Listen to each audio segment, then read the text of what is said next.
Court. All right.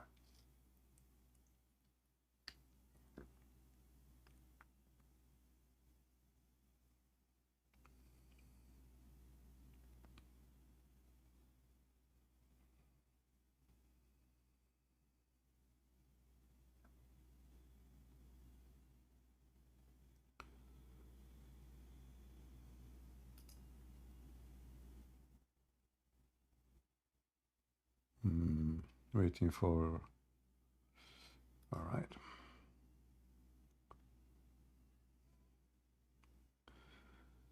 All right. Hello, everyone, and shalom, everybody. Peace of the Lord to all of you. Today, our topic is very sensitive. So, if you are a person who don't like to hear about searching issues, we are going to see what is the best of a Prophet Muhammad. He is a great prophet.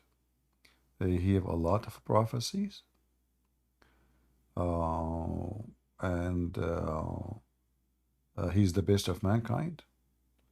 Am I heard? People on YouTube or Ramble? Do you guys hear me? Am I heard? You hear me? The Rambalin people. Do you hear me? I don't see any sign. Okay, now finally. All right. Good, good, good.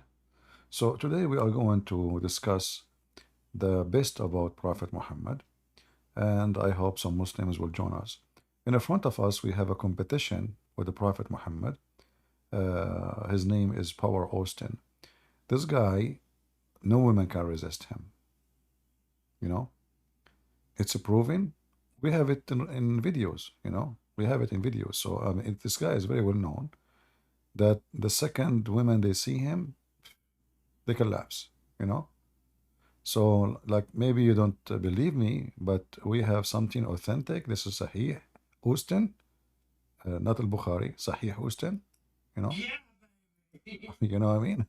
So, yeah, baby, So, Austin, he is so attractive, and the second woman they see him, he is super intelligent, superpower. Even his well-known book, it's not the Quran, it's called Austin Power. So, who is a Muhammadan would like to join us and tell us what is the best really about Prophet Muhammad? We are in Discord, as you know. So if there is any Muslim would like to join us, please feel free. Anyone? Hmm? Any Muhammadan want to join us and tell us what is the best of Prophet Muhammad? You see, we don't want to talk about negative things like those Christians who do pick up cherries about Prophet Muhammad. I'm sick of that. Time to stop those people because they are picking up cherries about Prophet Muhammad. And, all of us, we have cherries. All of us. So what those Christians they do, they pick up cherries and they talk about it. They don't talk about the figs of Prophet Muhammad, the apples, the banana. They talk only about cherries. And that showing you that they are not being, fair in the best scenario. All right. If you want to discuss about person, you have to be honest and discuss the good and the bad.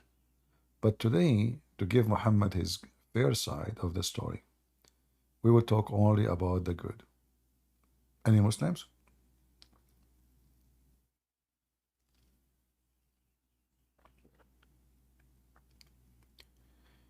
Any Muhammadan would like to join us? Mayday.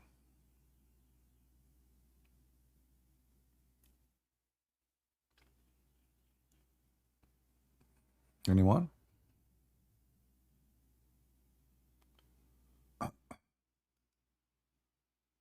Mayday, mayday. Nobody? What happened? Why? I mean, I'm not really sure. I thought you Muslims will be happy to talk about the good things finally.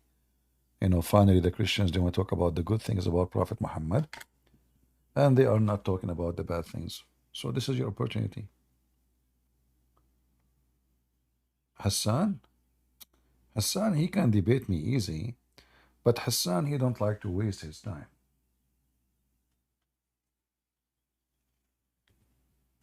Correct, Hassan? Otherwise, Hassan, he can make me shish kebab in 2 seconds. Are you kidding me? You have no idea you're talking to. This is Hassan. This is Hassan himself. You know, Hassan, he drink camel urine twice a day, if not three. And you expect him not to win a debate? But Hassan, listen, maybe they don't believe me. So what do you think about you come to the mic and join us in YouTube? A guy, his name in YouTube, his name is Hassan. Hmm? If there is any Muhammadan would like to join us, please feel free. I am always really, I like the character of this guy. He made the chapter in the Quran. It's called "Oh Yeah, Baby." Like so. This is very well known. I mean, who can make a Quran like this? Can you?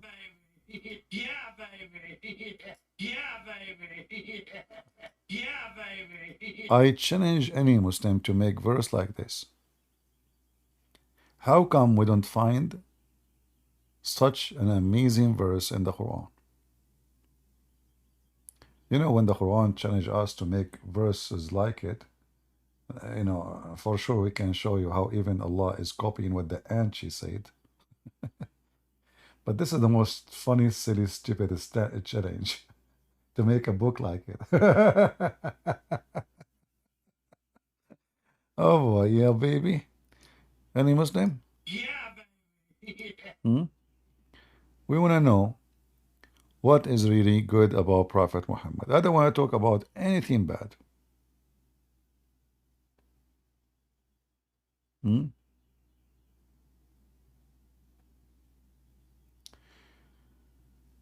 Uh,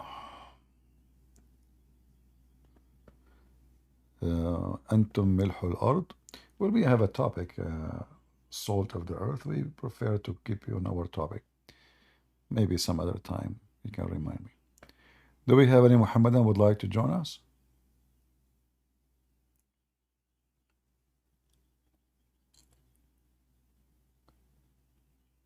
Any Muhammadan would like to join us? Guys, why you don't have too many people? We have only 500 people. Ali Dawah, he go live, he have 90 people. I don't know why people don't join him live, but he have a lot of views when he is not live. Doesn't make sense. Sound fishy. Do we have any Abdul? We have a Abdul.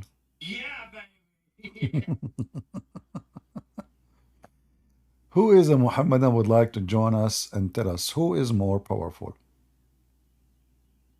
Prophet Muhammad or Austin Power? Anyone?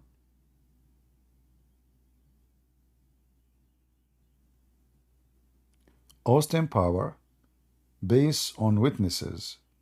The guy, I mean, you can watch all those those are not acting, by the way. Those are true stories.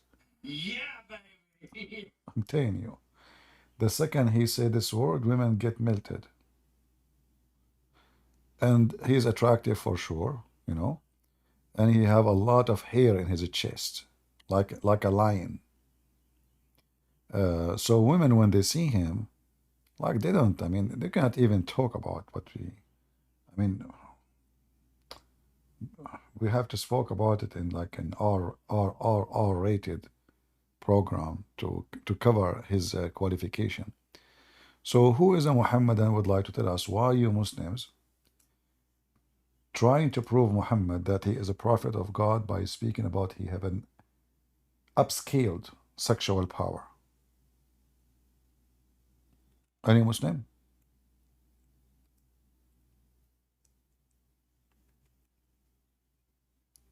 I'm sure Muslims will avoid to talk about this, you know.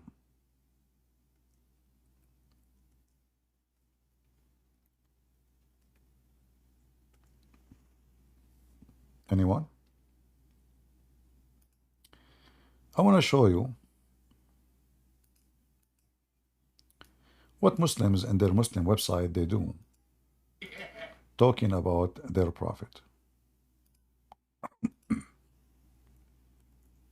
I don't know if you can find anything in English, but no problem. We can find, like, we can use Google Translation.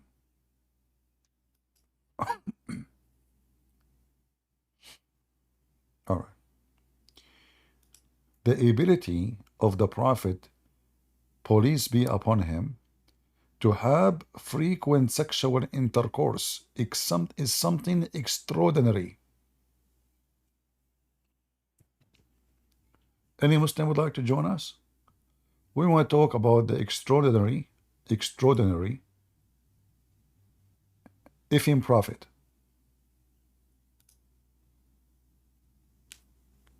Any Muhammadan?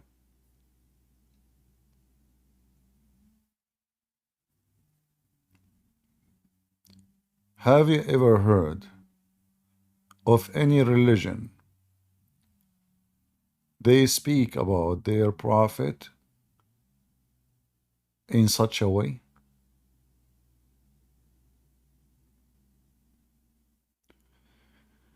Mufti Menk, he will never debate me because they knew they would lose their career. They knew. Who is a Muhammadan would like to join us? The extraordinary power, Austin power.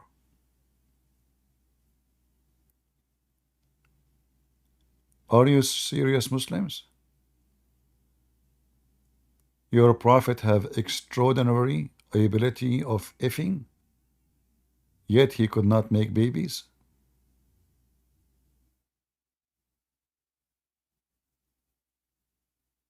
Hmm? What the point of this extraordinary fiction if Muhammad he could not even make babies? See, when this guy he say, yeah, baby, huh? He say, yeah, baby, hey, yeah, baby. He make babies. Muhammad he have extraordinary ability of effing, yet no babies. How come?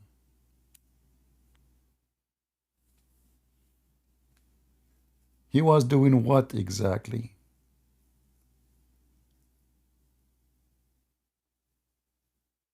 Any Muhammadan?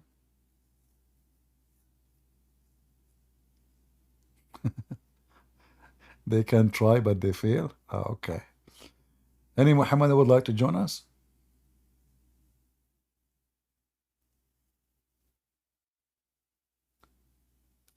Anyone?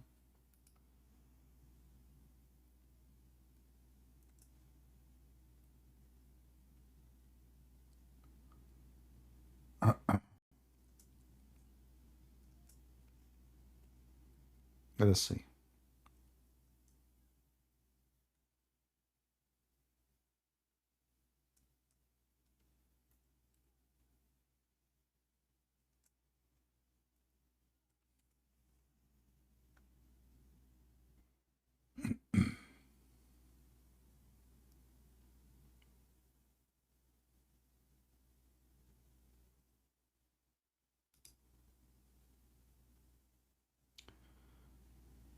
All right.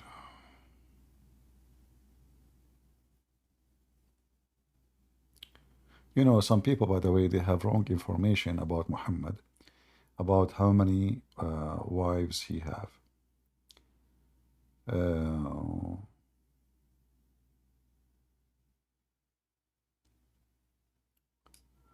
but the most, let us say, uh, accepted opinion,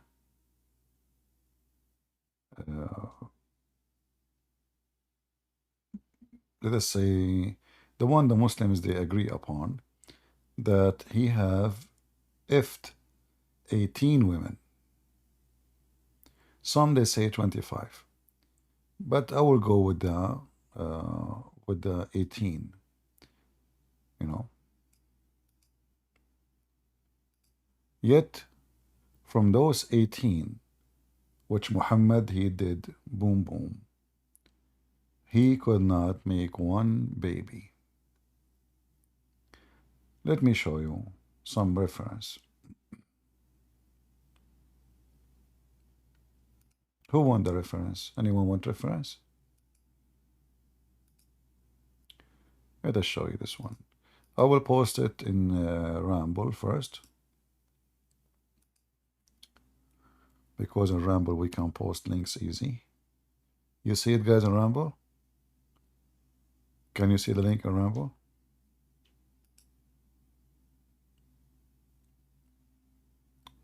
Too long to open? Like you could not open it? Okay, let us see. I need to shorten it then.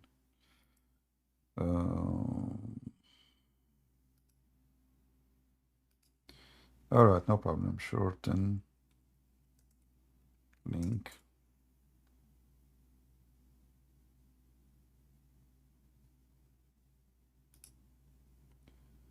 Don't worry. Be happy.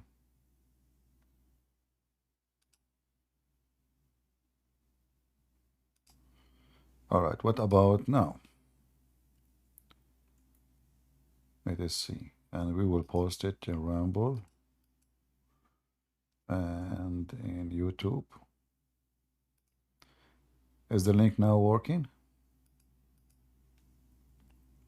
Now the link in Arabic, however, that's not a problem because you can, use Google Translation.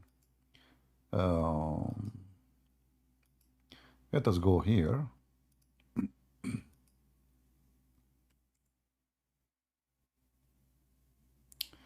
This is a book. It's called Al-Mustadrak fi Sahihain. It's very authentic. And it says, I hate this. You know what? Let me use different website. This website, when you move your thing over it, let me try the other website. Maybe that will work better for the translation purpose.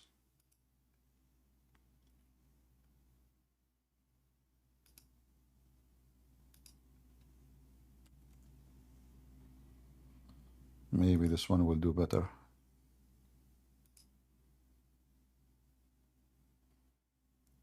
All right. So this is Al-Mustadrak for Sahihain. You will see that it's confirmed that the Prophet, he did marry 18 women. 18 women. This is confirmed. It's the same thing when you move your,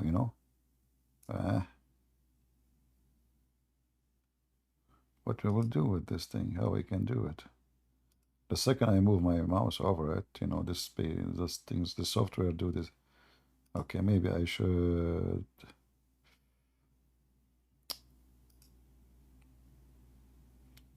Can you see it in the page?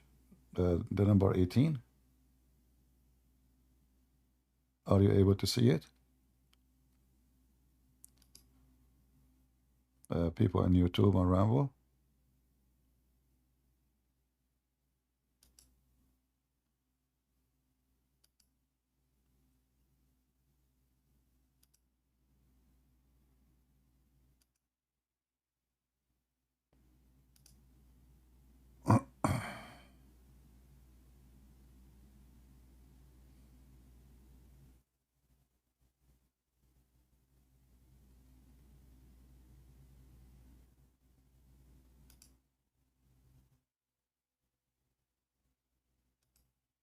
You guys see it or not?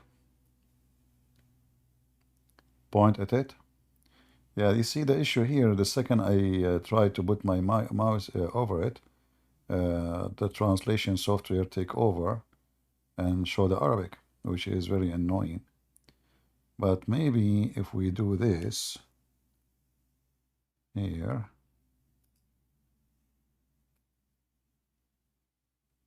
eight.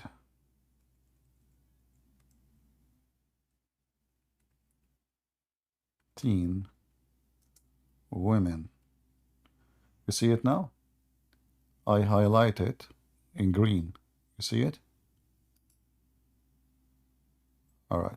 So it's confirmed for us. It's confirmed, proven. Do you see the word proven in the top? Two line above it. It says, it has been authentic for us that the Messenger of Allah, Allah pray on him and spank him, he married 18 women.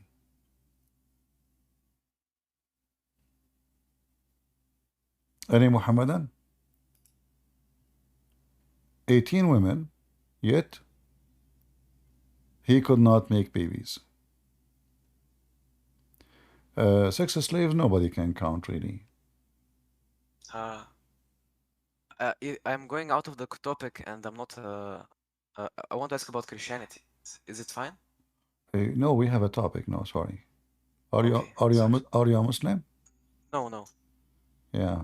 We don't want to mix between the penis of Muhammad and something holy. Okay. All right. Today, our focus in the balls and the penis of a Prophet Muhammad, because obviously he have extraordinary proof that he is sent by God. You know, how you know that somebody is from God? I mean, we have to be honest here. If Muhammad is not a prophet sent by the true God, how you can explain to me that this guy, he have extraordinary ability to have sex with 18 women in less than 15 minutes? The hadith in Arabic في ساعة. ساعة today is used as a word mean hour. But in the time of Muhammad, they don't have such a phrase for 60 minutes. They have it for something between 15 to 20 minutes. So imagine one day upon the time you meet with someone, he can have sex with 18 women in less than between 15 to 20 minutes. We have to be honest here. And when we say sex, we are talking about sex, not kissing, you know. How those kuffar, the Buddhist, the Hindu, the Christian, the Jews, I don't know, all those enemy of Allah, how they explain to us the extraordinary, I don't even know how to say it, extraordinary, even the word, I mean, saying the word for me is hard. How about doing it? Do you see the difference, guys? Christian Prince even cannot say the word which Muhammad he used to describe how Muhammad he do it. Muhammad is the one who would do it. He did it. And yet those people,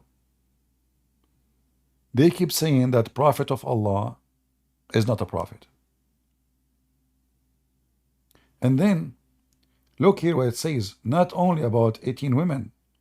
It says we was the messenger, Allah pray on him, endued with a strength equal of 40 men in bed.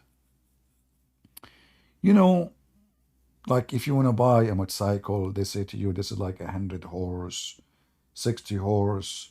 You buy a car, they say to you, this is 200 something horse. Muhammad alone, his penis alone, not even, we're not talking about his hands. We are talking about the mobility, like the Rasul, like one boing, boing, boing, boing. He can bounce non-stop as 40 men. And those kuffar, like this guy, Christian Prince in YouTube, he go around and he say that Prophet Muhammad is not a prophet. Can you believe it? Now I have another surprise for you. Muhammad in the heaven, he will have the power of 40 men of people of heaven. What does that mean? When a Muslim man he go to heaven, Allah will make him have the power of 100 men. Muhammad will have the power of 40 men of people of heaven. That means he will have the power of 4,000 men in sex. So Muhammad, he go to heaven, still he is superior. His superior penis is going to be superior wherever he goes. And yet those kuffar, they say to you that Prophet Muhammad, the most amazing, he is not a prophet.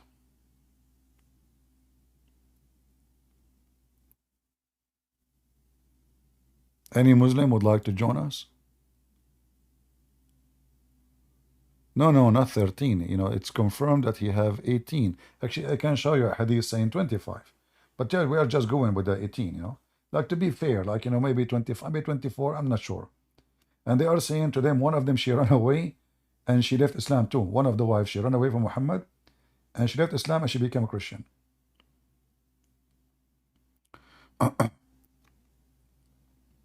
Yeah, you can see it there. It says one of them, she became apostate. You know, one of the women's he married to, she, you know, she ran away and she became apostate. I think she ran away because he was so, I mean, she could not handle it. I don't know even how the women, they can handle such a man.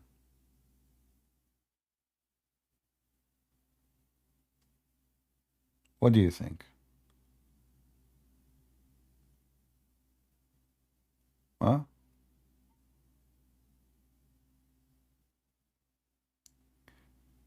I think this woman, she did not run away because Muhammad is not good in bed. He was too good for her. She could not take it. I don't want to go into details, but all of you are. Do we have here anyone under the age of 6? Just to remind you, please, our topic is only for mature people. You have to be from the age of Aisha and up. The Muslims, when I talk with this woman, with her name, the whore, they say the Christian prince is speaking to a young girl. A young, very young. The woman, she was telling me about Jesus play with his mother boobs. She's a whore. And the Muslim now, they want to make her a victim. Christian prince, he said to a young girl, suckle me. Young girl, huh?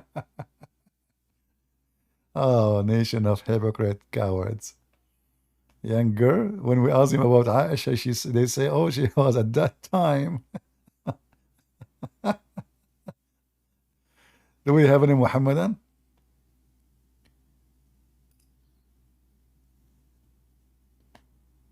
Who would like to join us? We have Power Austin versus Prophet Muhammad.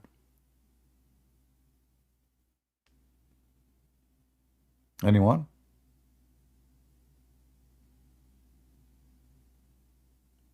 I think you guys, you are not posting the link around. This is why we are not getting Muslims. You can post the link for Discord. My Discord is under the info here in the video in Rumble and in YouTube.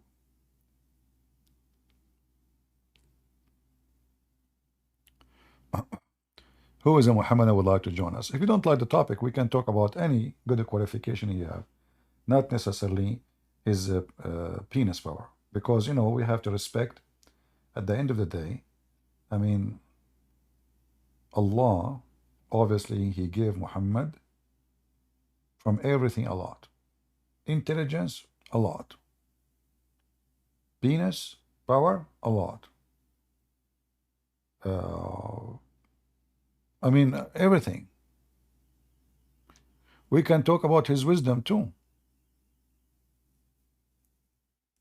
Any Muhammadan want to talk about the wisdom of Prophet Muhammad? I like the topic of wisdom. I mean, I can prove to you in 2 seconds that Muhammad has the most wisdom in history. You know, like, have you ever heard of a fool who gets so successful? That is Muhammad. Any Muhammadan?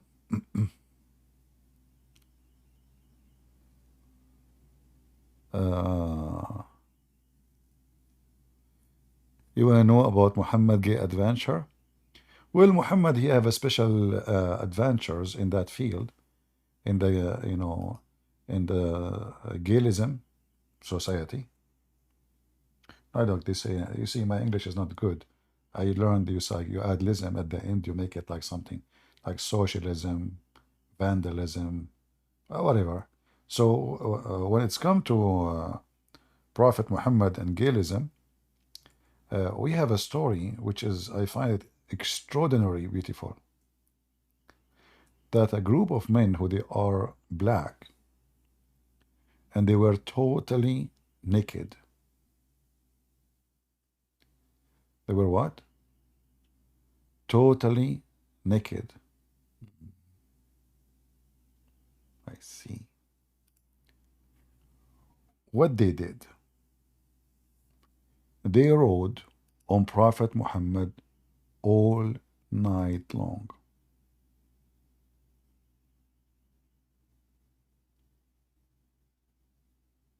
If Muslim they want to say to us this is not true, well, we can show you the reference.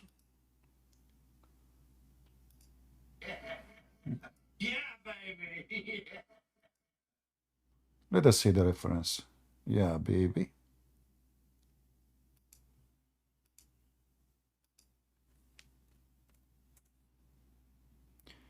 This is the book of Musnad Imam Ahmed, and here is speaking about a group of men who they are black.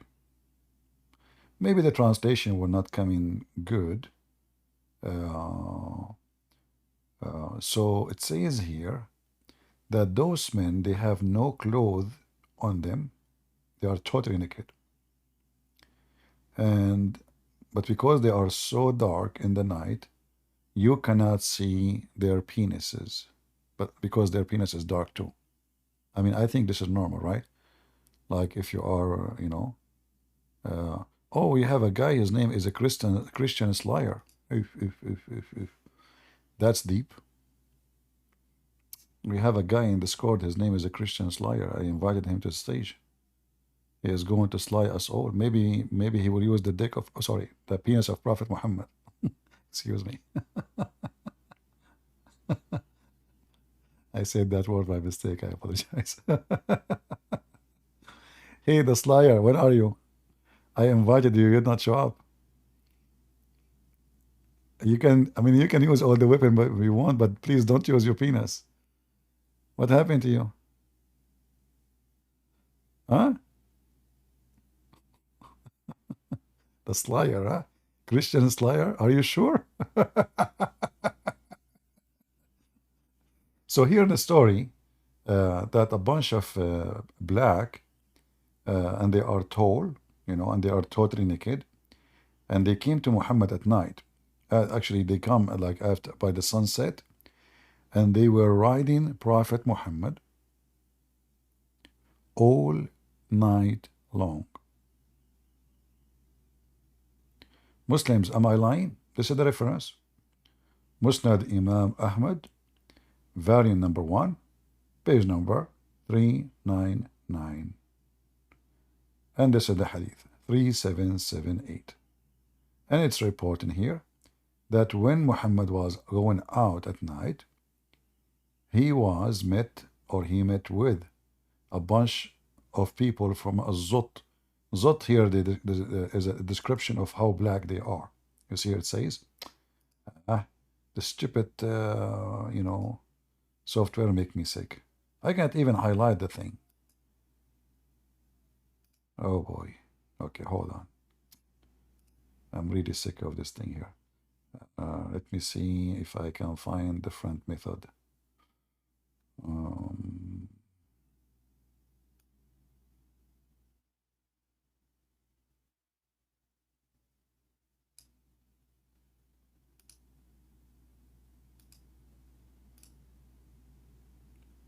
give me a second.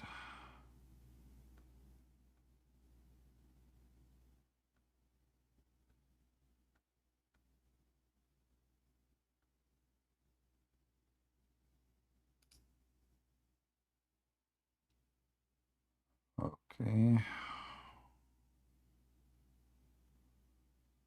I'm just trying to find a website I can use without with this interruption thing.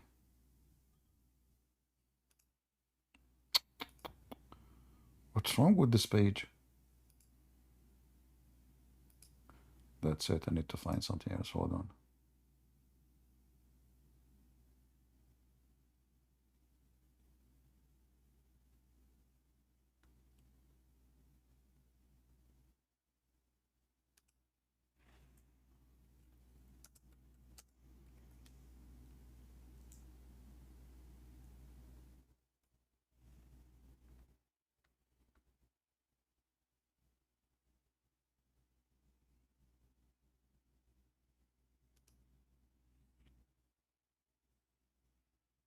Let us use this website and see.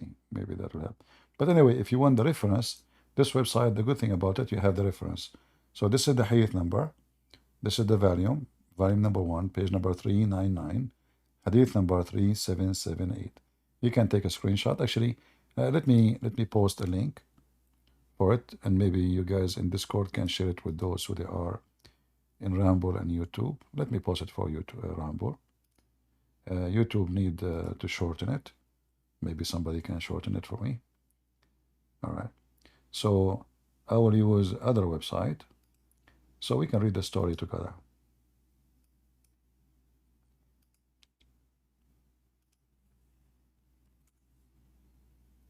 All right.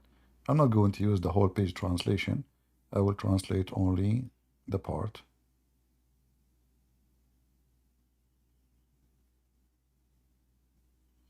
Here this is a question. Question is this hadith here.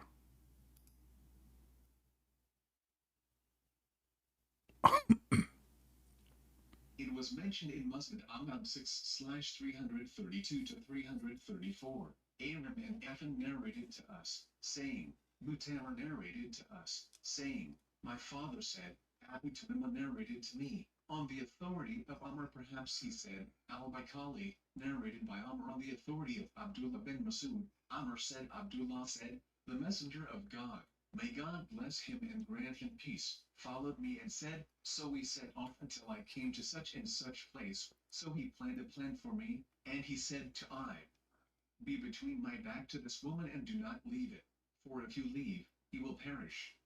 He said, so I was in it. He said, then the messenger of God, may God's prayers and peace be upon him, went on a little, or took something away, or as he said, then he mentioned it briefly, as if they were Al-Zat. Afan said, or as Afan said, God willing, they have no clothes, and I do not see their bodies as long, and they have little flesh. He said, then they came and began to write the messenger of God, may God bless him and grant him peace. So what is the meaning of they write the messenger of God? So this poor Abdul is asking the mullahs, what do you mean that they were riding the message of Allah? Like, what do you mean exactly by saying? So here the translation is horrible.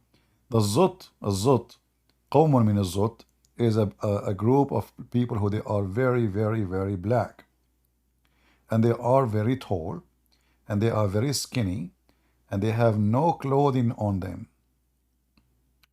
No clothing. And then they start riding the Prophet of Allah. And he and all of them, they were terrified when they saw that happening. And even Muhammad said clearly that the hadith says actually that Muhammad, when he came back after riding him all night, he was so tired, exhausted, and full of pain. Is that true, Muslims? He was suffering with massive pain. What happened at that night?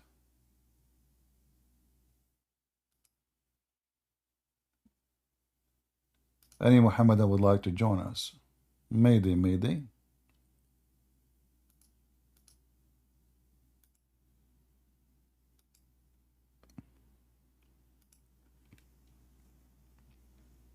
What happened exactly to Muhammad? I mean, why everything about Muhammad is extraordinary? Which prophet, black people, they rode him all night and they were naked. And why is exactly this is happening to Prophet Muhammad? Huh? He came with heavy pain. Do you see it? He came with heavy pain. I mean, this stupid page, I cannot even copy anything. Unbelievable. All right, let me type it here. Came with heavy. Do you see it? Is it clear now? Prophet of Allah, peace be upon him, came with heavy pain.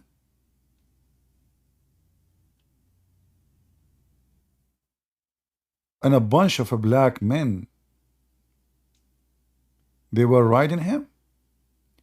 And the funny is that those black men, according to Muhammad, they are coming from Assyria.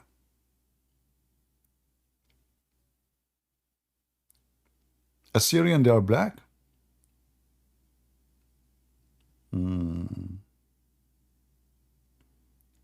Hey Muslims, what's going on?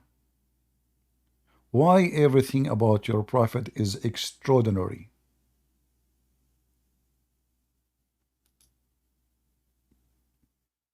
Anyone? Yeah, baby?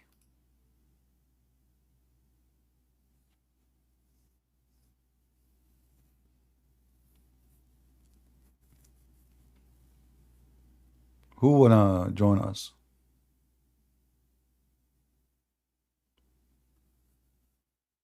Hmm? If we ask this guy, Power Austin, who is, we cannot even compare to Prophet Muhammad, but you know what? He is like, he have some qualification. What he would say about this? Yeah, baby. Exactly.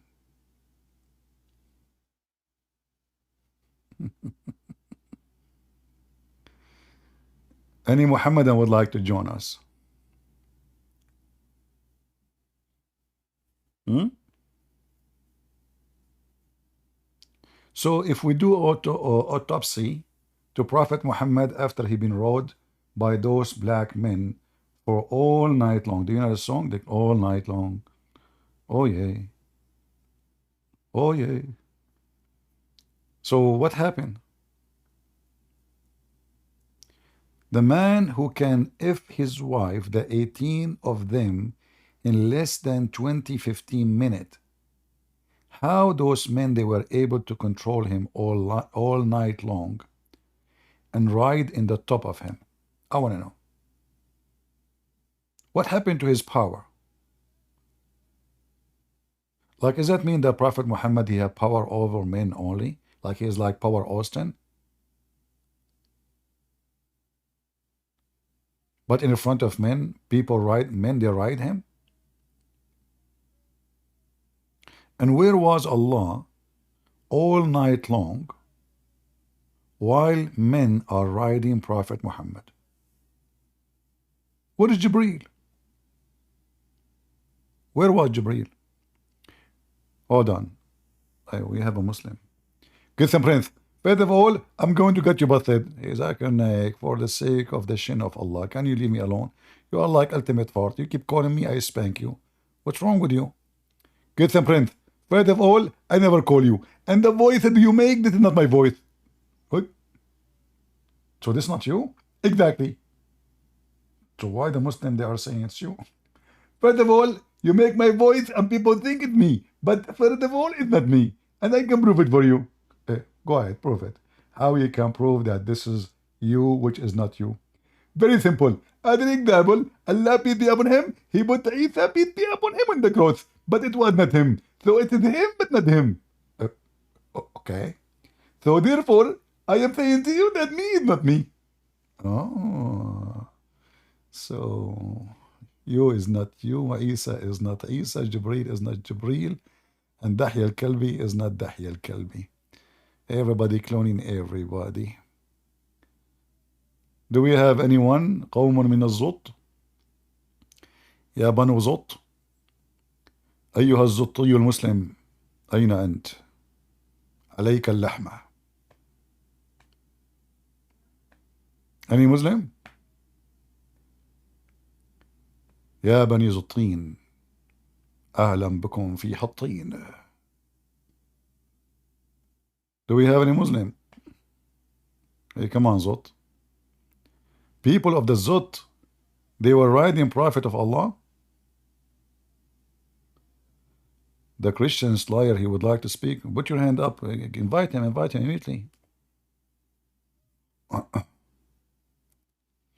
What do you mean you like to? We invited him to the stage. He never come.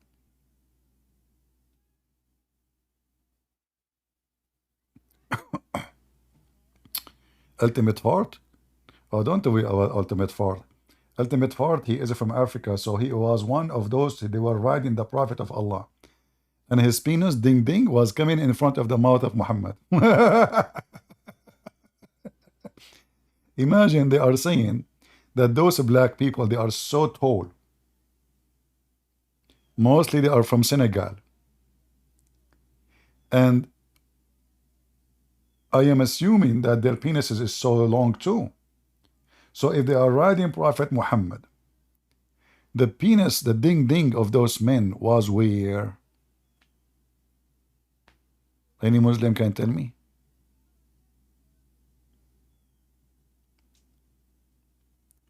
So the Prophet, he have extraordinary power of riding women.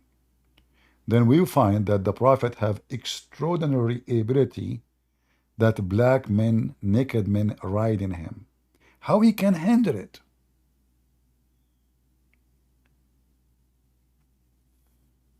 Any Muslim?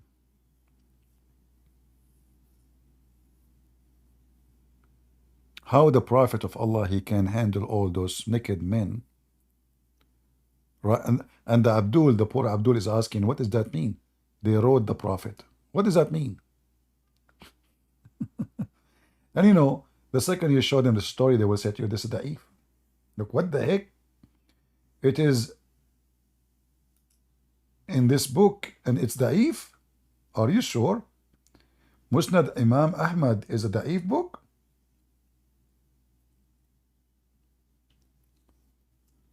Any Muhammadan?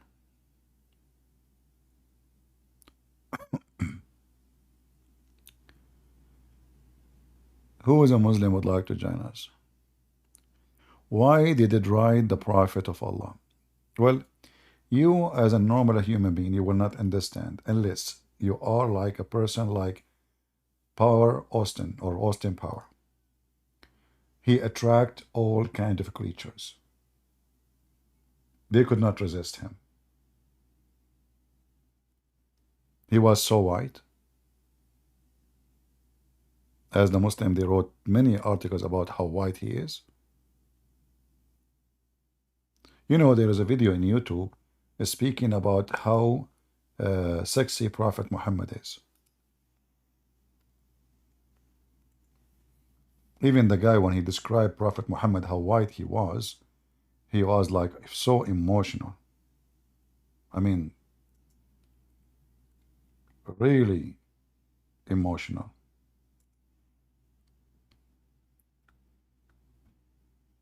To the point, you know, like this guy, he could not really handle it. He was like almost crying.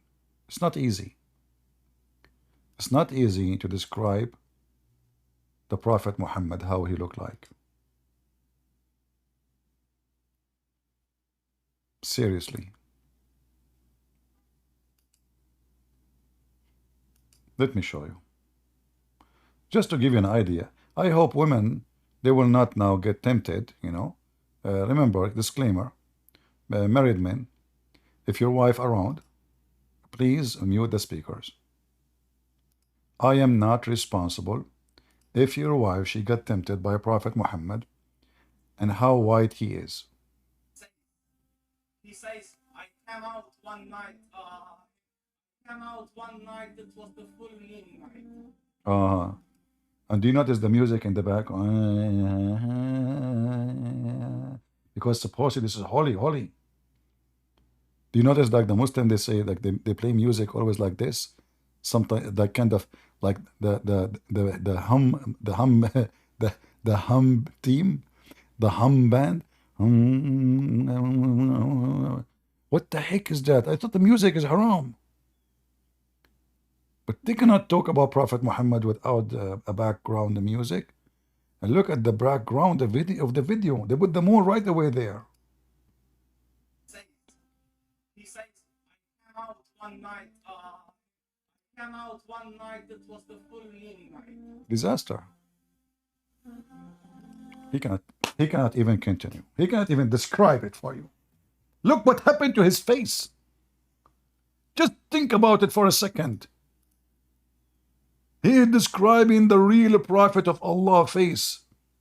Hey, the guy who is named a Christian Slayer, if you don't come this time to the stage, I will ask the admin to block you. I just invited you.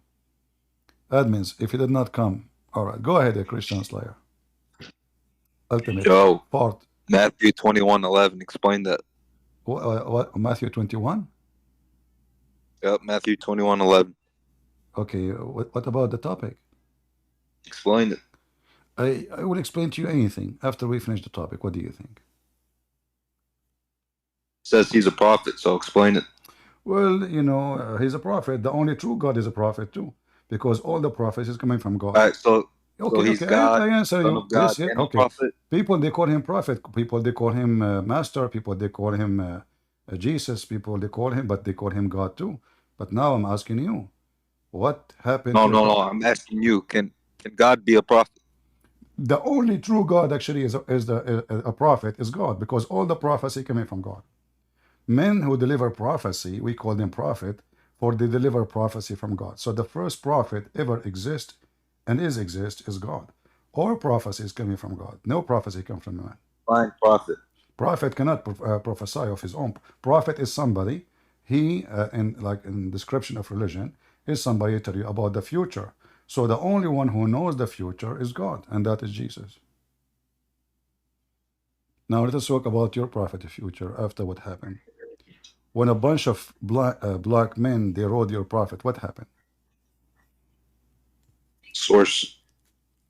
Source, here we go, in front of you. Musnad Imam Ahmed, page number, sorry, variant number 1, page number 399. A bunch of black men, they rode your prophet all night long. And then, because they rode him all night, he came back with heavy pain. What do you think? I don't know. I have to search this. You're what? I have to search this up. What do you mean you have to search it? You have to have pain the same as Muhammad to understand it? A bunch of black people, they rode your prophet all night long. And they were naked, wearing no clothing at all, and they are so tall and skinny. One after one, they ride your prophet, and because of that, he could not even talk. It says there even, I find myself heavy. Do you see it? So almost, it says, or almost pain from what they rode on. They rode your prophet all night long. Nope. It's in front of This you. is false. What do you mean false? This is false, brother. Okay, if it's false, so why your Muslim book says that? This is Imam Ahmed. You see? Musnad Imam Which Ahmed. book is that? Huh? Which book is that? I just told you, Imam Ahmed. Musnad Imam Ahmed. This is the name of the book. Imam Ahmed is the name of the author. The name of the book is Musnad Imam Ahmed. Very number 1, page number 399, hadith number 3778. So what you explain to me? Is this Sunni or Shia? This is Sunni. You are a Shia? Yep. You are a Shia? I don't accept the Sunni. You are a Shia. Are you serious? Yes. If well, as long you are Shia, that means you have a very good specialty in muta. Can you tell us about the muta? I don't know what that is. You are a Shia, do not know muta? What? You are a Shia, you do not know what muta is? Muta? Uh-huh. I don't know what you're saying. Muta is a Muslim woman, Shia woman, renting her vagina by getting paid for sex. I don't know where you're getting this information from. You said you are a Shia. Yeah, I'm Shia. Are you making things up because you don't wanna read about your prophet being ruled by the black people? Oh, that's a Sunni. What do you mean?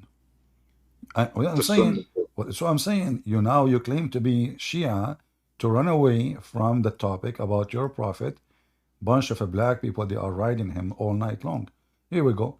You are Oh, this is false. So no problem, no problem. Here we go. False, false. Everything is false. In Islam, I agree with you. Everything is false.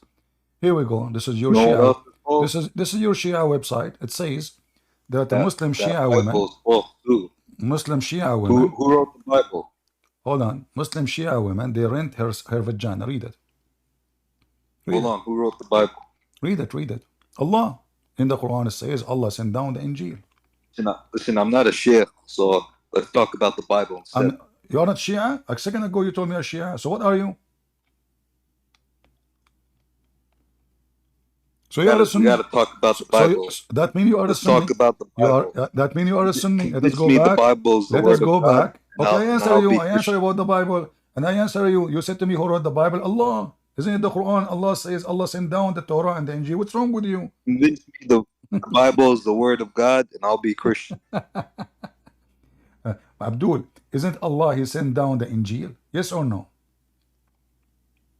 Let's talk about the Quran. Talk about the Bible. Okay, we are talking. Okay, let us talk about the Quran and the Bible. Here we go. I will go with you.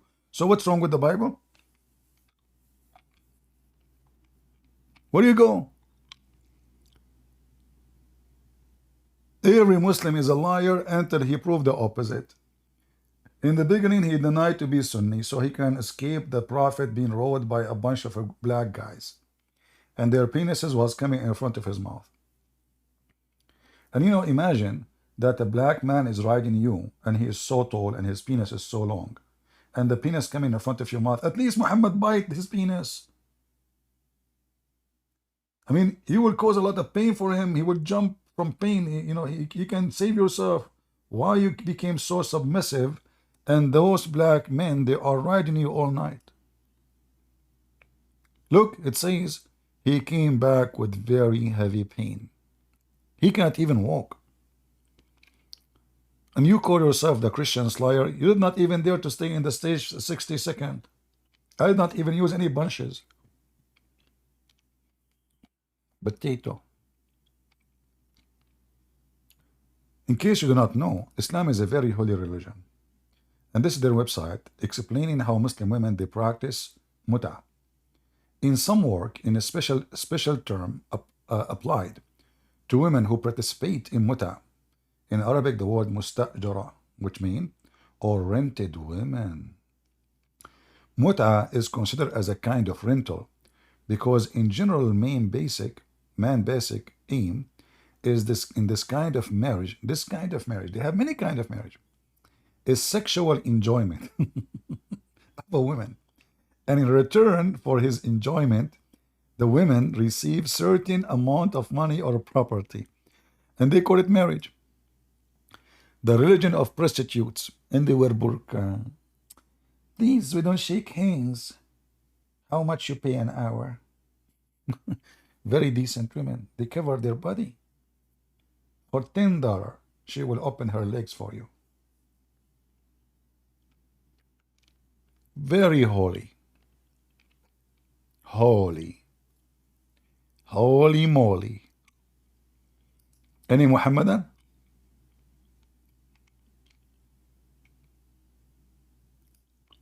Anyone?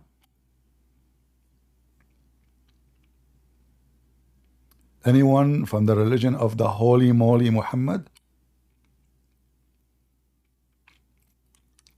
Huh? Who is here from the follower of the God who have no ding ding? Look what happened. A Muslim called me 2 days ago. He told me his God don't have ding ding. A day after, we have a Muhammadan proud about Muhammad, how powerful his ding ding.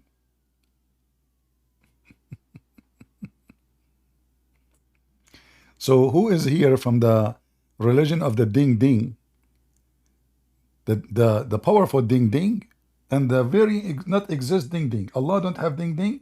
Muhammad have all the ding ding. Now we know what happened to the ding ding of Allah. Muhammad took it all. Any Muhammadan? Read for me Matthew. It says that Jesus is the prophet. Supposedly the Abdul he grabbed us like man, I got them. They call him prophet, they call him master, they call him people, they call him whatever, because everyone people they witness what he do. Usually people who do miracles are prophets, but Jesus confirmed clearly who is he. However, you idiot, all prophecies is coming from one person, God. So in reality, the only true prophet is God. The rest are delivering the prophecy. They are not really the prophet, even we give them such a title.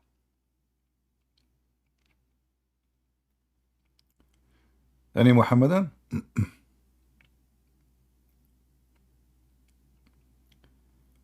Who is a ding ding would like to join us? It's funny that Muslims, they join the Discord and they say, look, this guy, Salamu alaikum to all my Muslim brother and sister, and he gave them a finger.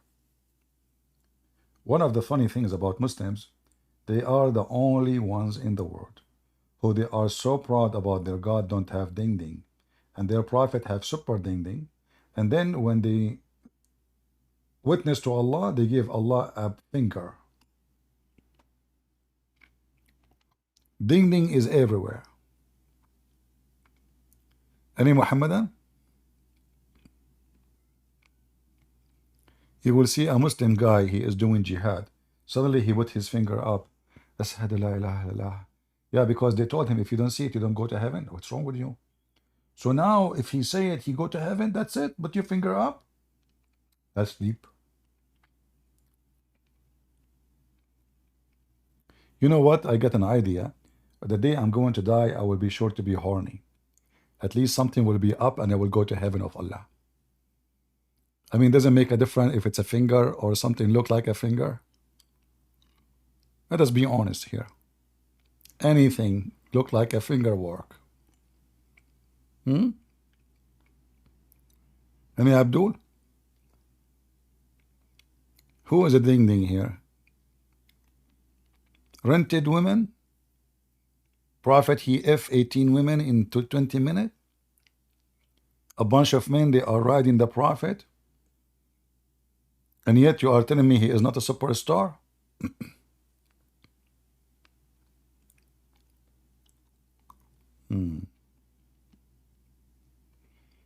Any Muhammadan?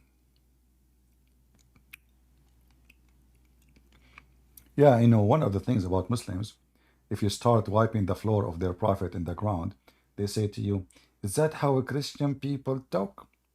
So when you say to them, I'm a Christian, they make fun of you. The second you start wiping the floor of their prophet, they say to you, shame on you. You should be Christian. Act like one. So when you are a Christian, acting like a Christian all your life, they spit at you, they curse you, they laugh at you, they throw garbage at you. The second you start wiping the floor with them, shame on you. You should not act like this. Is that how the Christian ask? Talk? What the heck? Ding dong, ding dong, ding dong, ding dong, dong. Well, I have nothing to say to you except what is mentioned in the Quran. A chapter of Yeah Baby. Yeah, baby. Yeah, baby. Huh? You go insult the Christian, make fun of them because they are friendly, nice people. Here we go. You got someone, you have no mercy. Guns is his toothpick. Grenade is his poo-poo. Rocket is his fart. Who dare? Who of you, the followers of Prophet Ding Ding, and the God who have no Ding Ding, dare to come and debate me? Hmm? You go insult the Christians, right? Because they are nice people. Hmm? Where is the guy? He was here yesterday. You remember the guy, Casper?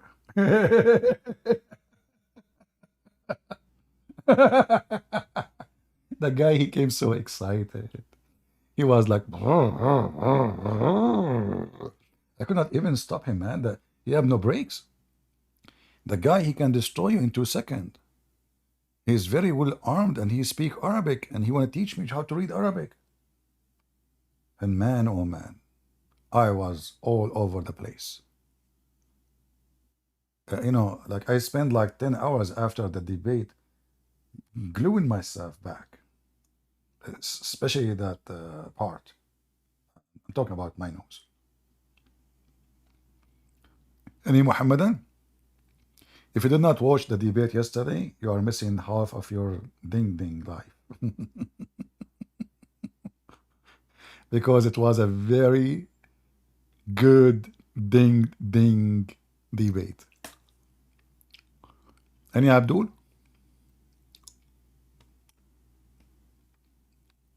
Yeah, he will download this and he will give it to his kids. Like his kid one day will come and to him he says, Dad, is that you talking to this guy 20 years ago? No, this is my voice, but not me.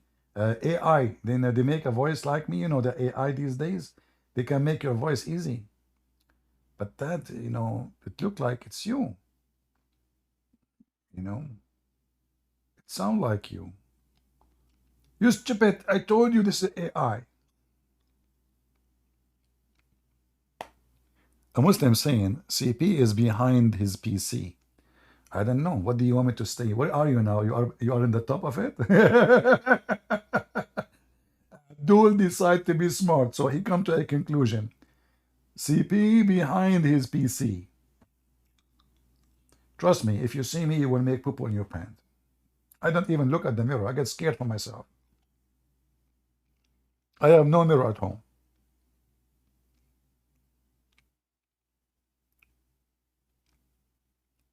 Any Abdul? Look, you Muslim, do you think I am not showing myself because I'm scared of you? Muslim, they post pictures, they say they have my name, they have my address. What is left if this is all is what you have? Okay, I will show myself. But no, I don't, you know.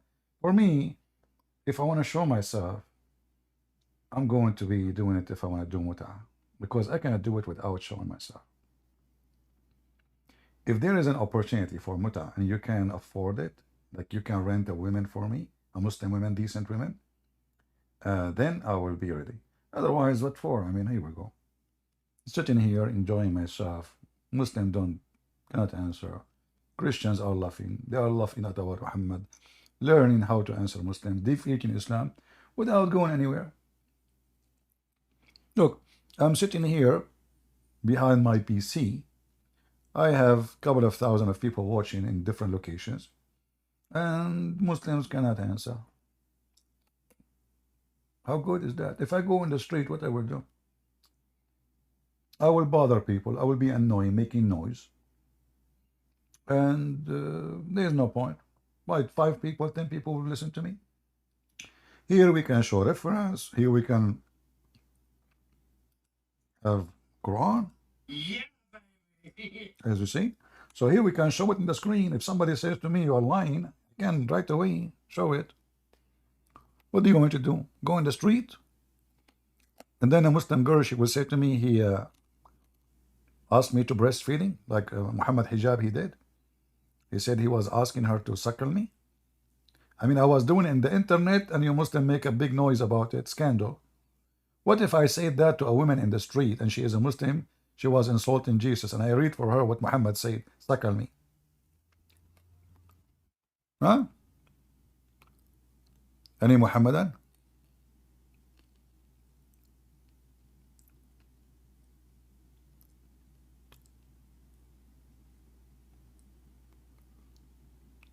Who is a Muhammad that would like to join us?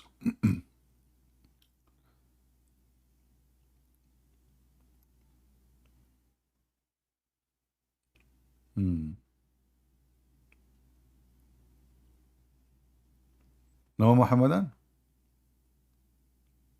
The end of the religion of Ding Ding?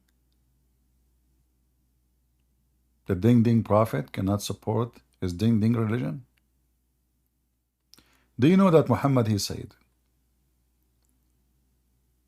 that my religion is religion of Ding Ding? I can show you the hadith. I'm serious. You don't believe me? Let me show you.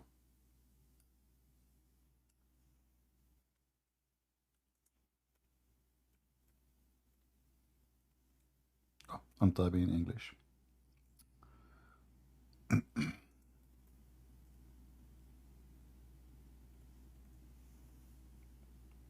Read. My religion is religion of Ding Ding. The Muslim, they translate Ding Ding as getting married. That's false. Nikah mean to F. And Muhammad told them, that will make you boast your numbers in the front of other nations. Sunnati Nukah. My religion is religion of Ding Ding, not marriage. When you see the Muslim translating marriage, ask them where is the word marriage. This is the word nikah. Nikah is not marriage. And we can prove it in a very easy way. Like Muhammad as an example says, when your wife she have her period, do with her everything except nikah. So if nikah is marriage, she is your wife. So do with her everything except nikah. So what nikah is? Ding ding. They love to lie. In the Middle East, if you go to somebody's house and you say to him, I want to do nikah to your house, to your daughter, he will shoot you.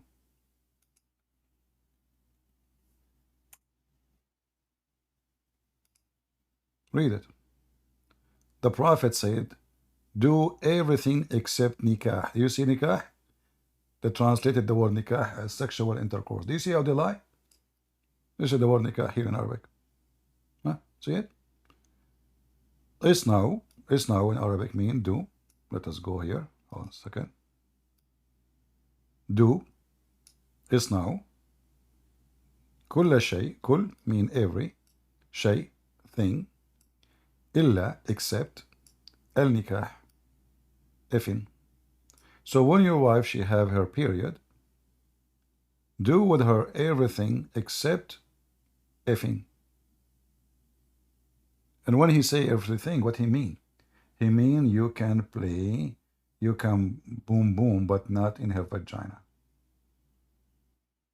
As an example, Muhammad, he used to command Aisha, when she have her menstruation, to tie a sheet around her vagina, and he fondle her.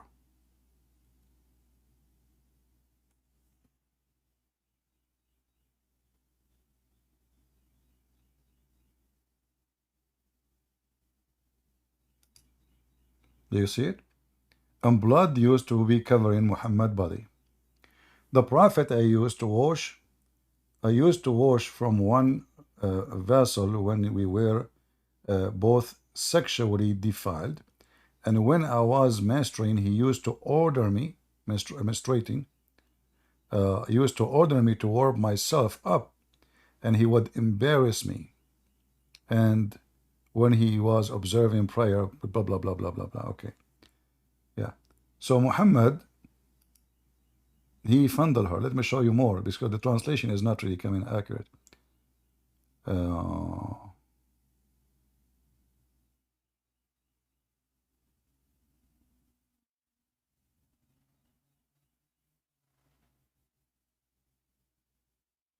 The hadith.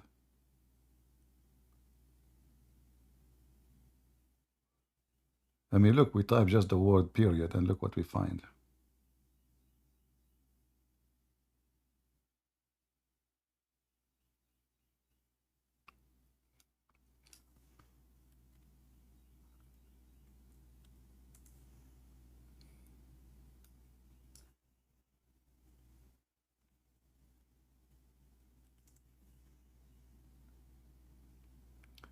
The Messenger of Allah would use to fondle me while I was fasting.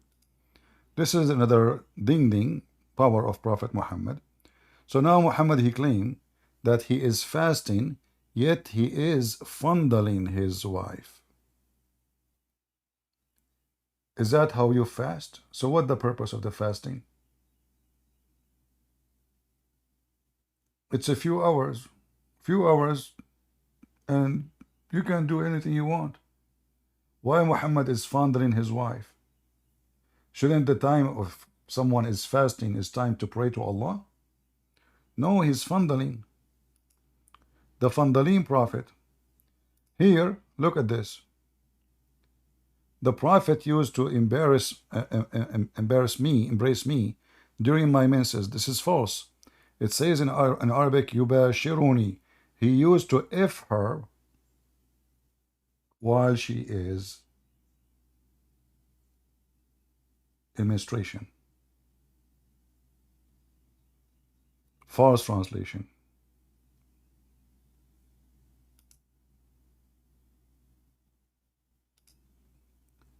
Here you notice something very funny about this. When I would menstruate, Allah Messenger ordered me to wear a waist warp. Then he would fondle me.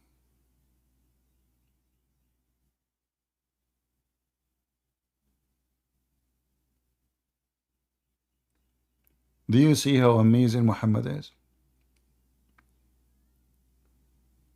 And by the way, here Muhammad, he broke his Quran, because the Quran says that when your wives, they have menstruation, stay away from them. Muhammad was trying to copy the Jews.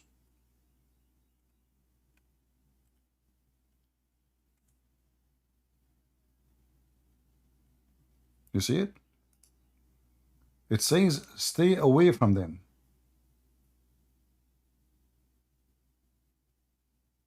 He said menstruation is an illness, so let women alone at such a time, and go not into them till they are cleansed. Do you see it? People, do you see it? This is Quran. What Muhammad the hypocrite he do? He go and he command Aisha to warp a sheet on her vagina, and he fondle her. But isn't it the Quran command the opposite? And this is Sahih.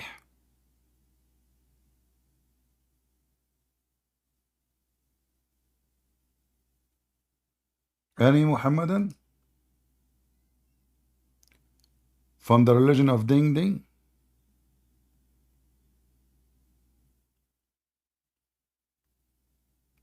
You know, today I said to myself, let me come Saturday, because Saturday we get more people. It turned to be Saturday we get less. Look, we have like in YouTube, in Rumble, I mean, we don't have the number. In Rumble, I don't know, 100, 200, 300, something like that. In YouTube, like 1,110, 20. Where is everybody? Maybe Saturday is a wrong day for me. So I saved this like this hot topic for this day, and you guys, you did not invite your friends. Even Muslims are not here. They are in the bars. All the Muslims are in the bars. What shopping? When we talk about Ding Ding, you leave everything in your hand. We are talking about the ability of the Holy Prophet of doing Ding Ding. You stop construction. You stop, milking your goat. You stop cooking. You stop building your house. You stop doing anything. This is the most important topic for mankind. We need to prove to people that Prophet Muhammad is a prophet. He got the power to F-18 women in less than 20 minutes. Somebody tell that to Joe Biden. His wife, I'm sure she did not have sex for the last 20 years. I mean, this is the prophet we need to have him in the White House, not Joe Biden me.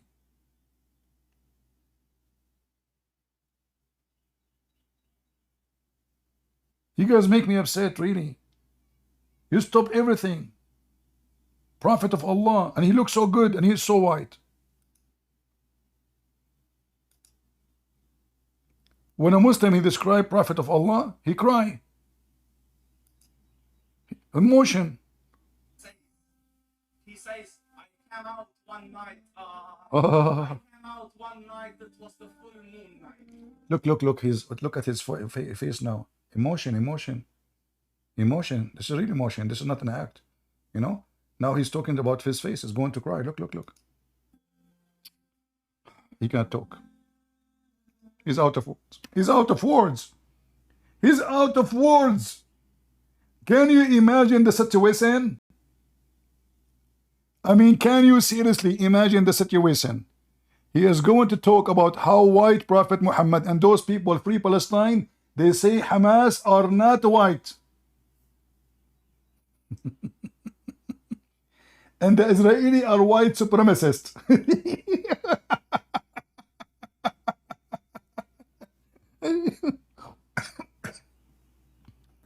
I want to know, like, how America become a farm of donkeys suddenly. What happened? And those guys, you know, like, you go to school in America to get education? No. You go to school to get a certificate of a certified donkey. I mean, those stupid people, they are so massive stupid. By the way, if you are a liberal, from those who support Free Palestine, I would invite you immediately. I want you to prove to us the white supremacist Israel. I love it, man. You are so smart. Any of those Free Palestine hippies, especially if you are a lesbian. All my life, I want to interview a lesbian. Lesbian. It's a French word. Lesbian. You know, when I came to school, first time I entered American school, I came late, like, you know, in the seminar. So I entered the classroom. They didn't even know me yet. So I sat down, like a space next to a girl. So the professor, he says, by the way, here we have like a group study. So you have to choose a group and join them. And he said that to me during the class. So when the professor, he's finished, so I said to the girl next to me, I don't know anybody yet. So I said, can I be with you? She said to me, sorry, I'm lesbian. I said, really? Oh, okay. Well, nice to meet you, you know. So second day in the morning, I was coming, I saw her in the cafeteria, but in the other side of the cafeteria. So I said, hey, lesbian, how you doing? You know, she ran to me. She said, what are you saying? Why you are saying that? I said, what's wrong? What's wrong? What happened? She said, why you are saying, hello, lesbian? I said, well, yesterday, you said to me, by the way, I'm lesbian. Isn't this is your name? She said, are you serious? Do you think really this is my name? I said, oh, it's not? She said, what?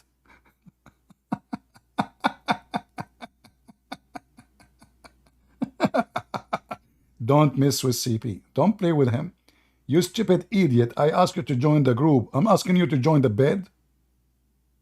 I mean, the professor just said in front of you, you need to join a group. Sorry, I'm lesbian. What's wrong with those people? Don't mess with me. And by the way, why she get upset if she announced that to me? I mean, is it like something to be ashamed of in public or and proud of in private? I mean, with hypocrisy.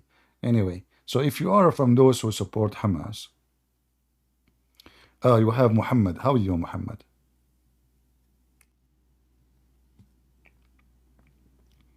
Go, Mohammed. We are listening. Where is that button? Sit in the keyboard. Don't worry about pushing anything. You are a Muhammadan. Just sit in the keyboard, brother. Sit on it. Sit on it. That will push everything. Just do it. Sit on the keyboard. You cannot fight the push bomb. What's so funny? I'm just telling you to do it. Sit on the keyboard. You are going to talk. When you are done, stand up.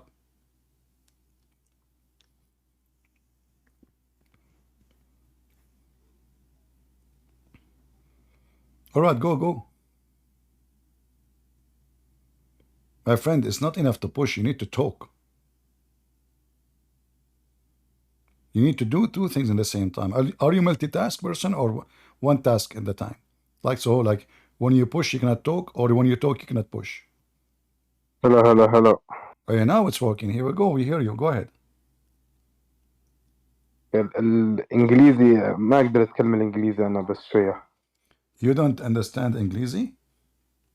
لا يعني بفهم بس ما أقدر أتكلم. But you are typing in English all the time in the chat. تايبين عادي يعني أقدر أنا بالكيبورد أعمل بس أتكلم صعب شوية. So guys, he is saying speaking English is hard, but he can type good English. That's good.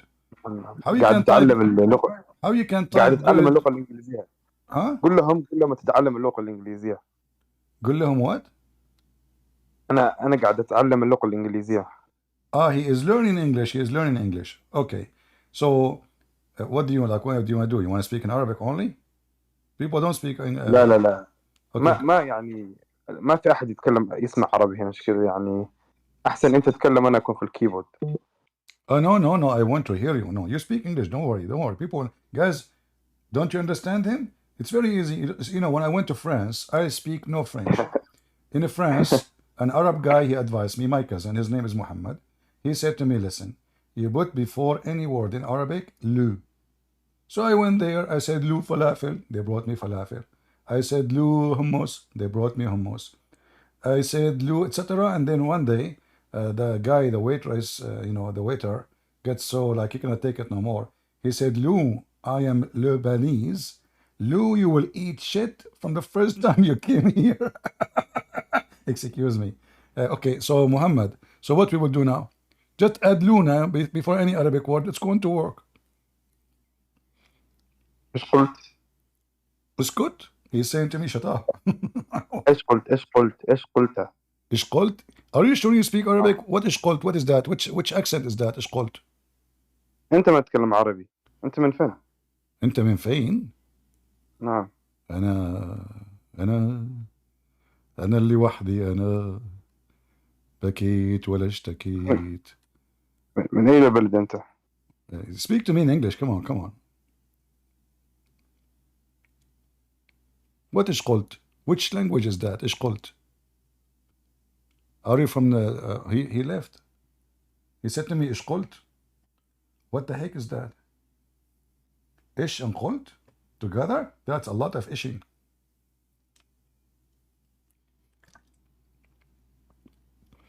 Well, he jumped. I don't know what to do. My voice today is tired, so I'm not doing good. Yeah, he came to the stage for a second, Yeah. Any Muhammadan?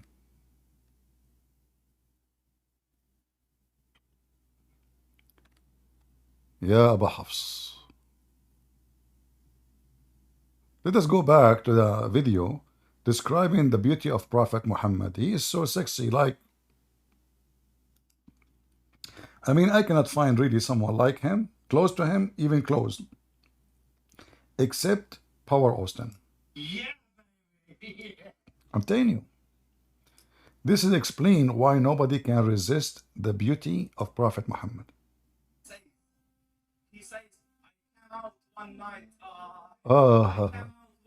That was the full moon. Look, hold on. When he say, it's like it sounds like he's having orgasm. That's so good, man.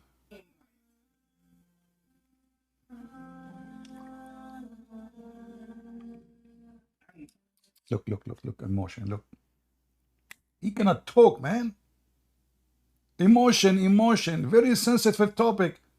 He is describing for us how pretty Prophet Muhammad, queer upon him.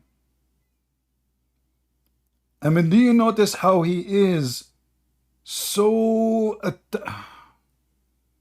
Turn the volume up of what? Of the video? You can't hear the video? You guys, you don't have the video voice coming good? Really? In the desert, understand the moon is an awesome sight. It is smooth, it is radiant, it is clear, it is gentle compared to the scorching sun which they're used to. So the moon was the epitome of beauty. So he says, I came out at the full moon night and I looked at the moon and I saw it beautiful, handsome. So I said, let me go see if the moon is more handsome or my prophet is more handsome. Let me see if that is more beautiful or the prophet is more beautiful. Are you kidding me? You idiot. I mean, isn't this is even an insult to compare between the moon and Prophet Muhammad? Are you stupid or what? Hey Muslim, what's wrong with you? How we even can think about it? For sure Muhammad will win. Hey, by the way, do you know that the moon is full of boogers and holes? Do you know that the moon really is ugly? Like if we see the moon really the way it is really ugly. But because your eye vision is not good enough, for me I can see it actually. I can see the moon details. I have a very sharp vision. So you can see right away that the moon is not really the smooth. What they are describing the moon as something is so pretty and so smooth, like a baby face. But the moon is not like that. Same time, how stupid it is to compare between a man and the moon and what the purpose of it. Well, Muhammad is very white. If Muhammad is a black, is he going to be the same person they describe to compare to the moon? They will not. Correct? So they are very racist. The best of mankind for them is someone is extremely white. That's why Muhammad, he said that Allah, when he created the white, he said to them, you go to heaven and I don't care. And he created the black and he said, you go to hell and I don't care. Wala ubali. So I went and I saw him standing afar. So I looked at his face and I looked at the moon and I looked at his face. I look at the moon and I look at his face and I look at the moon and I look at the face. Standing afar. So I looked at his face and I looked at his face and I looked at the moon and I looked at his face and I looked at the moon. And I looked at his face, and I looked at the moon, and I looked at his face, and I looked at his face, and I looked at the moon, and I looked at his face, and I looked at the moon, and I looked at his face, and I looked at the moon, and I looked at his face, and I looked at the moon, and I looked at his face, and I looked at the moon, and I looked at his. Hey Muslim, what's going on? What's going on? Are we talking about a prophet of God? Or you Muslim doing bachabazi party?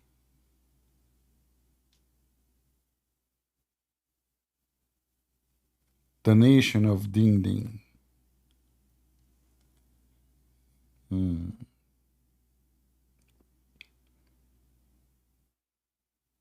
Any Muhammadan would like to join us?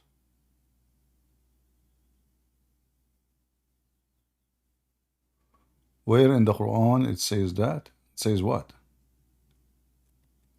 I like it when people, they say to me, it says that. And now you need to find out what that he's talking about. We are talking about Muhammad, I mean, for a century.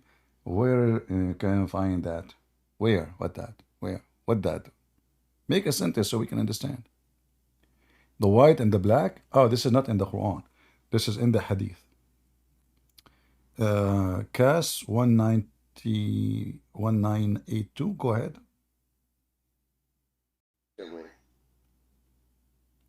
Go ahead. Hello. Hello? Can you hear me? Can you speak louder, please? Your voice is not high enough. I think it's better now. All right. I have a question. You know, I'm not Muslim, but I have a quick question. I spoke to some Muslims, and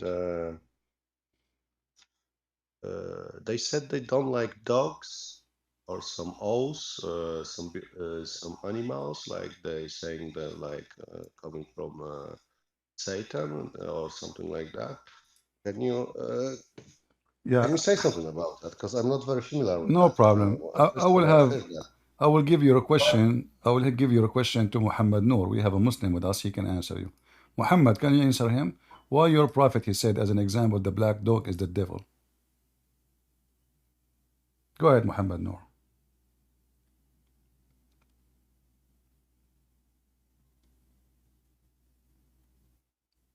Are you there? Somebody saying, if CP is refuting Islam, why Islam is growing? I don't know what the growing mean. As I saw in the Jazeera TV, they were crying that 6 million Muslims leave in Islam a year. I saw a video of Mufti Menk, Muhammad Hijab, and other Abdul saying that the fastest demolished, shrinking religion is Islam. So I don't know, Muslim, they say things, but facts is the opposite. You Muslim, you count everybody Muslim. Anybody. Everyone in Iran is a Muslim. But we ask you, is Shia Muslim? You say no. Is Druze Muslims? You say no. And how many Muslims live in Islam? You know the thing.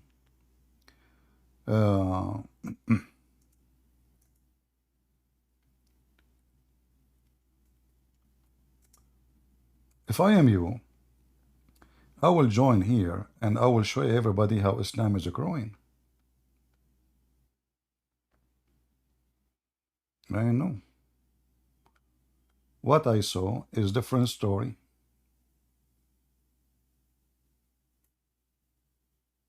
Let me see. The people away. So when you say people apostate, a lot of the time.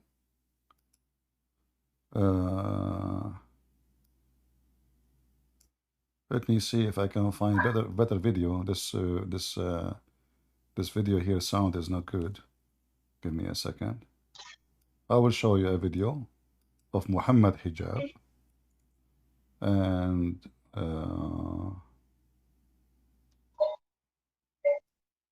let us see this one maybe. Okay, hold on. Give me a second.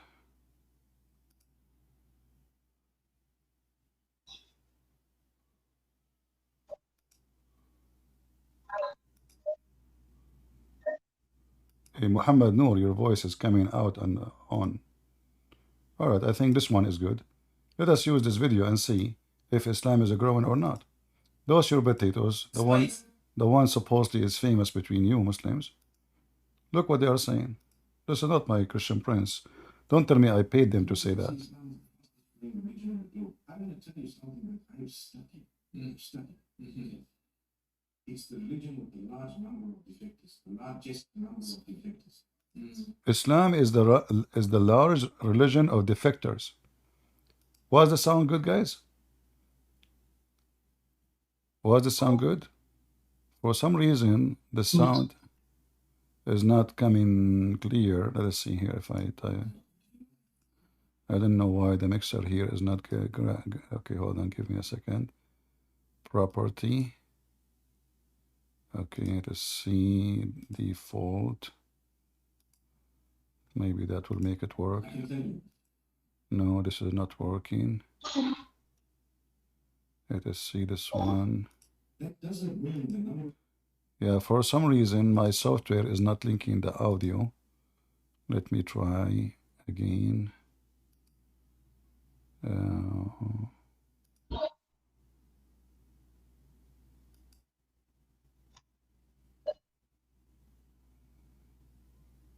Yeah, for some reason the audio is not coming through. Let me change the setting. Give me a second. This Mohammed Noor, he just make noise like a person who is in the toilet seat. Get out of here.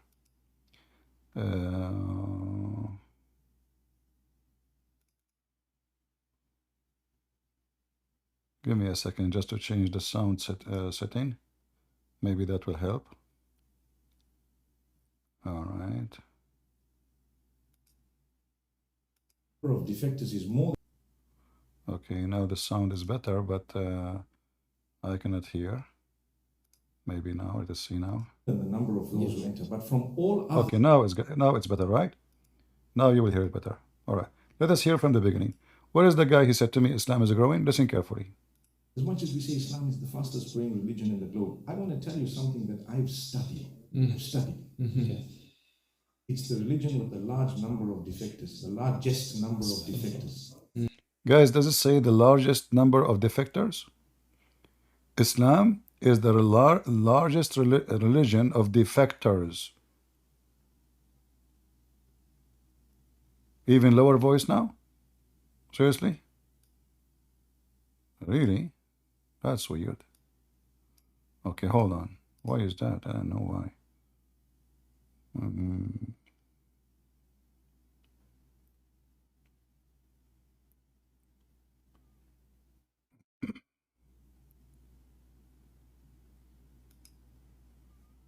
Okay, what about now? No. I'm not sure why. I mean, those stupid softwares, they should supposedly capture every sound coming from the computer and it's still coming the same no matter what I do. Let us try again. I want to tell you something that I've studied.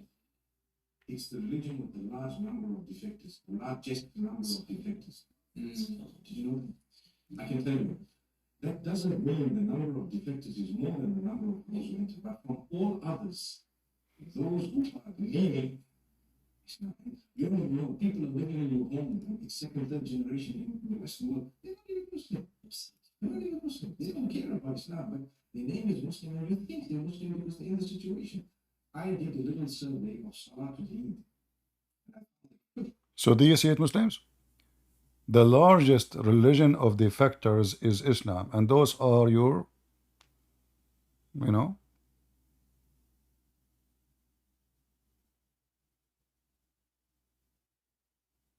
this is your sheikhs.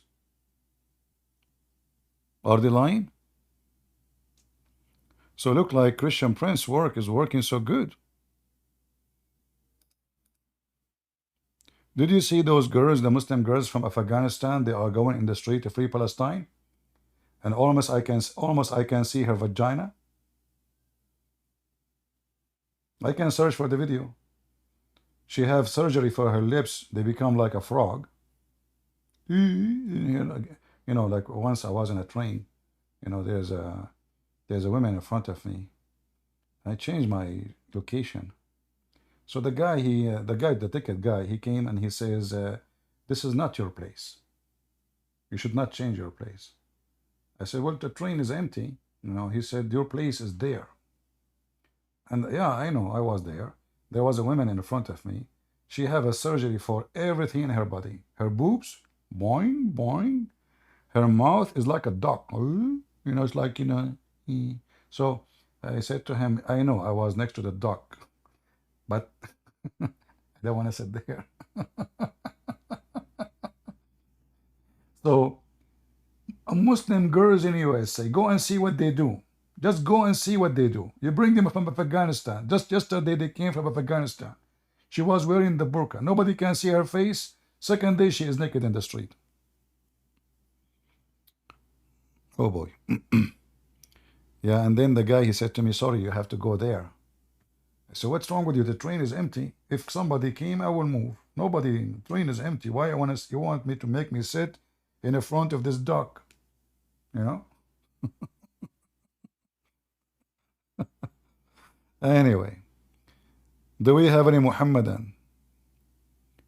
Hey Muslims, if you defend Prophet of Allah, you will get a lot of ducks. Ding ding, dogs, you name it.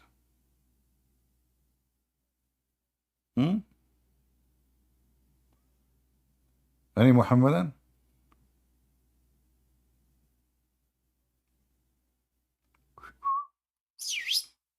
Any Muhammadan?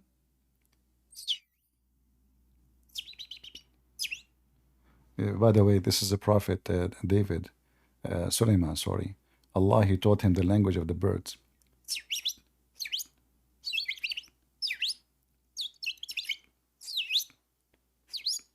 So Allah, he taught Sulaiman the language of the birds. And then the Abdul Sulaiman, he was speaking to the ant. Do you Muslims consider ants are birds? Seriously? Yeah, Allah taught him the language of the birds. Okay, Muhammad, I will invite you again, but talk, okay?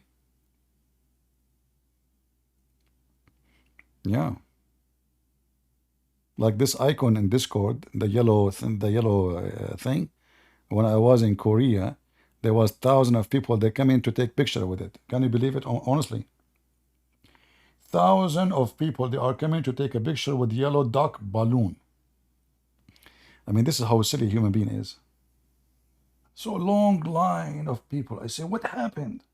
Somebody get murdered or something? Like, why people are coming from everywhere? Crowd like crazy. They want to take a picture with the duck balloon. Go, Mohammed Noor, go. Go. Hello? Okay, I hear you. Go ahead. I'm a Muslim woman. You are a Muslim? Woman? Yeah. All right. What do you like to say to us? Why do you lie about Islam? You are the same person. You come to me every time. You are from Senegal. The second I show you something about your prophet to read, you refuse to read.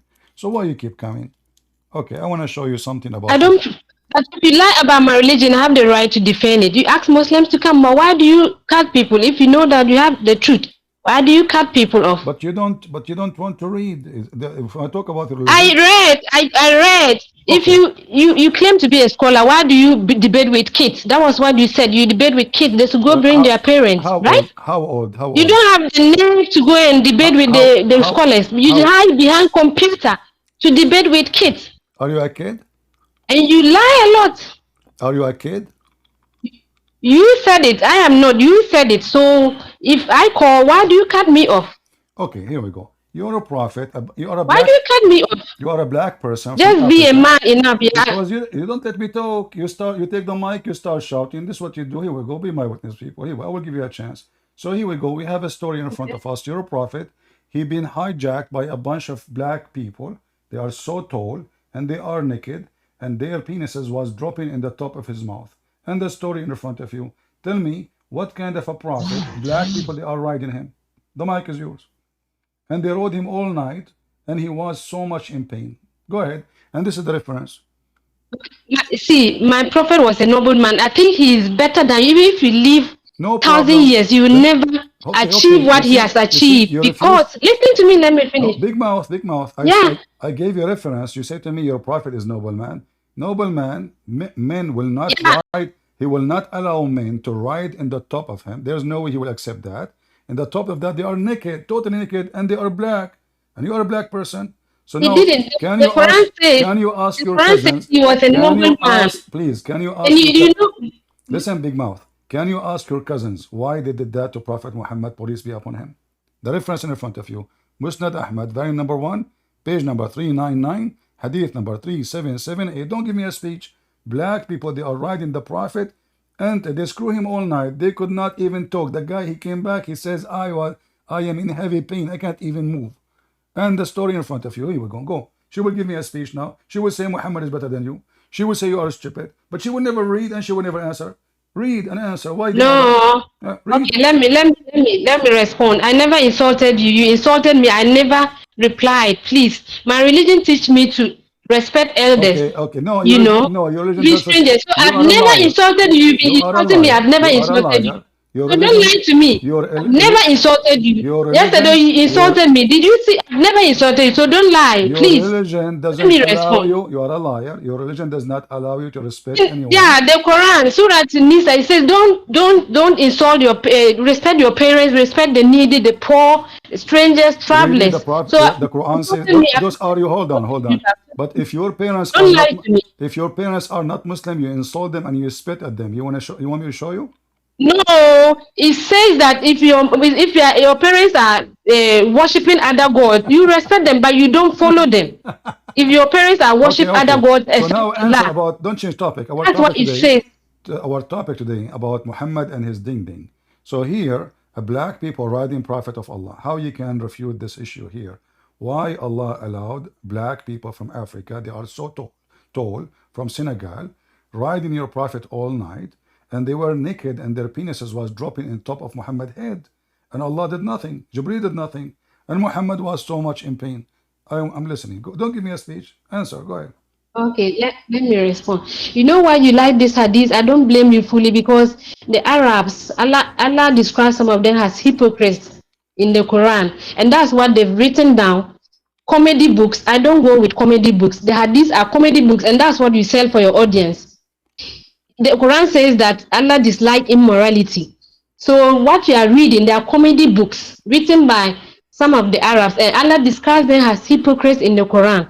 All right. That they will write this thing. But you're a Yeah. prophet. So You're a nothing prophet. like that. Hold on. If I asked you, there's a hadith. It says there's no difference between black and white. It's from the same book. So if this book is a book of hypocrite, No, is it Quran? Why you quote for me the hadith which make you feel better, but you reject the hadith which is from the same book? Either the book is written by the hypocrite, or we accept the book. So now, if I ask you, I don't accept hadith. I did not believe in hadith. Where your prophet spoke good about the black, you will say this book, which is not true. You said to me this book is written by hypocrite. They are liars, comedy book. So you are now admitting. Allah says it in the Quran. Listen. Allah says it in the Quran. In the Quran, Allah He says you are half a brain. You are stupid. Is that true? Bring it up. Okay. What is the what can a woman be a witness in the court? It did not say that. I'm asking you. Can be a woman? Bring it up. Can be a woman be a witness in the court? So bring the verse, pull the verse up and read it. I'm asking you, can a woman? Aren't you a Muslim? You want to come in here to teach me? What do you mean bring it up? Tell me. You cannot. That can is. A woman, if you said it's in the Quran, bring it up. Can a woman be a witness in the court of Muslims? Okay, read the verse. What read the verse? I'm asking you a question. I did not give you a verse. Can a Muslim? No, you cannot just ask me a question out of what? Give me the verse. I don't have you a said verse. It's in the Quran. Give me the verse. I don't have a verse. I'm asking you. Can a woman be a witness in the court? One woman can be a witness in the court. I don't know about that. I need a verse that says that. If a verse doesn't say that, then you're making things up. So you are a Muslim coming to call me. You call me almost every day. The second I ask you a question, you say to me, I call you because you lie a lot about Islam, and I have to call you out. See if I'm lying. I say Muslim women. I say one Muslim woman is not allowed to witness in any court. Yes or no? Am I lying? Bring the verse up and read it. I don't have a verse. I'm telling you. I say you Muslims don't allow a Muslim woman to be a witness in the court. One woman, she cannot be a witness because she is nothing. Yes or no? Either you say to the audience. We Muslim, who are we Muslims? You Muslim terrorist. What the Quran says, that is what I follow. Hamas, Hezbollah, all of you. So now answer me. Either you say I'm lying or you say. I did the Quran. I did the Quran. I don't follow any book. I follow the Quran. Imagine yourself speaking to someone who do not know the Quran at all. So I'm asking you a question. In your religion, can a woman be a witness in the court? Either you say yes or you say no. You know what? We don't speak on assumptions. So far, the Quran is there for us to follow. If you pick something from the Quran and tells me, I will give you 5 minutes to search on Google. Give me the answer. Okay, go ahead. No, but you keep on lying about Islam. Don't run away, please. Don't run away. Listen. You talk about Okay, Please, I say, okay, you see, you talk about I the want you prophet. to You get said me the prophet busted. was bewitched. Okay, Didn't you say I that? want you to You get me said the busted. prophet was I bewitched. want you to get me busted. I say that a Muslim woman, Okay. a Muslim woman, she is so stupid. This is therefore one Muslim woman, she is not allowed to be witness in the court. Am I lying or saying the truth? I don't know where you are getting it from. You need to That's get what me I'm saying. busted. If No, no, something no, like no, that, no. Listen, listen. did, You need to get me busted now. I just made my claim. I say Muslim women are so stupid to the point Allah forbid a Muslim woman, one Muslim woman, to be a witness in the court. So get me busted. Show me where it says no, they can't. okay, did Allah say that Muslim women are stupid, as you are saying? Yes. Did Allah say that? Yes. Muslim women are stupid? Very stupid. The Allah honors Muslim women, but that's why there's chapter of the women. There's no chapter of men, chapter of women. Yeah, because In they're honor so of women, stupid. chapter of Because see, men, chapter of Mary in honor of Mary, the mother of The Jesus. chapter of the You don't women. even have that in your Bible. Hold on. But the chapter of the women, Allah never spoke to the women. He was speaking to men. You are an idiot. So the chapter is called chapter of the women. But the chapter talking about how to beat women, how to F women, how to abuse women, how to use women, how to divorce women. But Allah never talked to you in the It's chapter of not the women. true. Okay, can you show me where in the It's not chapter true. of the women? It's a honor. The whole chapter is a honor to women. It's a honor to Okay, women. listen. If I'm a woman and then there's a chapter named the chapter of a I woman, heard from okay, the shouting person. Listen, I heard. I don't know if this is true. That Prophet Austin Power said that women are half a brain. What do you think about that? Prophet who? Austin Power. I don't know that prophet. Well, he's very famous. If you open your TV or you search in YouTube, you will find it right away. I mean, I don't know how come you never heard of him. He said, I don't know. I don't know what conclusion the person got to that. Okay. I don't know. I don't know the conclusion the person got to that. That women Austin Power is just a name, a nickname of your Prophet Muhammad. Here we go. Your Prophet, he said that women are half a brain, they are stupid, and because of that they will go to hell. If you are going to say to me this hadith written by the hypocrite will look like all your religion leaders are hypocrite, and this is Aisha, and this is Abdi Masood, and this is the best, and this is Muhammad, and it says Sahih. So the second we show you that the Quran and the hadith witness that women are half a brain and they are stupid, what you will say? Go ahead. The Quran never says that. The hadith, they are comedy books. That's what you like. That's what your audience like. Educate them. Well, here we go. Okay, here we go. This is Quran.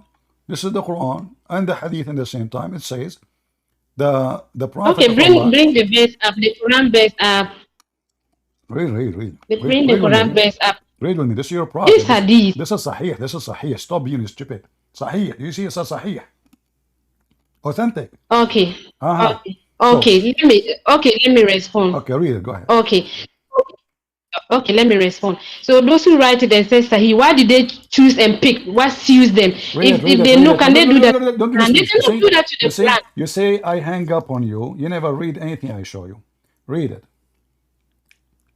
Okay, mister, you know what? There are some books the Christians don't rely on. I don't believe in. You are a big mouth. You are a big mouth, and you have. Are you going to do mut'a with me now? Either you read it or you go do mut'a at a different place. You said I am. Mut'a is in your Bible. It's in your Bible. There's no mut'a in the Quran. It's in your Bible. You said I'm lying. You are lying. I'm showing reference. Here we go. You're a prophet. No, but I told you I don't believe in something you impose it on me. You don't believe? I don't believe you are a Muslim too. Get out of here. You're a donkey. Muslims are smart people. That's why they join Hamas. They send me a big mouth women from the street women. Big mouth.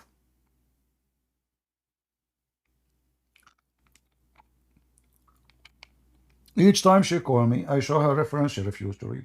I don't believe. I don't accept. I don't believe. Who are you?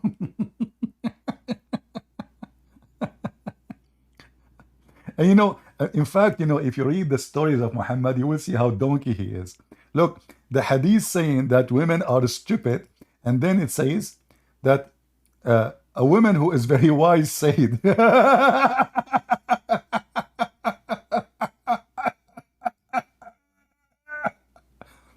I mean, Muhammad is the most stupid idiot ever. How in the story you are trying to prove to them that they are stupid and they are half a brain? In the same hadith it says a woman who was very wise, she said, why?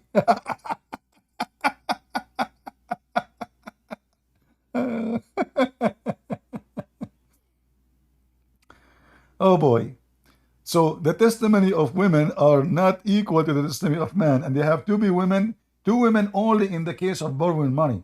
In the case of a murder or capital punishment, women are not allowed to be witness. However, one woman alone in any case is not allowed to witness anyway, because they are stupid. But this to show you how stupid Muhammad is. He claimed that women will go to hell just because they have their period. And he claimed to prove that they are half a brain because the Quran says so, that their witnesses is not accepted. Do you see it? All of this. They have a lack of intellect. They are mentally ill. They are stupid. And most of them, they will go to hell. Right? Don't come here. You see, I will never allow you to talk here. You are just so stupid. I give you the chance to answer. You never answer. And this is Quran. The Quran says women are half a brain. Here you see, this woman is black. You are the last one to defend Muhammad. Muhammad, he said the black people will go to hell. This is a story written by the hypocrite Arab. You mean the white people? You mean the white Arab, they wrote the black people will go to hell? And then all the Muslim Arab white, they did not get upset? And nobody stand against it? All the 14 centuries? It's obvious. Guys, if the Arab, they were black, then Muhammad, he said, all black will go to hell. Can you imagine what will happen? They will kill him immediately. But because they are white, he said all black people will go to hell. All the white people are happy. Who cares? They are enslaving them. They are torturing them. They are beating them. They are capturing them. So you will get a black person claim to be he is for freedom and against slavery for the slave owner, Muhammad. Muhammad, he don't free his slaves. He buy more slaves.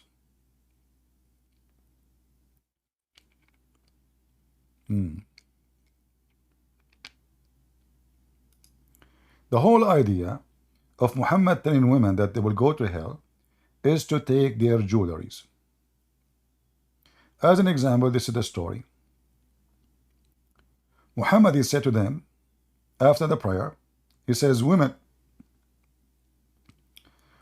give alms. The majority of hellfire are you women. The women ask, O Allah Messenger, what is the reason for it? He said, you curse frequently, but we have tons of hadith of Muhammad cursing frequently.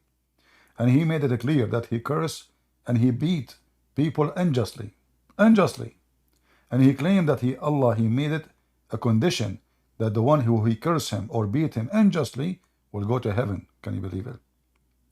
I have not seen anyone more deficient in intelligence, Muhammad said, and religion than you. God, did it say that?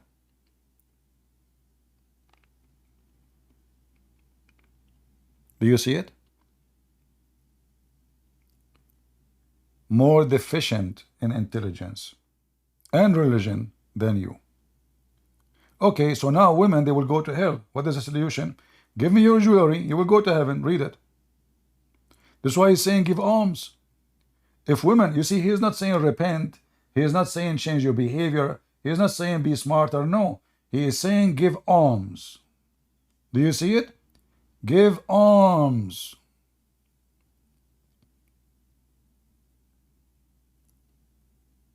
So how now they will go to heaven?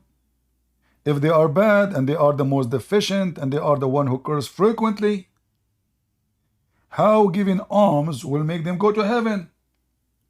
Then you will see women, they start coming to the house of Muhammad, giving their earring and their bracelet. The wife of Ibn Mas'ud came and asked permission to enter. It was said, O Allah Messenger, it is Zainab. He asked, which Zainab?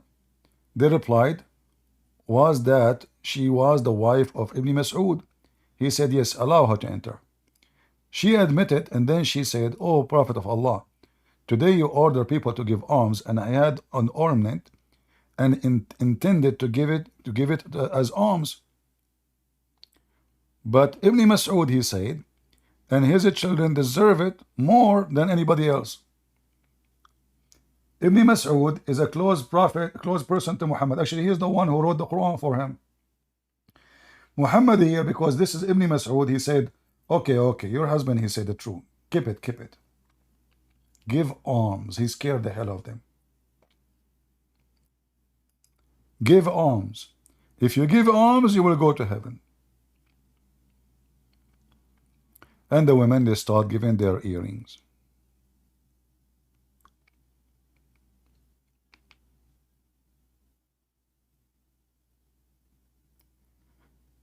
Any Muhammadan?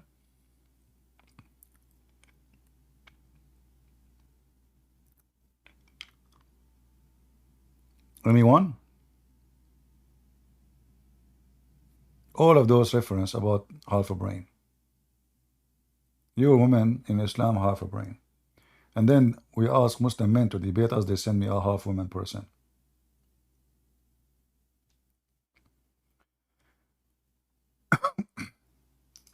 This is why I say the testimony of a woman, 2 women equal to 1 man.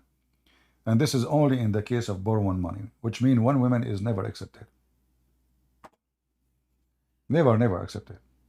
You have to have 2 women. And only in the case of borrowing money. They have deficiency in their religion and they are stupid. And then Muhammad, when he explained the deficiency of religion, he said they have their period. So look how stupid he is. If a woman, she have a period, how that is the reason to go to hell? Isn't it Allah who made her have a period? Was that her choice? How you can explain to me that she will go to hell because she have a period, you donkey? Is that her fault?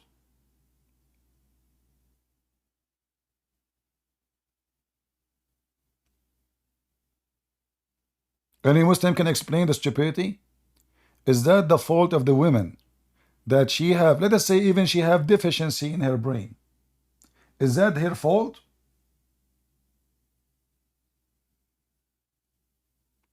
Are you with me? Because if the women are stupid, as Muhammad saying, well, the one who made them is the one who made them such a way. We have to blame the maker. Is that correct?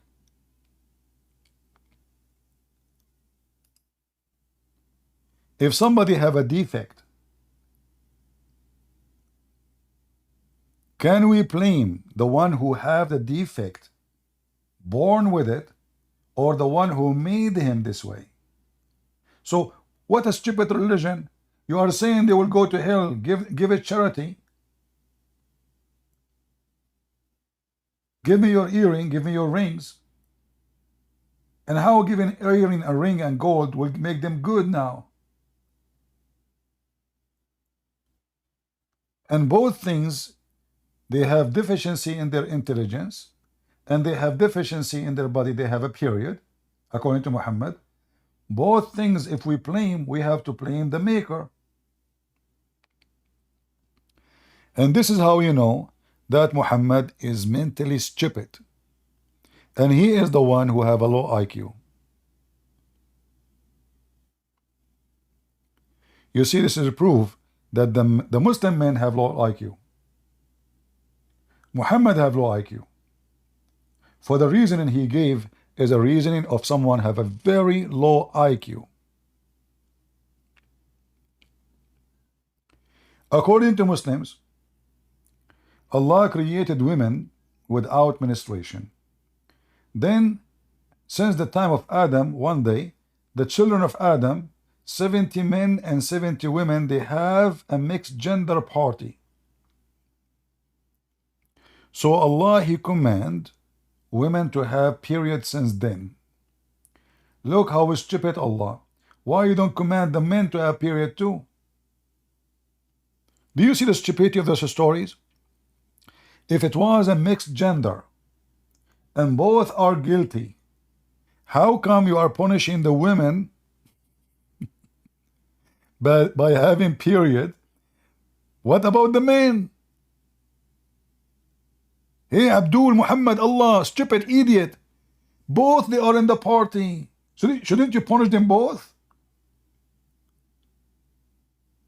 So if men and women, they were in the party, then we make the women have period and the men, they do have what? They get away with it?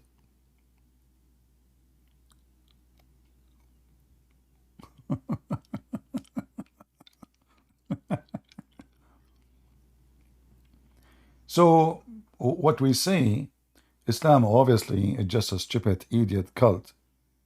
Nothing is true in it. They send me a woman with big mouth. This woman, she always call me. She never read anything I show her. She never accept this is a fabricated. Anything you show her, it's fabricated. Anything. Even if it says Sahih, authentic, Sahih Muslim, Al-Bukhari, authentic. Then the hypocrite, the Arab, they wrote that, the Arab, the hypocrite.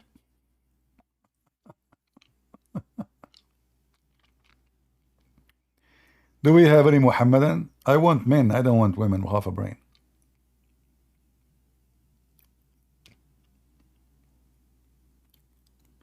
Anyone?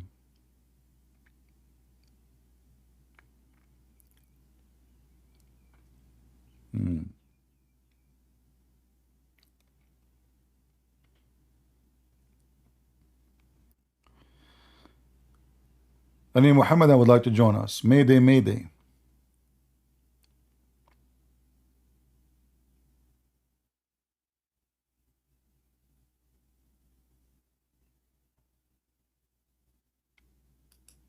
Anyone?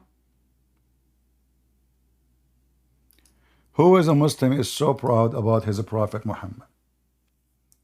As we heard today, the hypocrite Arab, they wrote hypocrite stories about the hypocrite Prophet. And the hypocrite Muslim, they say to us that those are Sahih books. But you cannot believe them. Muslims are hypocrite. And we heard that many times. So conclusion, when a Muslim, he tell you a story in his book, you need to know. You witness every day, Muslim, they keep saying to us, the stories are a lie. Which mean Muslims are a bunch of liars. You cannot trust a Muslim writing a story about his prophet. So how you can trust the Quran?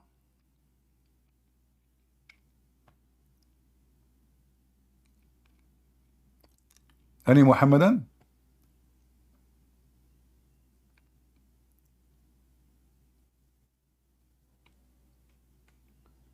And speaking of debating kids, where is your sheikhs? Where is your sheikhs? Hey Muslims, where is your sheikh? She said, I debate kids. So all those years, there's nobody coming to me except kids? That means there's no sheikhs.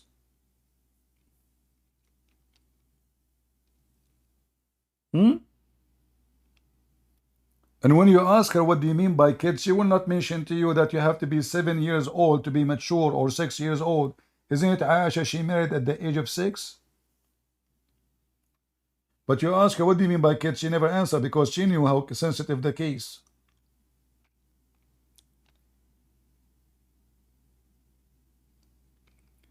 The Muslim men, they are busy doing boom boom. They don't do boom boom. Trust me, they are #1 people in the world who buy Viagra.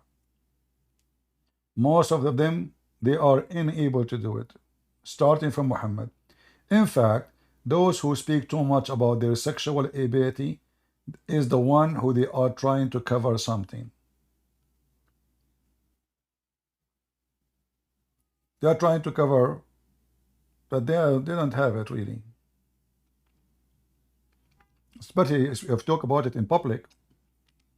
Like, I mean, if there is a reason for you to mention it, like in the private, let us say you are talking to a doctor or something, I understand. But you go in public and you say, hey, I can do boom boom to 20 women. I can do. Obviously, the one who say that, he's trying to cover a problem.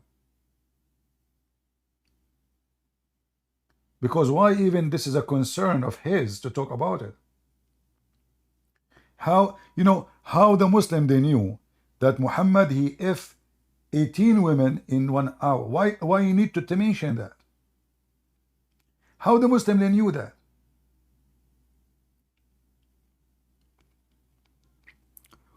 Imagine you meet a guy and he go everywhere, he says, I just F I this wife and this wife and this wife. Why a decent man would do that? Any one of you respect a man or a woman, she go in public, she post in Facebook that she just have sex with her husband? Is that what a decent man or a decent woman she say in public? Even if the sex they are doing is legal, you know, I mean, she's lawful for him, he's lawful for her. But why you want to mention that?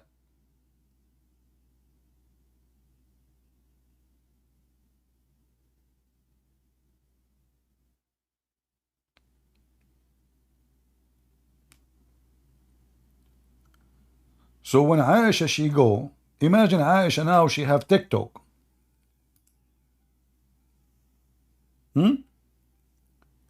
Aisha she have TikTok. She just finished with Muhammad. She go in TikTok and she made a video. The Prophet he used to suck my tongue when I am fasting. How, Aisha? Tell us how. The Prophet he used to command me to put a sheet around my vagina and he fondle me while I have my menses.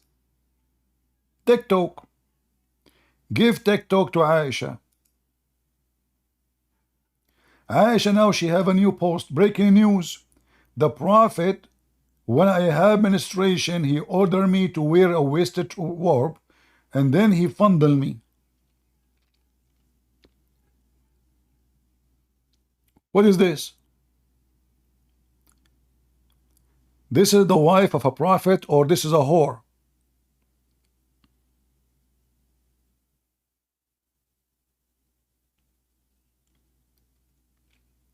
Who of you will accept his wife to go in public and post this?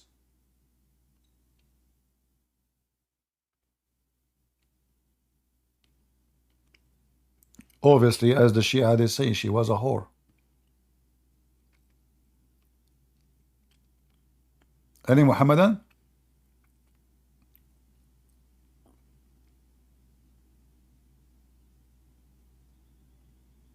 Yeah, put all the laundry on public. Let everybody knows what Muhammad just did 2 minutes ago.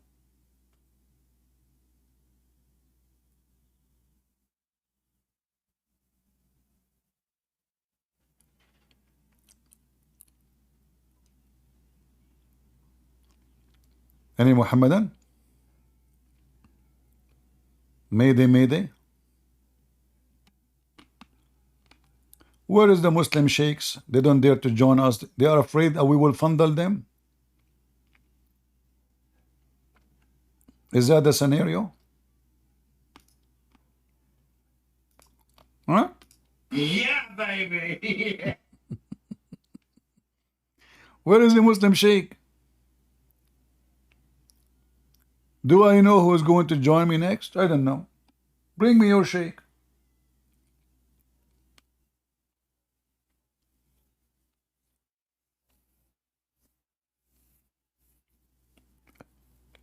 Anyone from Free Palestine? Assassino Snake? Are you a Muslim Assassino Snake?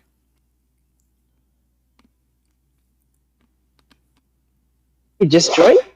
Oh, did I just join? Oh. Hello? Can you hear me? Yeah, I hear you. You are making noise. I don't know what is that. Don't move your microphone. Yeah, sorry, I'm walking outside, so that's the reason.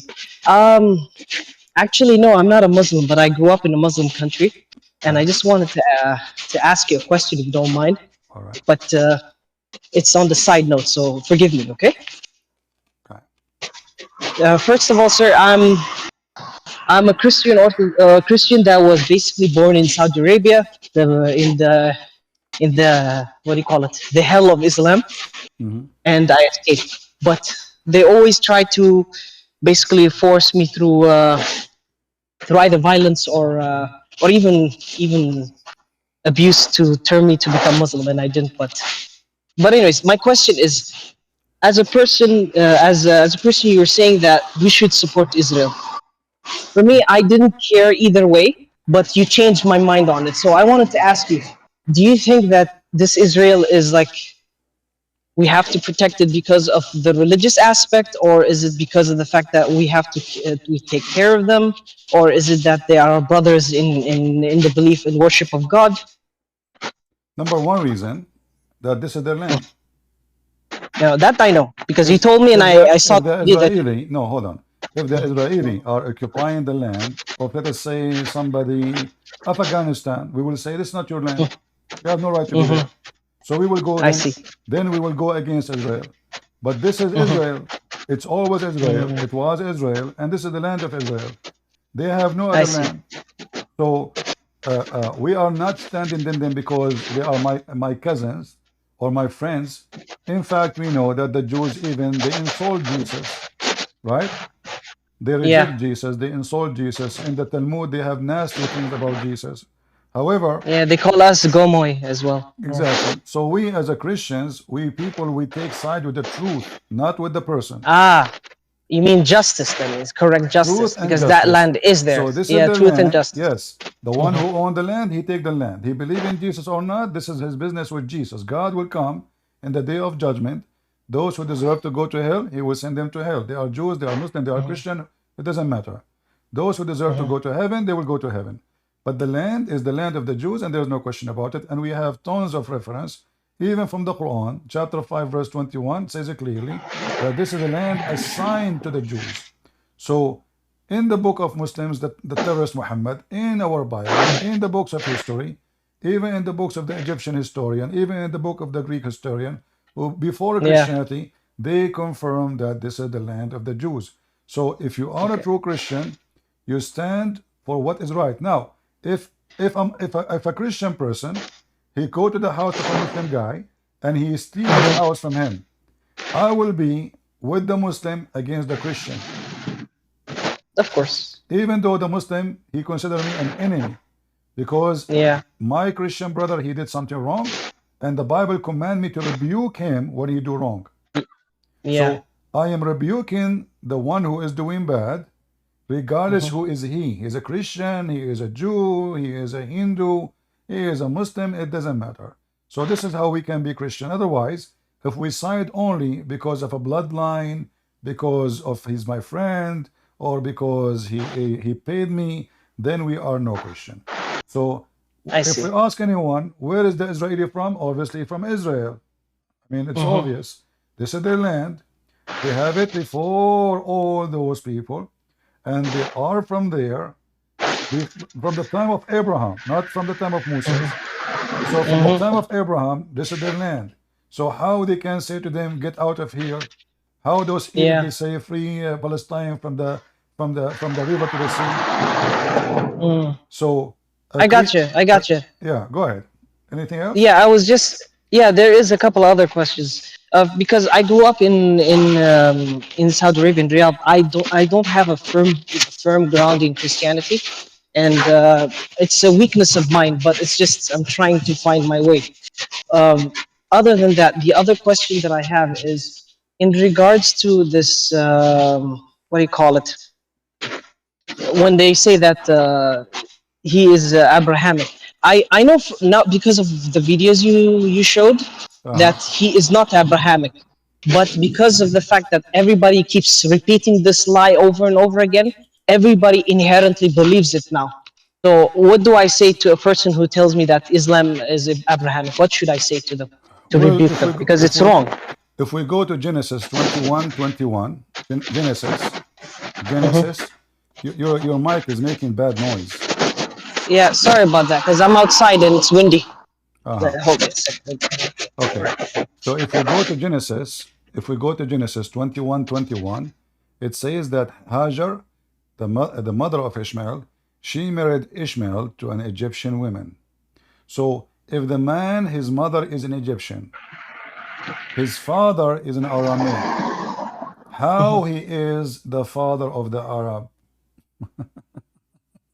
Yeah, that part. That's also a part that I didn't understand. They keep saying that he is Arab, but the bloodline already disappeared in Egypt, so he's Coptic or of the Yes, Coptic he is bloodline an instead. Egyptian. So that's He's an yeah, Egyptian. he's His he's mother Egyptian. Egyptian. He married Egyptian. So now it became 100% Egyptian again. You know. Mm-hmm. And the Egyptian, they are African. They are not the father of the They're not Arab. Arabs. But Yeah. but you know, some naive priest in every church, they keep repeating the same thing. They say Muhammad is from Ishmael, the Arab from Ishmael, the Muslim from Ishmael. That because those priests are ignorant and they are stupid. Yeah, it's the reason why I'm asking these questions is because in growing up in Saudi Arabia, they would badger me with these points about all the time, like Tawheed and all that stuff. Like I speak Arabic. I'm not Arab. I'm an actual African, but they forced me to speak Arabic. The word Tawheed prove Islam to be Yeah. false because Tawheed in Arabic mean unification. Is union, unification, not. So if Allah is one, how you call him? How you say Tawheed? You believe in Tawheed? That's stupid. Yeah, it's like three pieces are becoming one. That's what you mean. Like you're meaning that it's Yes. already in pieces, It's an forcing it to just action. join together. It's an action of reunification of things. So Tawheed, Yeah. Muhammad is a fool. He took the word Tawheed from Echad. Echad in Yeah. the Hebrew. Echad in the Hebrew means two and more become one. So the man, the Bible says, the man, he take a wife and leave his parents and they become Echad. One. One. Echad. So Echad here, one, not as a one person. Yeah, two people become one. As a unity. Mm. The man is a person, the woman is a person. They are two person. But when they have a marriage, they are Echad. They are one by unity. I see. All right. Mm. And this is the last question. All right. Because of my own weakness when it comes to my faith, I just want to ask you: should I just read the Bible and find a church, or is it just should I first read more of the Bible and try to be more in line with the Bible before I find a church? The Bible is the most important book of guidance. The church is a choice you make. You have to go, and then you have to examine the person because there's many false teachers. The Bible warns us. So yes, when you go to a church, you need to ask them two questions. One about Islam. If they say to you, Islam is Abrahamic, Muhammad is a prophet, clean the dust of your sandal and get out. The second question, you ask them about homosexuality. If they said God love everybody, it's okay, etc. All of this, that's mean they are not teaching the gospel. The gospel is so clear. So two questions will tell you the quality of the teacher. Either he is going to share what the Bible says, or he is a politically correct doing business, trying to collect donation. And there is too many of them.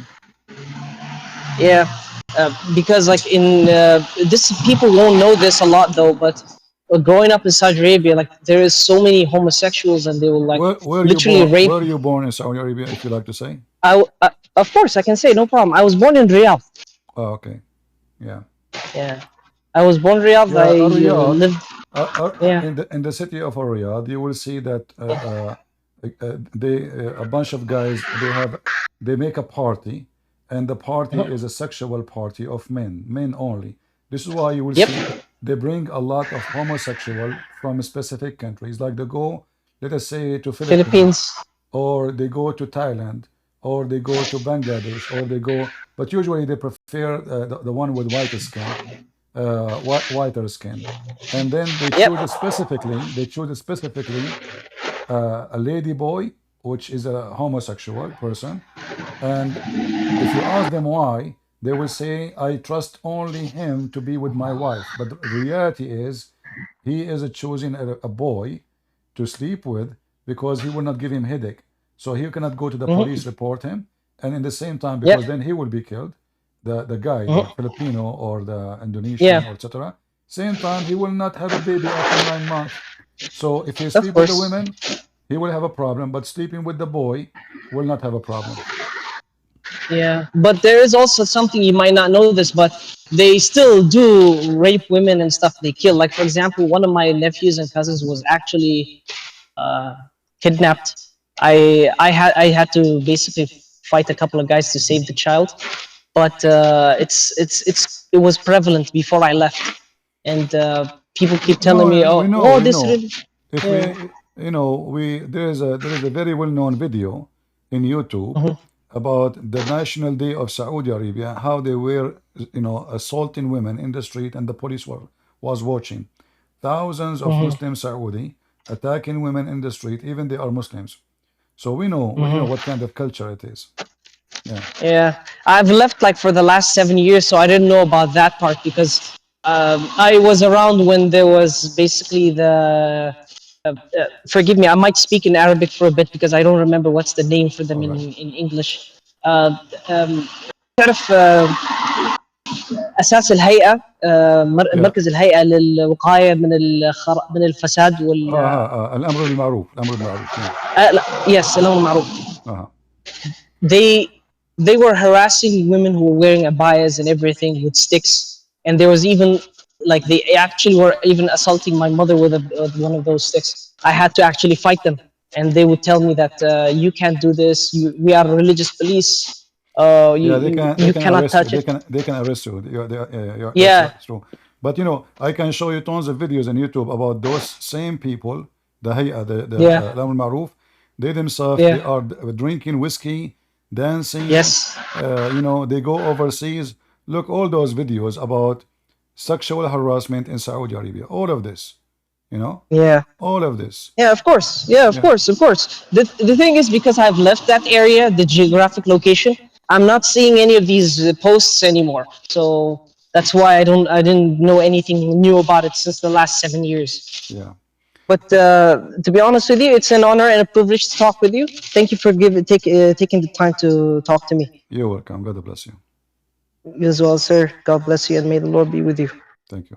How do I? Do we have any Muhammad that would like to join us? Yeah, this is religion. They speak too much about how good they are, but you need to have a guardian with your wife if she go alone in the street. You see how good they are? Islamic country is so good to the point you cannot have a window without metal bars. If you have a house with window without bars, you are screwed. Literally.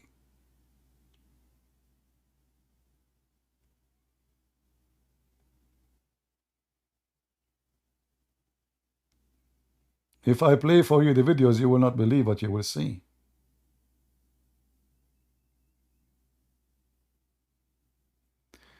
Anyway, they dress white, they pray 5 times a day, but they are the one who do bachabazi. They bring a boy, they make him dress like a girl, and then they have sex with the boy. And nobody get upset in Pakistan. They get upset if somebody preaching the gospel, they will burn him alive. But their sheikhs doing bachabazi, it's okay. Halal, halal, brother. It's halal. It is halal.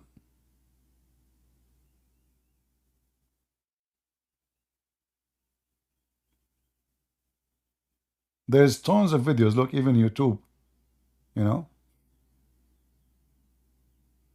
they block them. Look how beautiful this boy, Muslims, in the heaven of Allah. And look at the Taliban, brother. Brother, subhanallah, look how he shake his ass, brother. Hey, Muslim, don't touch yourself. Stop here. Stop. Abdul, Praise be to Allah. And look, all those who they are watching, they are sheikhs. Look at the beard. Look at this. Look, and yeah, and then they put money in the top of the boy, and this is where in the heart of Taliban.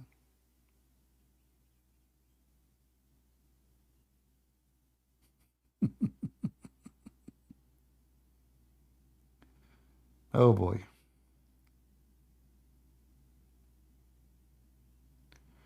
We go back to Prophet Muhammad. What happened? What happened to the Muslims? Fastest growing religion in the globe. I'm going to tell you something that I've studied. It's the religion with the large number of defectors, the largest number of defectors. No way.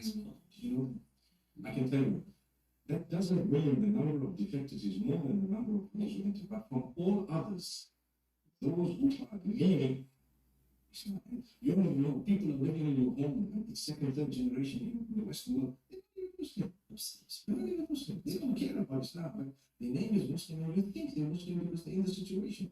I did a little survey of Salatul Eid. 50% of the guys don't even go to it.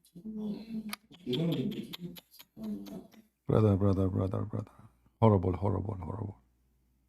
Situation is very bad situation. Anyone would like to join us? Anyone? Low sound? I don't know why, you guys. I don't know. I mean, the sound. I will see if there is something wrong with this program, you know. Maybe I will change using this program. I don't know what happened. It should be working fine, but I don't know why it's not coming to you. Any Muhammadan? Muslim?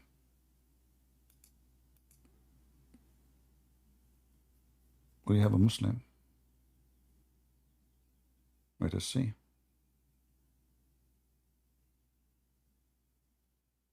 Join Muslim.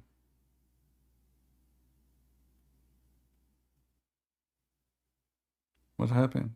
We allow him to join. He did not join us. Maybe he changed his mind.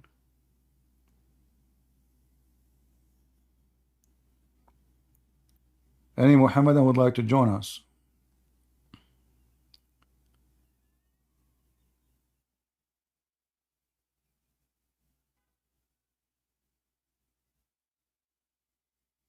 Any Muhammadan?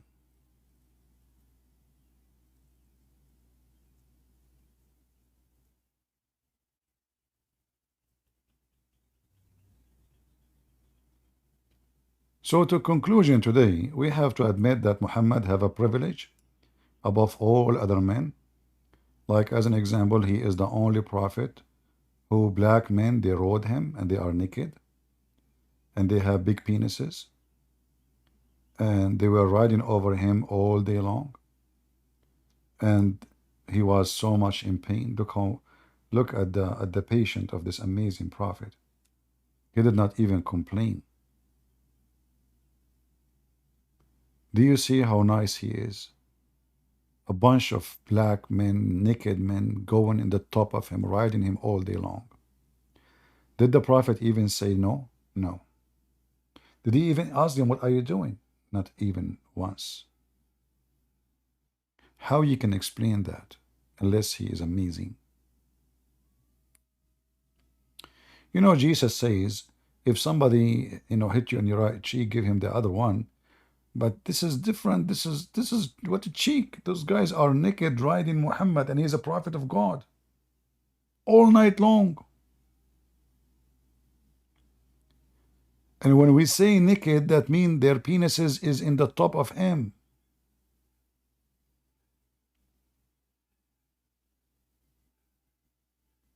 Where was Allah? And why Allah allowed such a thing to happen? I wish I am good in art. I will make a picture about this.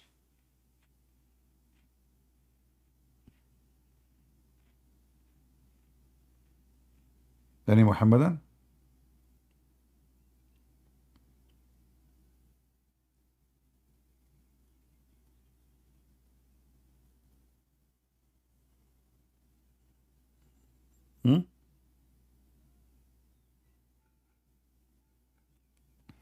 Yeah, the software I'm using right now did not allow me to draw. Sorry.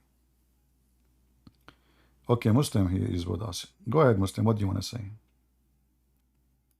Yeah, it's me. Again? Okay, are you going to read Now, for me? why do you cut me? Oh, you don't read each Okay, time? let me. I don't. Okay, do you Okay, promise me? Do you promise me to read if I show you? I'll let you listen to me. No. This one is I not don't want true. to So listen to you said excuses. okay. If I show you Okay, let my, me listen. if I show you Let my, me. when I show you my evidence, do you promise me to read? So okay, but why was Jesus doing with the naked young boy in your Bible? What was he doing with that naked young boy? It's in your Bible. What? Jesus doing with that naked young boy following Jesus. What was he doing with him? Jesus was naked? Yeah, Oh, in your okay. Bible, a young naked Okay. boy was following Jesus. What was Jesus Okay, doing hold with on. Okay. Why Jesus was naked? He was in the young beach? naked boy? No, tell me. In the story you can No, see. Okay, a where you, boy was following Jesus. A naked young boy what do you know? was No, hold following on. Jesus. Hold on. Where it says that Jesus was naked in the Bible and he was naked doing something bad. Can you show me? I didn't say Jesus. I'm saying a naked young boy following Jesus. What was Jesus doing with that naked young boy? Can you explain? Just shut up. I don't even understand what she is saying. Hooker, go whore. You are a whore who follow a whore, and you are coming to school us about the Bible. Naked following Jesus. What the heck?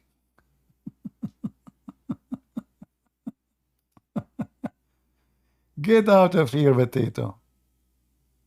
The Bible, your Bible. Jesus naked, following Jesus naked. You say to her, Jesus love you? No.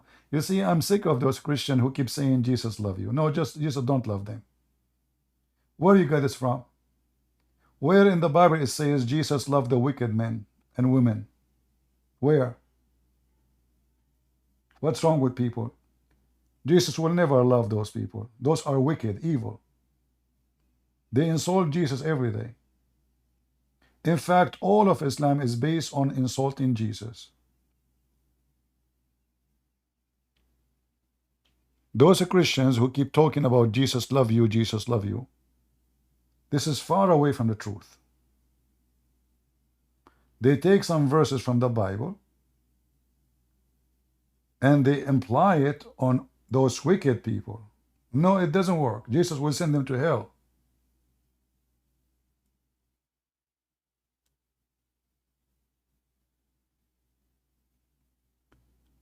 No, Jesus don't love everyone. That's a lie. That's a big fat lie.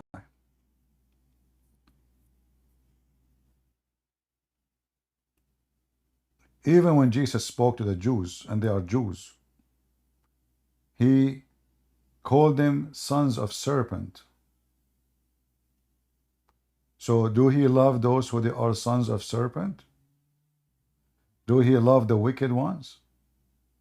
So a group of Jews who they are obviously evil. Jesus told them who they are. So if those are the Jews who worship the same God, but they reject Jesus, how about those who worship evil God like Allah? So stop your fallacy and saying that Jesus loved everybody. He don't. God destroy nations. Is that because he loved them? When God destroy nations, is that because he loved them? When God, he did the flood of Noah and he killed everybody except Noah, is that because he loved them? Or God obviously is punishing them and there's no mercy, which means no love. Love is mercy. Love is mercy. When God, he punish you, that means you are out of his mercy. When God, he send you to hell, that means you are out of his mercy. And that is his love. Love, if he love you, you will not go to hell. So the second God he drop you from his love, then you will be dropped automatically from his mercy. And then you deserve the punishment. And the Muslims, all of them, they will go to hell. You keep saying to them, Jesus loves you, they will never listen. You're actually encouraging them to stay Muslims. They think that Jesus loved them by being Muslims. This is how naive those Christians who keep saying that. When you say Jesus loves you, Muslims, okay, that means he loved them when they are Muslims. No, he don't. The Lord, he said, no peace for the wicked man. Peace for those who love peace, and no peace for the wicked man, the Lord say. So in order to have peace of the Lord, which is his mercy, you have to be a person who is not wicked.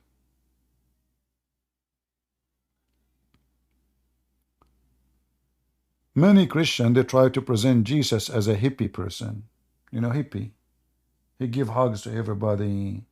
You know, this is not true. Jesus, he flipped tables in the temple. He kicked them out of the temple. He said to them, you made the house of my father a market, a bazaar.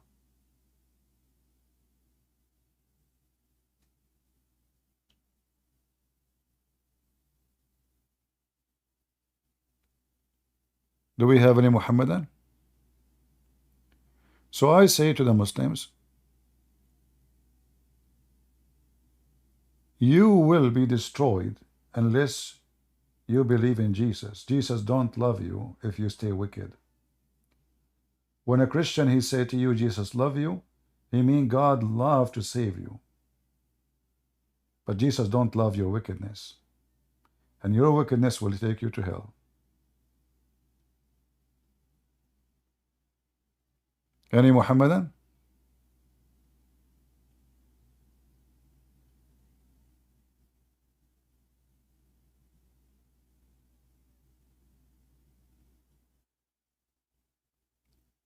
Yeah, you know, this is the fallacy of many false priests who keep saying Jesus love you, Jesus love you, Jesus love you. Jesus love everybody. That is absolutely false. Do Jesus love the rapist? Who want to say yes? If there's anyone want to say yes. Do Jesus love the rapist?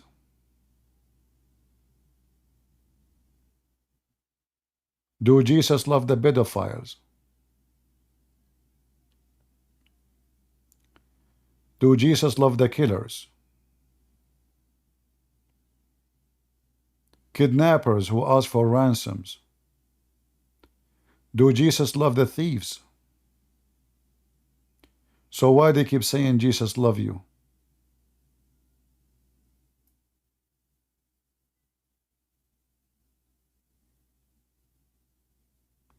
Jesus love to save you,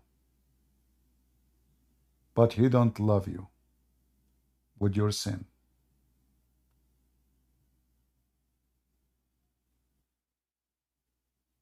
In order to deserve the love of God, you have to love others.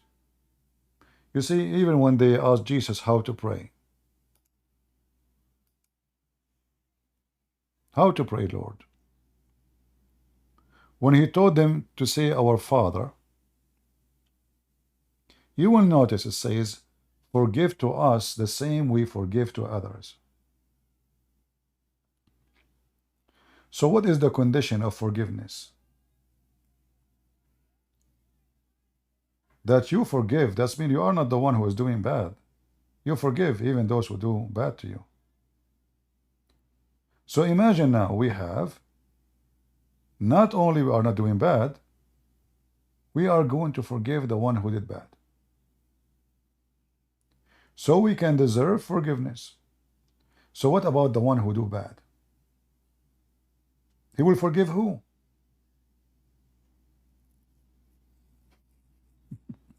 He is the criminal. then this person who is doing harm all his life, he need a huge makeover of his life. He need to go down in his knees and promise the Lord never do it again. And then the Lord will decide if this person deserves forgiveness.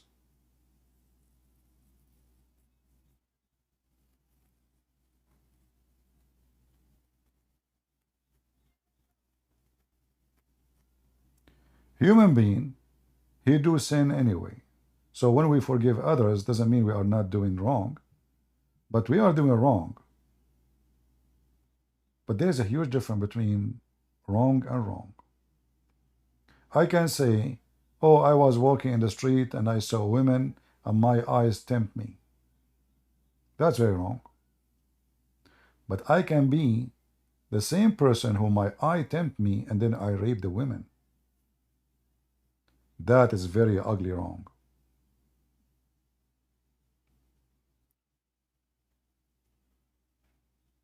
So in order to make people repent, stop saying Jesus loves you. Tell him what you need to do first. Tell him that Jesus loves to see you a good person. Love to see you repenting. Love to see you a peaceful man or woman. Love to see you a love person, a person who live love. Otherwise, Jesus don't love you. Jesus, he will send you to hell for eternity. You will burn in hell. And obviously the one who sent you to hell, he don't love you at all.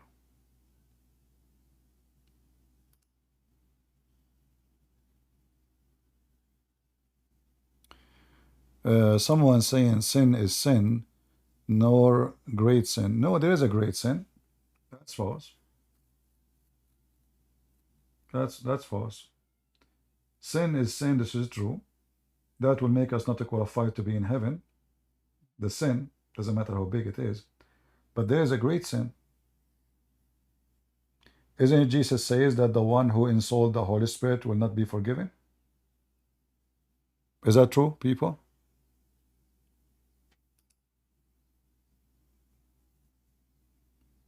The one who insults the Holy Spirit will never be forgiven. So who said there's no great sin?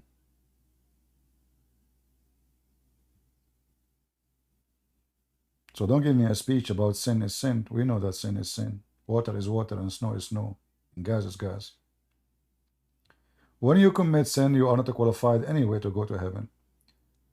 But when you repent, that will qualify you for forgiveness.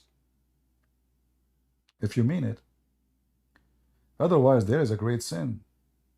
For sure there is. A rapist is not the same as someone who wished to have a woman. A pedophile, Jesus says it's better for him to put a milestone around his neck and throw himself in the deep ocean. He did not say repent. I don't think a pedophile will be accepted in heaven even if he repent 1 billion times.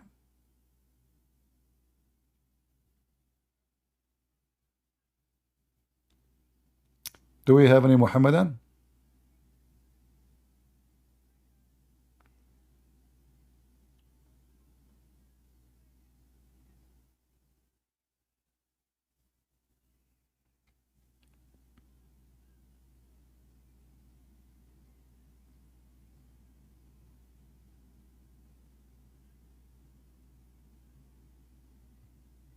Anyone?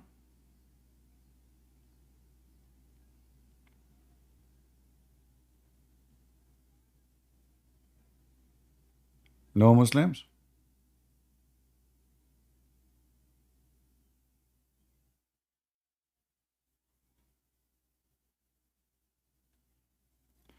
So you have to deserve to go to heaven? That is the gospel?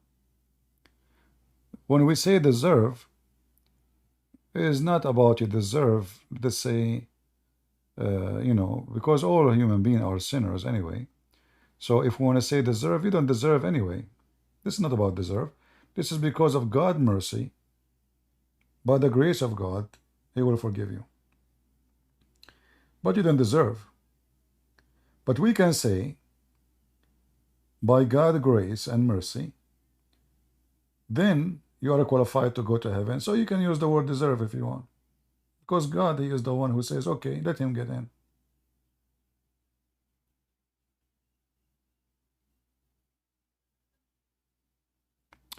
Any Muhammadan?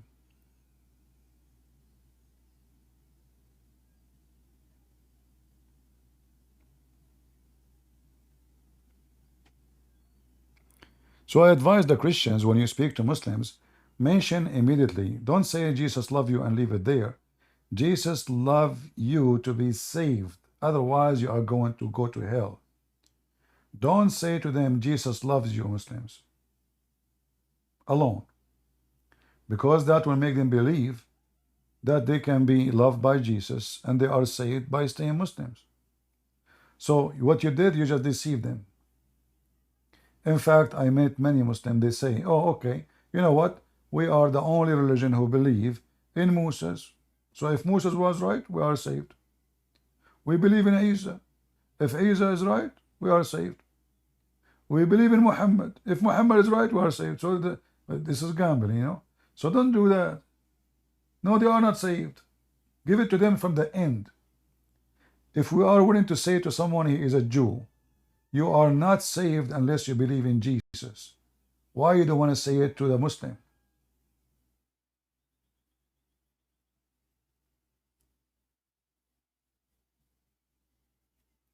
All right?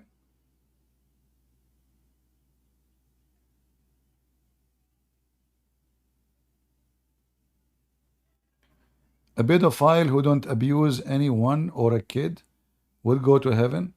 I don't know how he's a pedophile, but he did not do anything. However, if you are talking about a pedophile in his mind, let us say he fantasy about it, well, he is a pedophile still. You see, I'm not going to tell you I'm God who can tell who go and who don't. But Jesus, He made it so clear. If your eye will mislead you, you better unblock it.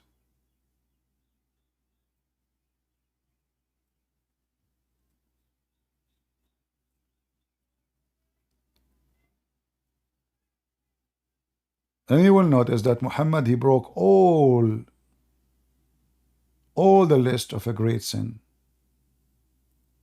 He's a pedophile. He's a thief. He's a child molester. He's a sex offender. He's a caravan rider. He's a killer. Even his own son, he did not leave him alone. He took his wife. What is left?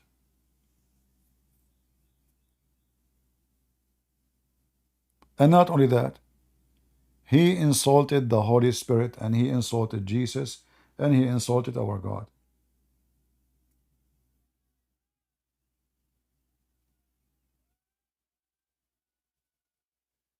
Any Muhammadan?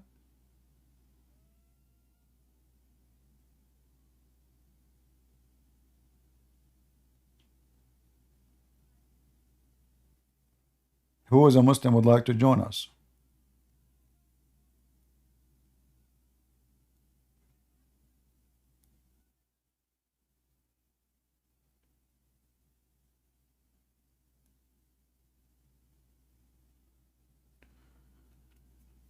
We're saying about the rapist, no salvation. I did not say there is no salvation. I said, do Jesus love the rapist? I said, no. So, if a person repent from all his heart, and then God forgive him, and I believe he need the forgiveness of the victims too, then God, he can send him to heaven if he want. But do God love rapists? Absolutely not. He hate them.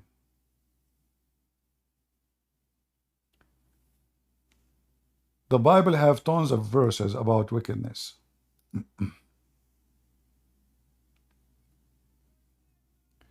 Why people they act as they never? Maybe you guys never read the Bible before.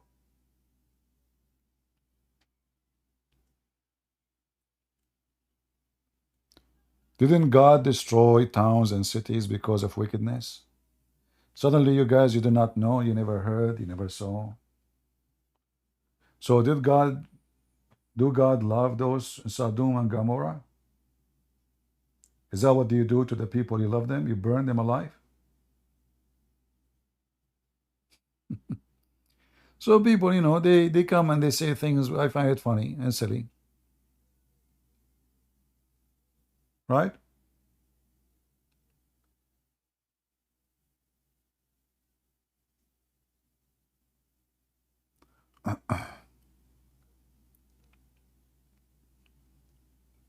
People will notice how much God he loved them in the day of judgment.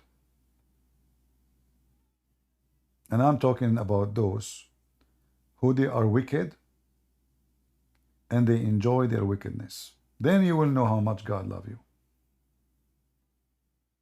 When the fire touch your skin.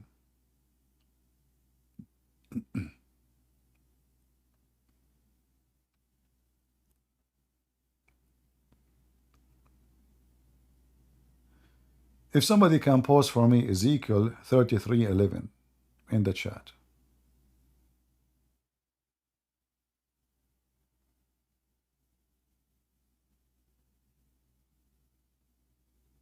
I have no pleasure, the Lord. Yeah, hello, CP. Go ahead. Do you know how to answer a question? Because Sorry? someone asked, are Jews children of the devil or children of Hashem? Why the Jews are children of the devil? How you can say that? I don't know. No. I'm just generally lost on the question. Jesus, he spoke to a group of rabbis. They were obviously playing games with Jesus. And he called this group, the Pharisees, he called them, your father is, if your father is Abraham, we'll do the work of your father Abraham. So this is not about all the Jews. This is about a certain group Jesus was speaking to. Otherwise, the majority of the Jews already they are Christians. Isn't it all the disciples of Jesus are Jews? Isn't it Mary? Oh, thank you for answering, CP. I got very lost. Isn't it Mary? Mary herself is a Jew. Isn't it Joseph is a Jew? Yeah. So who can, do you hate Mary? Do you think Mary was a child of the devil? No. Okay. Well. Thank you for answering, CP. I got very lost in that question. Yeah, you're welcome. Yeah. You see, there's some people, they want to make you hate the Jews. When we say that only Jesus is the Savior, this is not about hating the Jews or calling them names. Some, they go and they quote for you a phrase from the Bible. They say, well, you know what? It says the synagogue of Satan. Well, the synagogue of Satan is the one where that synagogue speaking against Jesus. So every synagogue who speak against Jesus is a synagogue of Satan. There's no question about it. But that is not an excuse to hate the Jews. Those are misleading people, misleading leaders are misleading their people. So those people, they need your help so they can be saved. You will find between them people who they are good, they have good heart, but they misleaded. The majority of the Jews already, they become Christians. Did you ask yourself after all 2,000 of years, where's the Jews? The majority of them, they become a Christian. This is why you will find rabbis these days who they are so angry from Christianity because Judaism lose population to Christianity, not to Islam. How many Jews they convert to Islam a year? Maybe none, maybe one, maybe two, maybe five. But we can find hundreds, if not thousands, of Jews convert to Christianity every year.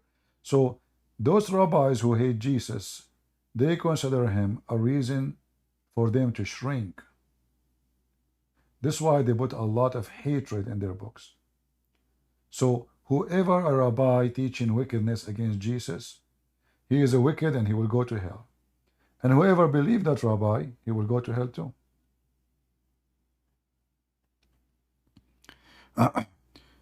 You see, when I speak to Muslims, I say to them, you will go to hell. This is not about I hate the Muslims. This is about I'm telling them the truth, what will happen. Same when we say it to the Jews. If you don't believe in Jesus, you will go to hell. I'm delivering you the message about what will happen to you. I'm warning you. So if you choose to be Antichrist, that was your choice.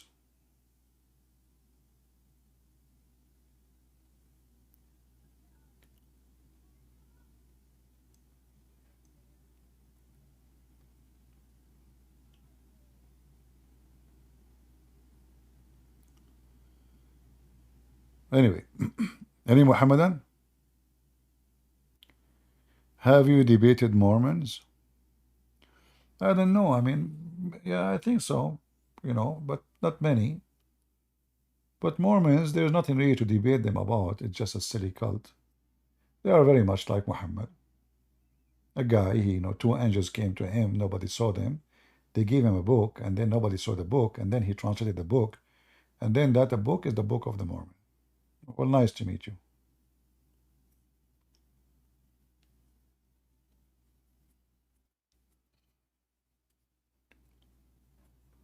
The Bible says, anyone bring other than this scriptures, let him be what? Somebody can complete the sentence for me? Anyone bring other than this scriptures, let him be accursed or cursed. So you do not need to debate about it. We have very clear verse. There's no other scriptures. No Quran. No Book of Mormon. No Jehovah's Witnesses. All this garbage. We don't have other scriptures. Any other scriptures is not scriptures.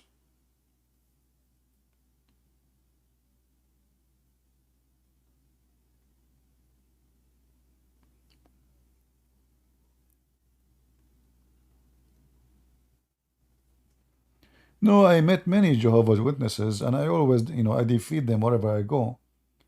But, I don't like to record when I go. So I'm not a person really who like to make himself look like a hero, recording him talking to people, debating them. Like here, because we are in the internet. But usually when I go in the street, I don't really go and record people. I don't like it.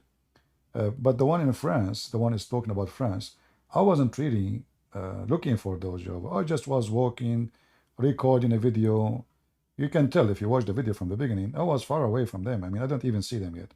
So I was saying, I am in France, here. And then suddenly, oh, Jehovah's Witnesses in front of me. Otherwise, I wasn't really planning for it.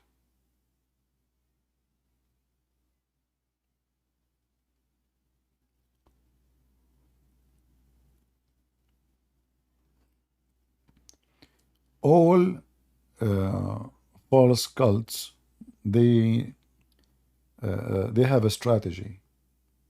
First, debate and argue with the naive, the one who don't have education. If you bring someone, he have a, let us say, PhD in nuclear, and now a Christian Prince is going to debate this guy about nuclear. I mean, I will look like a fool, literally. So what they do, they bring somebody, he have a nuclear education to kill your faith. But this nuclear education he have will work only, can be considered nuclear only if you are dumb. Otherwise, his nuclear is not even a fart in the front of somebody have the education. So they target people who do not know, and they hunt for a prey. And this is what the Muslims do.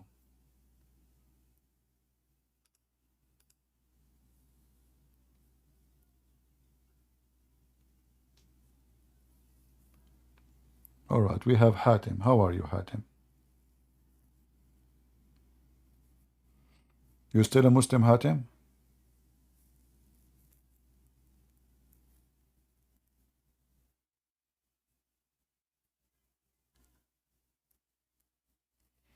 Maybe Hatem, he have a problem.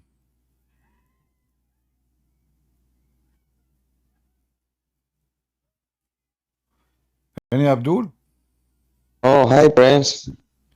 Hey, Hatem, how are you doing? You still a Muslim, Hatem?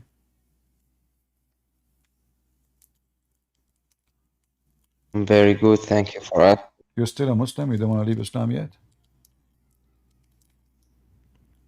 Oh, yes. Yes, you don't want to leave Yes, Islam? yes, I'm still Muslim. Is Yeah. that because the Prophet Muhammad will give you a big penis? You want to stay Muslim? Be honest with me. It's okay, nobody is listening. Just me and you. No, seriously. Why? From Why? I where mean, do why? you take this? Is that No, I mean, this okay. This isn't this what your prophet says. Allah will give you in this penis. Be honest with me. Is that why you want to be a Muslim? Well, for me, I don't like to have a big penis. Actually, I scared the hell of me. You know, I'm scared even to see such a thing. I mean, this is weird. So why you want to be a Muslim? If it's not the penis, what is? You know, tell me. Give me a good reason. Go ahead. I'm listening.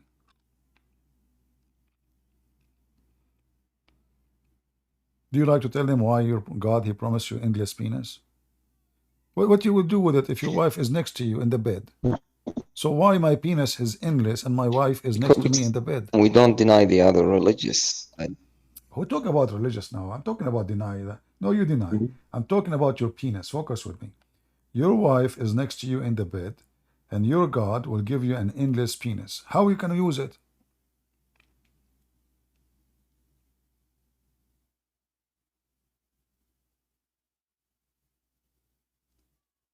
I'm a little confused about using From it. where you get this hadith or what? You never heard this hadith before? Can somebody post the link for us about the endless penis for the Sahih Actually, hadith? no, I didn't. Really, you never heard this before, Hatem? I'm trying to strengthen your faith, you know, because I have a feeling that you are going to leave Islam soon. So I wanted you to see how beautiful Islam is. You will have a very big one. Incredible, you know. So like, I don't know. I mean, your parents will be proud of you. You know, Hatem, he read Arabic. So that's a good thing. We do not need even translation. Hatem, here we go. This is the link. Do you see that? You see the page in the screen?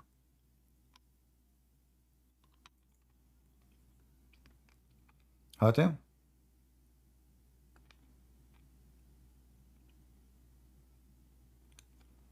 Hello? What happened to Hatem? Hatem, he got a long penis and he ran with it. As soon as he get it, he took his spaceship and he flee. Look how beautiful it is. This is amazing. You know? Look at this. Allah will give you an endless penis like a palm tree and a vagina which fit for that. I don't know how that will work. Hey Hatem, what happened? Where do you go? I'm showing it you on the screen. You speak Arabic. Come on. Come and get your destiny. This is your destiny. Palm tree, endless. Not even palm tree, endless palm tree. You see here the translation is not really coming correct. Because in Arabic it says as-sahuq. Hey Strawberry, what do you want to say? About 521. It's not about the Jews of today. Which one? 21, Surah 5. Chapter 5, verse 21?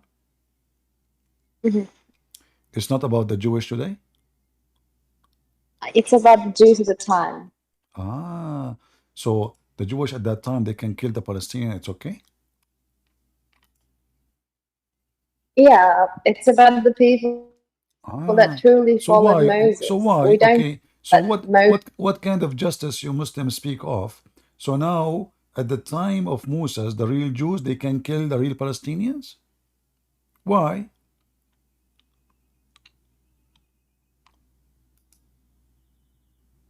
Sorry? Are you an atheist or a Muslim? I'm a Muslim. All right. So, what is your logic? If I go with you and say, those are different Jews, so why we want to kill the Palestinian? What? How you justify it?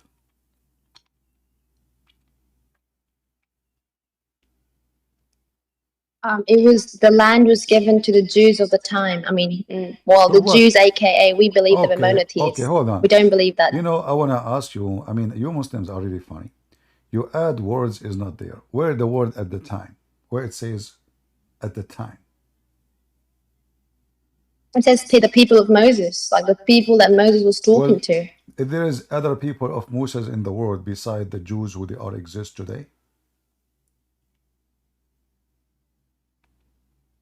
Yeah, the descendants. are they descendants or they are not? Yeah, they're descendants, but in this verse, it's talking about So the what? contemporaries of Moses. So okay, so what temporarily? Where it says temporarily? No, contemporary. What contemporarily mean?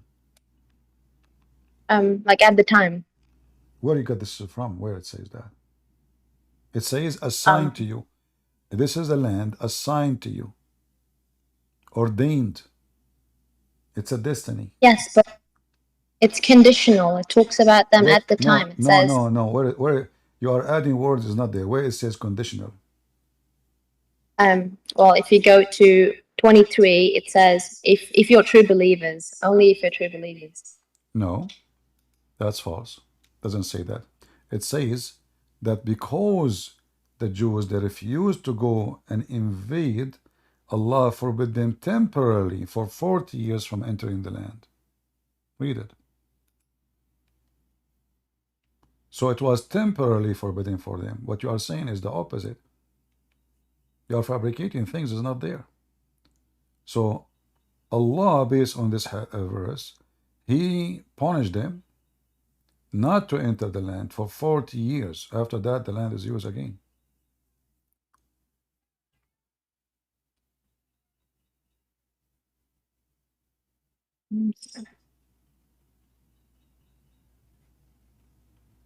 Hmm.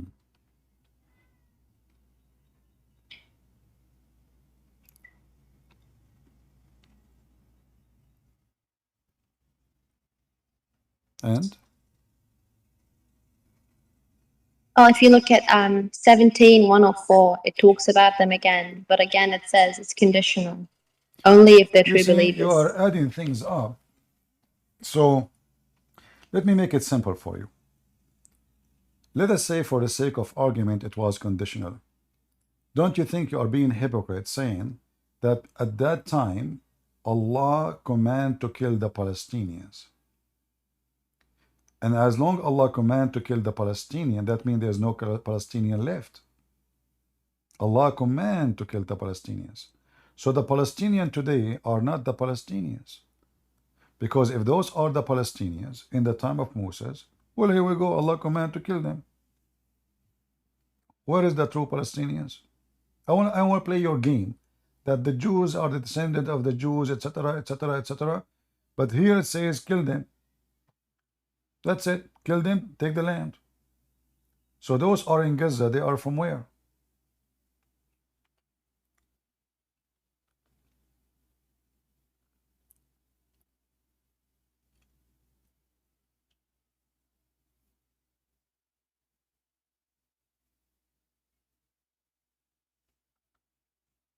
What happened?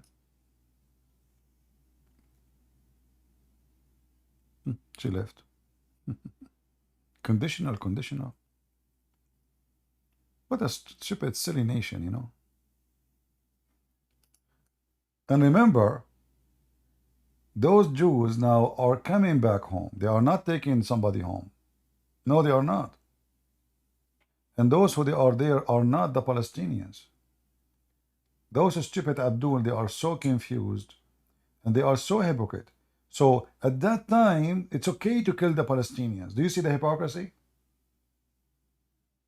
oh, today it's not okay because they are Muslims. Hypocrite, low ethic. They have zero ethic because their ethic is flexible, like the panty.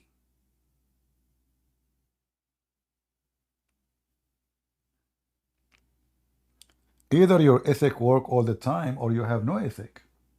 Either it is wrong to kill the Palestinians or it's okay to kill the Palestinians. Which one?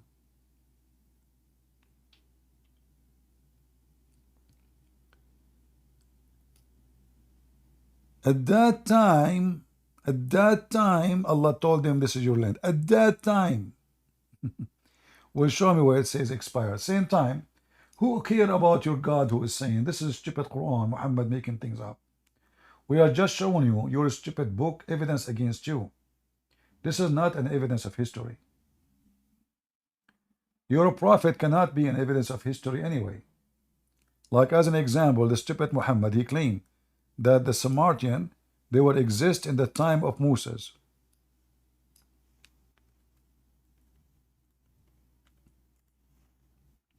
So can we take Muhammad book as a book of history? Huh? How we can, what is this stupid Muhammad? The Samari and Moses, they are together?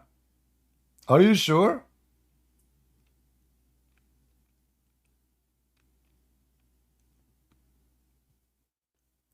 Muhammad in the Quran, he made a big mistake. He claimed that even Mary, she is the sister of Moses.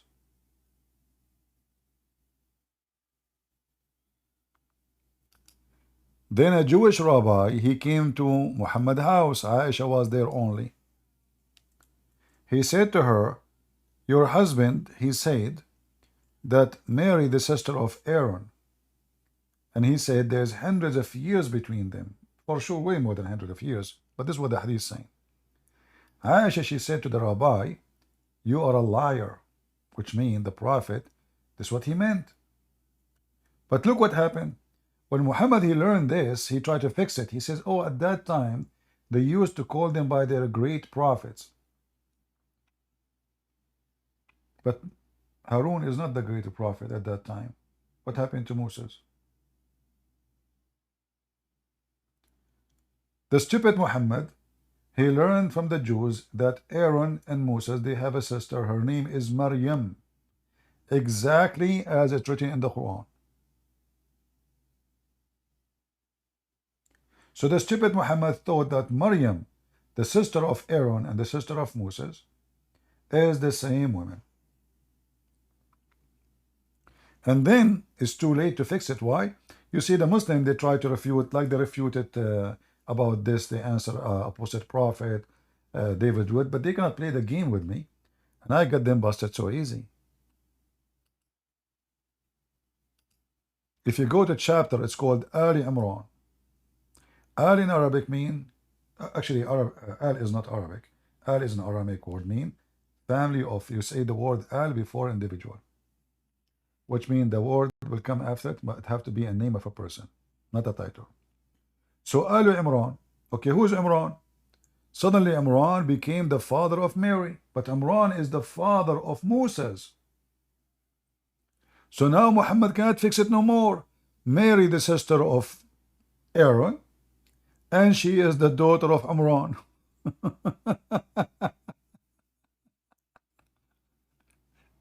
So Muhammad is an idiot.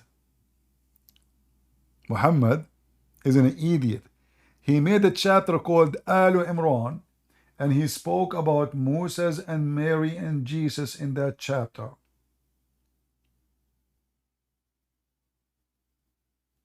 And he make it so clear that Imran is the father of Mary. So don't bring me the book of Muhammad. I use it against you. You cannot use it against me. Your prophet is an idiot. In the Quran, it says that Allah, He chosen the family of Adam, Adam and Noah, and the family of Ibrahim and the family of Imran. Read it. That's it. Those Adam, Noah, family of Ibrahim, and family of Imran. And here you ask yourself why we are mixing this. I mean, if we choose the family of Ibrahim, isn't it enough to say no, and the family of Imran? When Muhammad he mentioned the family of Imran, he meant who? Mary, the sister of Moses and Aaron, and then her son Jesus. Chapter 3, verse 35. The wife of Imran, who gave birth to Mary, she said,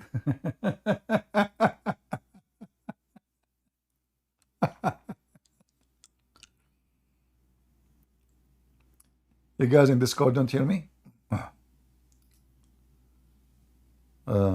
People in Discord, they have difficulty. Okay, let me leave the stage. Hold on, give me a second.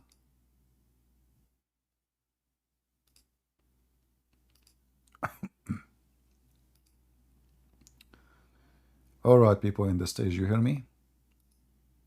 Is it better now? Am I heard? Look like they cannot hear me still. You hear me? No sound. I don't know. See, some people say sound is good. Some people, they say no sound. People on YouTube, you hear me? On Ramble, you hear me?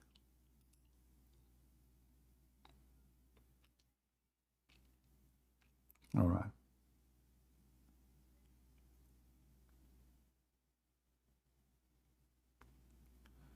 Okay, let me see. I will exit Discord again.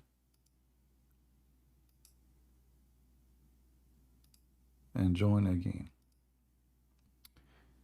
Still you don't hear me, people in Discord. Mayday, mayday. You hear me? All right, good. All right. But here you see, by the way, this is Strawberry. She go and she spoke to some Abdul, and they told her this is temporarily. What the heck is that? What do you mean temporarily? And how you can justify whatever it is? Either you are against taking the land of somebody, or you are with taking the land of someone else. Same time when the Muslim they speak about what temporarily, well, where Allah He told you take my land? Where Allah He said to you take the land of the Coptic? How you can justify that? It's a Discord issue. It's a Discord issue? Okay. Yeah, but now I hear you. Now, just now, Christian Prince. All right, no problem. Okay. Sound is back. Sound is back. That's good. That's good. I just said inshallah before I start talking again. It's working.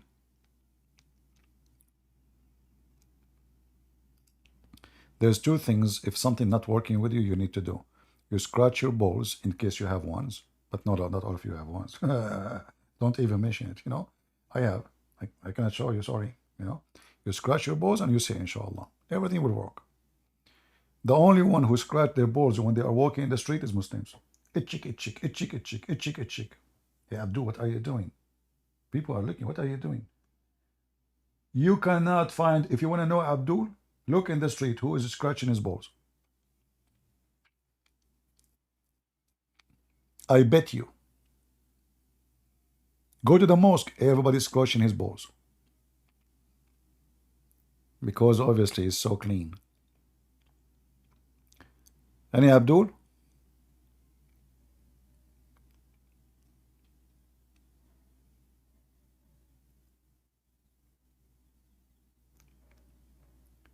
Anyone? We take Abdul with balls or without balls? No, I'm not joking, by the way. I'm not joking. You know? uh, when I was a kid, you know, I was a kid. Uh, you know, you're born in a country full of Muslims. So I noticed, like, because you are a kid, your head is like in the, you know, you're so small. So where your eyes will be, you know, you see the man, you see him in his waist, you know, like, I never saw a Muslim man walking in the street, he is not scratching his balls. So once I did that, you know, I did that. And my dad, he said, what are you doing? Why are you doing that? I said, everybody doing it in the street. He said, those are Muslims. Don't do that. Why are you doing that? Do you need a shower?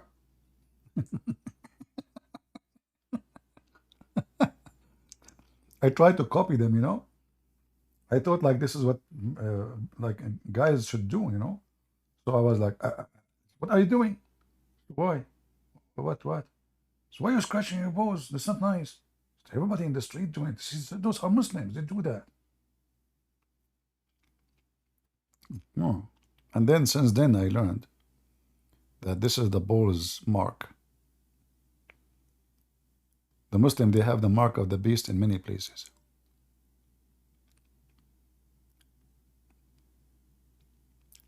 Any Abdul?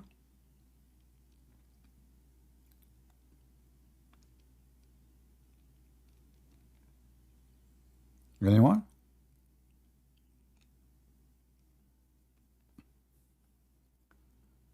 So when a Muslim, he come to you and he try to give you some ideas of history and who own the land, those are the last people they can talk about lands.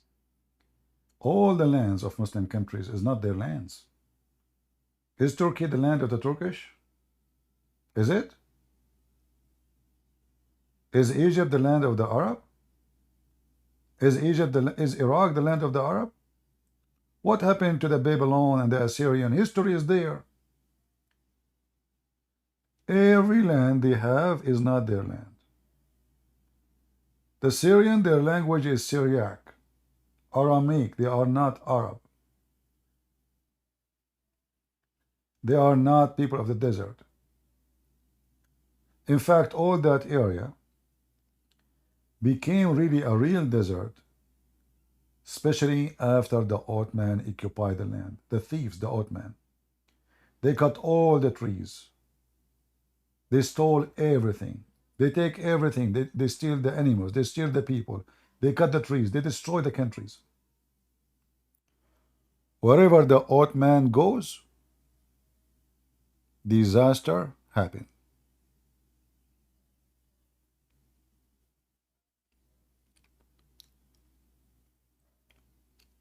Any Abdul? And then they give you speeches about this is the land of who. Even where Muhammad's grave is, this is a city of the Jews, Yathrib. Muhammad, he came to Yathrib as a refugee. Imagine the refugee later, he took the land. This is why I warn you about the refugee. You see, the Bible encourages us to take strangers. A stranger, not millions of invasion come at your land, who don't believe in your belief, and their target is to take over you.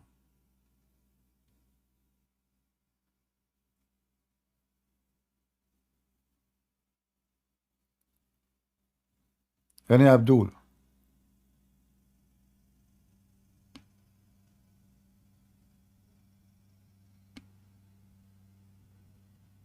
Anyone? Why today we don't have any luck with Abdulism? Where is the Abdul?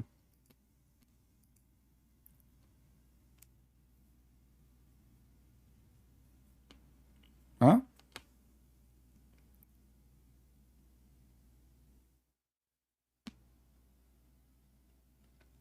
Anyone?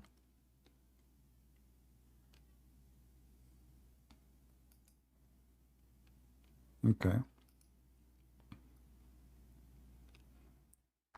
So guys, if you want to have some sheikhs debating me, challenge the Muslims and their forums, platforms, post my videos in YouTube, in Facebook, in Twitter. Let us get more Abdul here, and you can see what will happen. Look, Hatim, he is in the chat, by the way. But since we show Hatim the hadith about Allah will make his penis endless, Hatim, he is not here no more.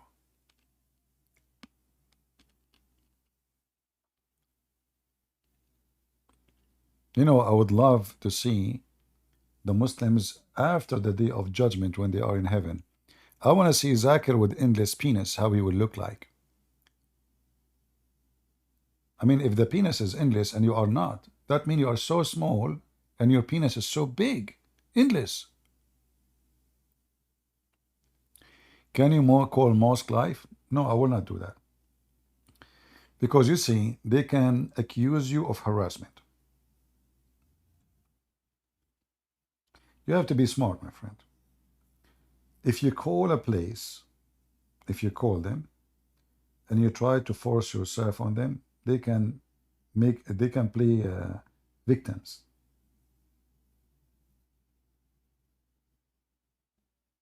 Like if I go and stand in the walkway beside a mosque, it's fine. But when you call the mosque and they hang up on you first time, and then you call them again, I mean, that's when they will call the police. They will say this guy is harassing us. Don't do that. Don't do, you know, childish stuff.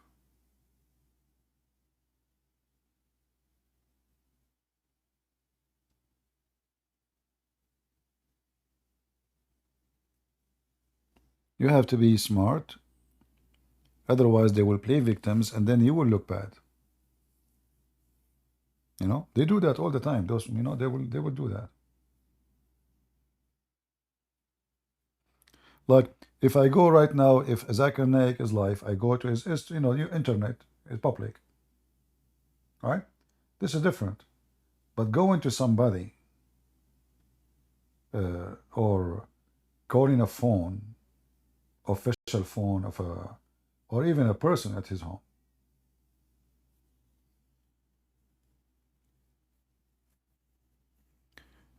Any Mohammedan would like to join us?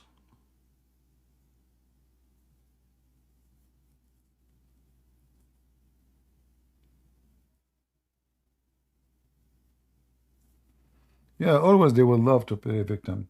Like, if I want to talk to a woman, a Muslim woman in the street, I will never talk to her. Why? Because she can accuse you of anything. You never know. You have to open the camera right away and to protect yourself. But avoid it because they can play victims. Especially if there's nobody around. So I don't talk about religion in such a... You have always to have witnesses. So because they can fabricate... You know, when this woman, this whore, she called me and she said Jesus, he played with his mother, you know, boobs, as she said, insulting Jesus. And then I said to her, look how filthy she is. I was asking her about the black stone. Your prophet actually is the one who says, I can suckle you. Suckle me.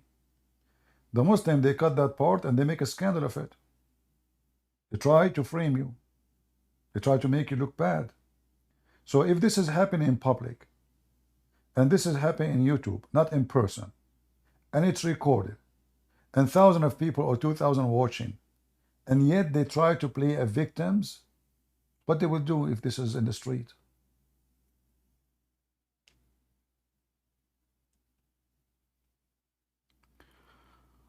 What the reason Shia practice Mut'ah, Sunni don't? No, Sunni they do.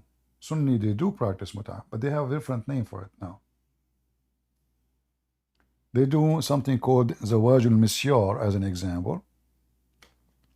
Like Misyar mean like easy, you know, like easy teasy.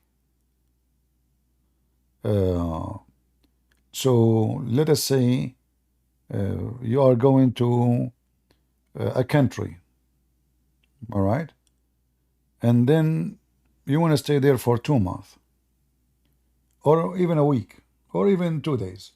You can hire a woman to be your wife for 2 days. They do it, but they just give it a different name. All right.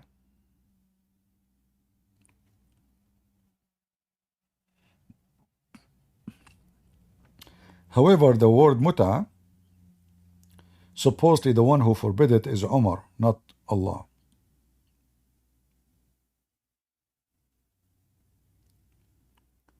Umar.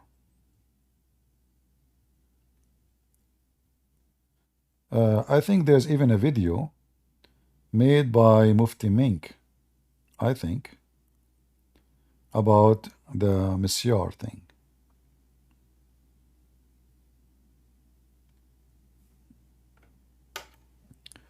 Let me see if I can find it for you.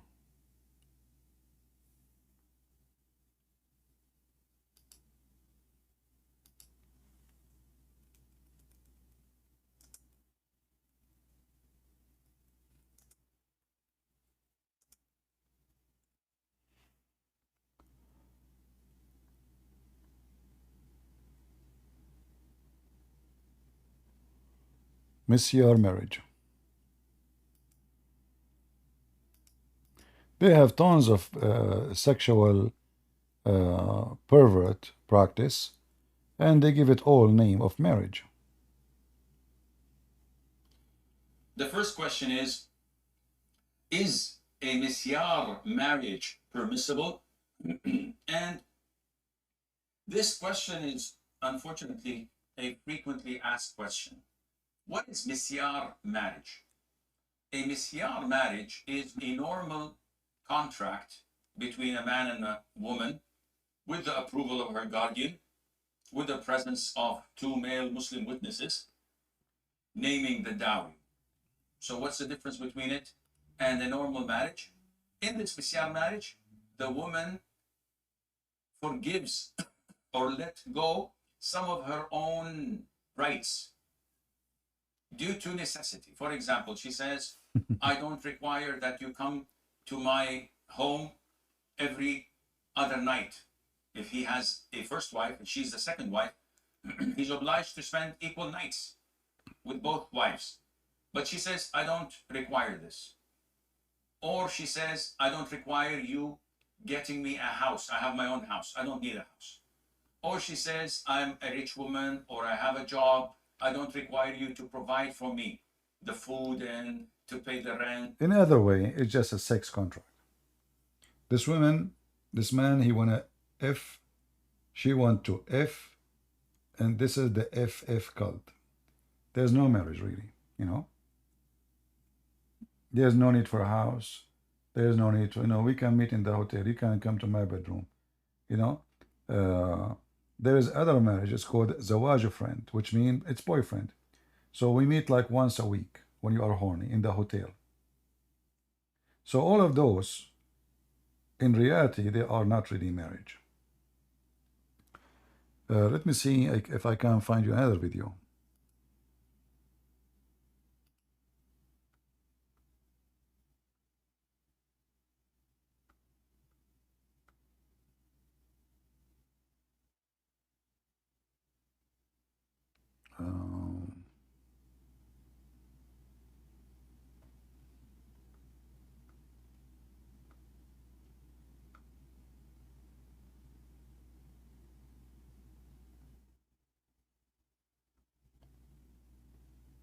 I think there's a video of Mufti Menk speaking of it. I'm trying to find it.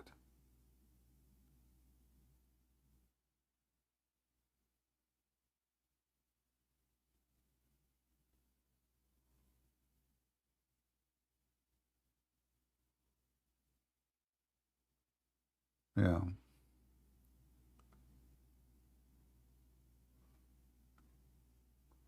Where we can find it. Mufti Menk.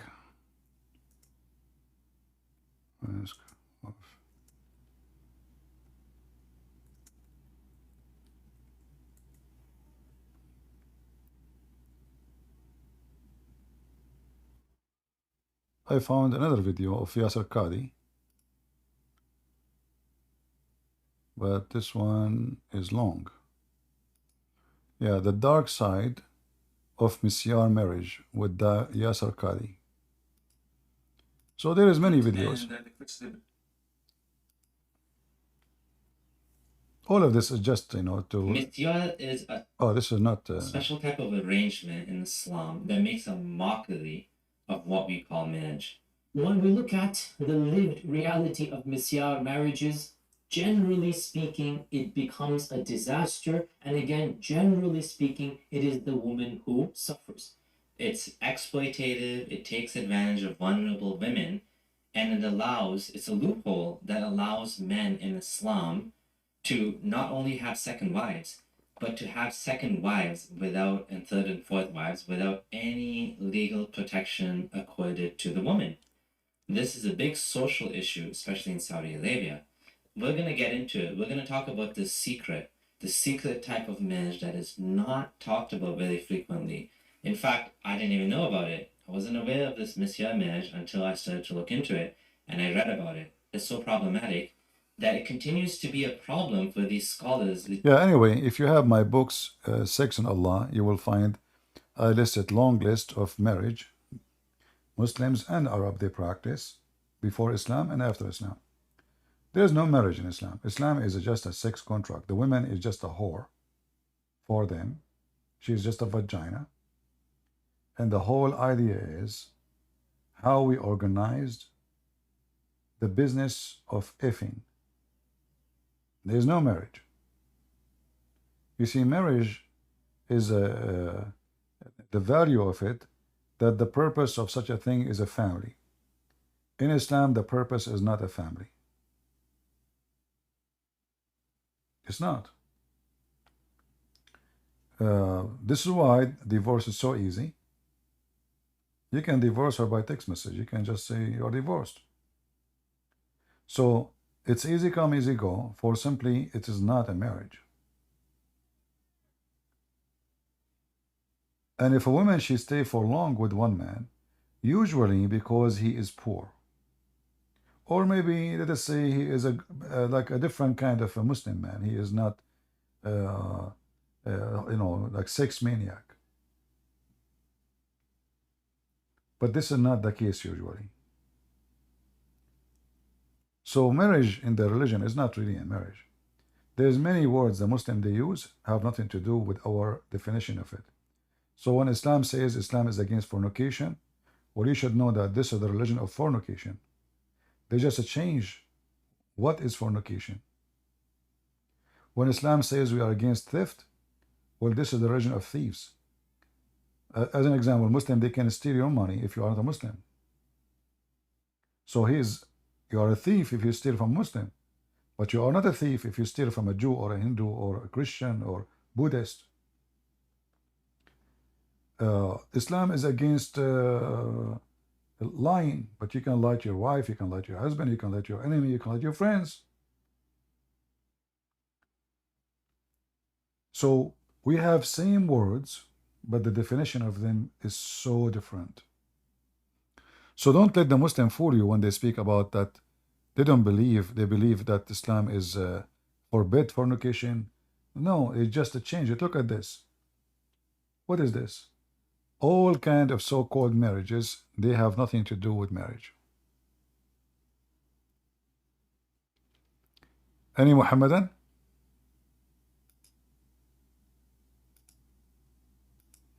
I want to see what Yasser Qadhi is saying. I caution them to not enter in without thinking 10 times. Because generally speaking, such a marriage will cause you emotional distress, and it is going to be psychologically taxing. Think long and hard, and then think long and hard, and then think long and hard. And here you need to think about like, if this is not lawful, what kind of religion making something very bad lawful? If this is something very evil, he just described it how bad it is, right? So why it's lawful? What is this? So think about it again and again and again before you do it. But why it's allowed?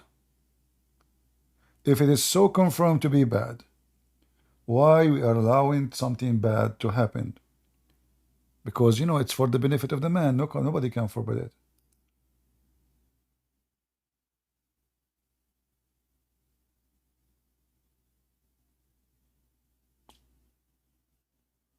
Any Muhammadan?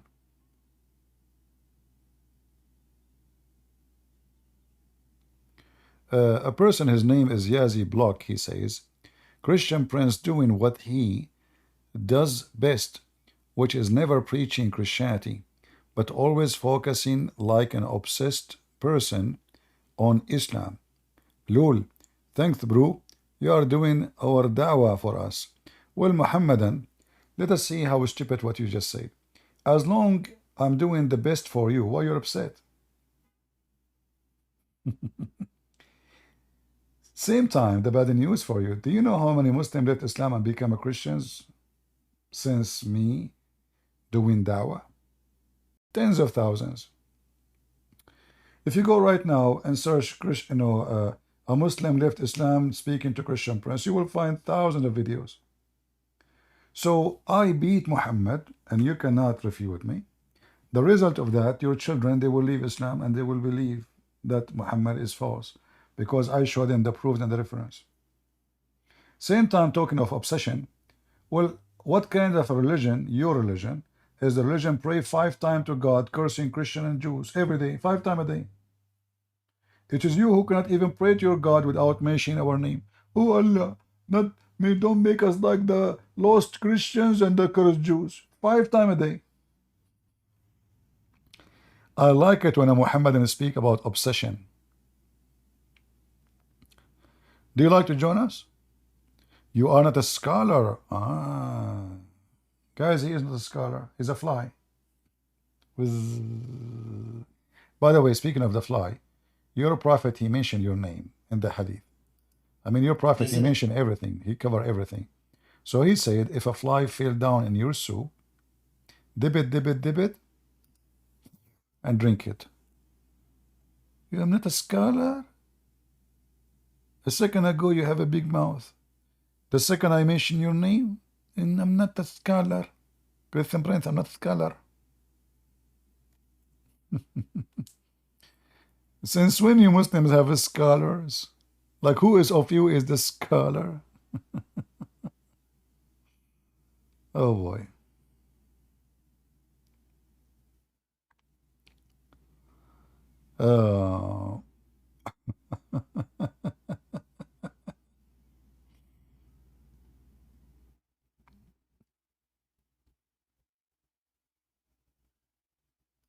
Look at the wisdom of your prophet, which I found astonishing. I heard that the company buyer, they found a medicine for AIDS in this from this hadith. There's a video about it from someone from Gaza. Anyone remember the video, guys? I made the video about this guy. This guy, he went to YouTube and he flagged me for copyright. Potato. But then the video become in a Money More TV.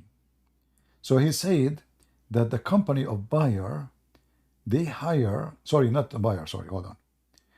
The Catholic Church. The Catholic Church. Let me see if I can find the video. You will die laughing, man. All right.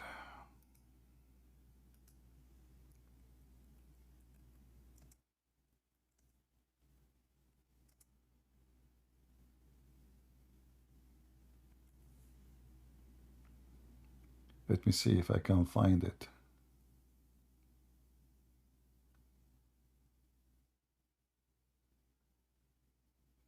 Oh, look at this guy here. Look, you know.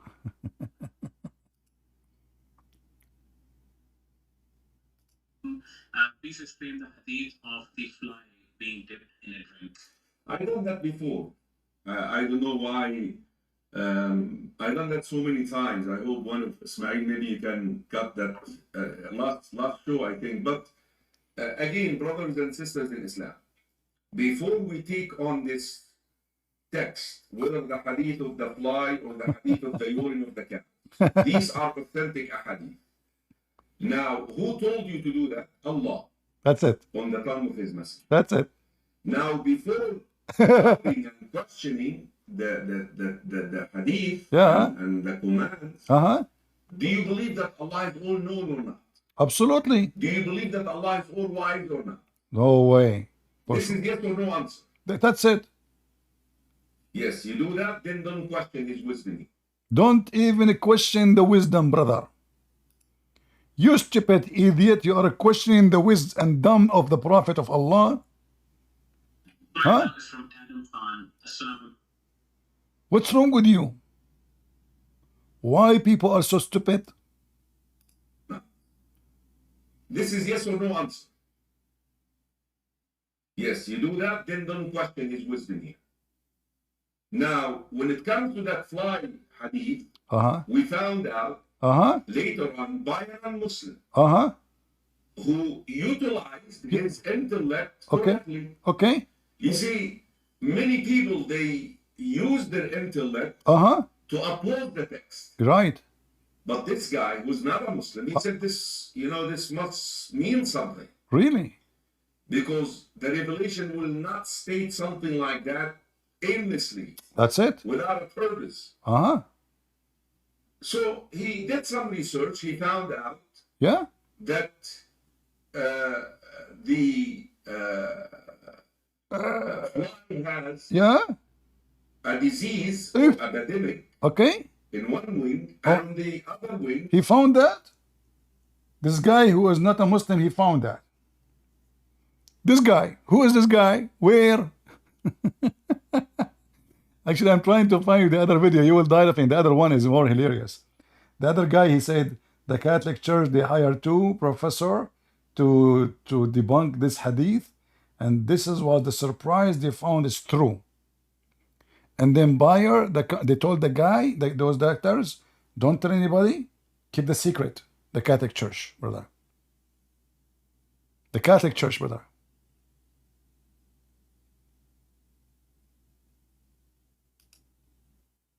Disgusting. I wanna find the video so we can really laugh.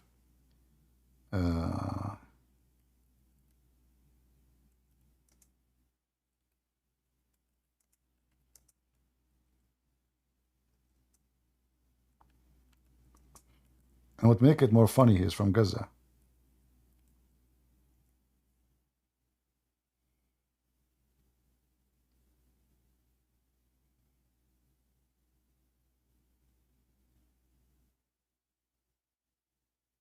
Let us see if I can find it. He's from Hamas.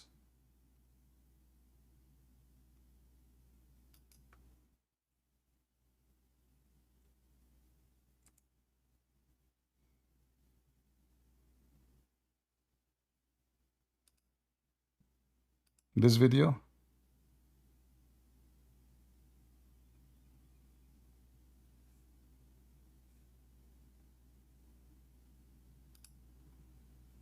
Let us see.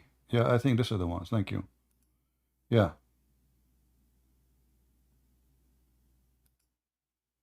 So this is the video. This is Dr. Ahmed. Let me introduce for you Dr. Ahmed from Gaza. He's a Hamas member. He bought a suit. Dr. Ahmed. I don't know if you will be able to see the subtitle.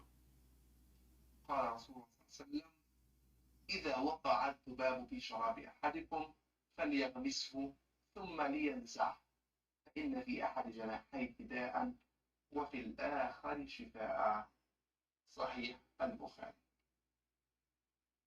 طبعا في هذا الحديث يتضح بوضوح تام أن الرسول صلى الله عليه وسلم يقرر حقيقة علمية scientific fact بأن الذباب إذا وقع في الإناء فيجب على الإنسان قبل أن يشرب هذا الإناء أن يغمس الذبابة داخل المشروب ثم لينزعها وليشرب ذلك الشراب فإنه لن يضره لماذا يا رسول الله؟ Why? لأن في أحد جناحيه داء وفي الآخر دواء. No way. قامت الكنيسة إيش؟ في ألمانيا بدفع مبالغ طائلة جدا. Guys, do you see how the church in Germany, what they did? The church in Germany, they paid a lot of money to two scientists. Disgusting. لاثنين من العلماء لإثبات أن هذا الحديث ليس صحيحا. وخصوصا أن هذا الحديث في البخاري، أي أننا لا نستطيع أن نقول بأنه ضعيف أو خلافه. فإذا أثبتوا أن العلم يناقض هذا الحديث ويخالف منطوق الحديث، فيعتقدون هم طبعا أنهم سيكونون قد نالوا من الإسلام. I'm trying to see how I can make the video. من أجنحة الذباب وبدأوا في البحث في هذه الأجنحة وتحليلها والعينات عن سطحها لاكتشاف الموجود في كلا الجناحين. فكانت الحقيقة الدامغة إذ انقلبت الحجة على من يحتج أو يريد أن يحتج بها. اتضحت الحقيقة كانت دامغة وانقلب السحر على الساحر. No way. خرج العلماء أي أقصد العينين بنتيجة مذهلة، فقالوا أن الذباب يحتوي في أحد جناحيه على كميات هائلة جدا جدا من أنواع البكتيريا. الله أكبر. التي يحملها عن طريق عندما يقع على مخلفات الطعام أو العفنة وخلافه مما يتغذى عليه الذباب. أما في الجناح الآخر فقد خلق الله له قدرة عالية جدا على حمل مضادات هذه الميكروبات. And both of them, they are on the wings, brother. The bacteria in one wing, and the antibacteria in the other wing. Okay, how that will work?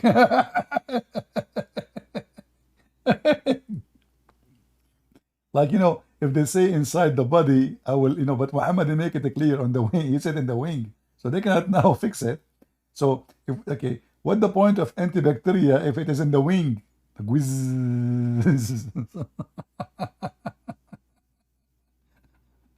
Yeah. Anyway, and then, brother, then buyer, the company buyer, they bought the secret. Look. Buyer. Scandal getting bigger. The lie is getting bigger. What buyer they did? Look. عندما سمع شركة باير الدوائية وهي من أكبر الشركات الدوائية على مستوى العالم. No way. عندما علمت بهذا البحث استفادت منه فائدة عظيمة، إذ قامت بعمل ما يسمى بالمزارع الحيوية. أي تربى فيها الذباب ويستخرج من جناح الذبابة يستخرج مضاد حيوي يعتبر الأقوى على مستوى العالم. The most powerful. هذا المضاد الحيوي هو عبارة عن كورس من 5 حبات يعطى للمريض ويستعمل، تصور يا إخوان، يستعمل لمرضى الإيدز لرفع مناعتهم. Look at this. It turned to be that Prophet Muhammad is the one who have solution for the AIDS. Where? In the fly. And by the way, Bayer never made the I don't know now, but at that time when he was saying, you can check, this video is old. Here it says 13 years old. Bayer, they never made any medicine for AIDS. And he is saying they sell the tablet, each one, for $500. And where is coming? From the fly wings. Abdul, they do not need to do fly farming. Just you alone is the biggest fly ever. So look what they do. They fabricated stories. They didn't tell you where this is happening. Where is the proof of what you are talking about? Who care? Those Muslims, they will say, Allahu Akbar, MashaAllah, Alhamdulillah. Amazing, brother.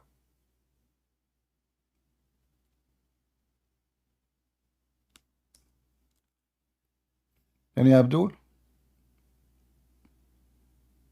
We Muslims. Fly? Guys, you want the link? Download it before the Muslim, they take it down. Download it. This is the link, let me give it to you. I will post it in Rambo, YouTube, everywhere. I want you to enjoy, I want you to convert to Islam. I don't know, if I'm you, I will convert immediately. What's wrong with you? What is missing? Dr. Mohammed, he's doctor, he's a pharmacist, he's astronomist. He is a biology professor. He is a psychology professor, a BTM professor, FM professor. I mean, this guy, he's so skilled. What's wrong with people?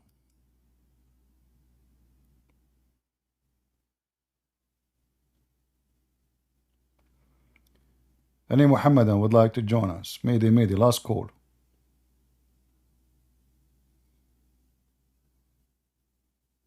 Any Muslim? Have you watched Mus'ab Yusuf Hassan? You know, I don't watch those interviews. I don't like this guy Morgan, first of all. And I don't like those fake interviews because there's no, you know, the whole purpose of those interviews, it's a business, number one. It's not about sharing the truth. And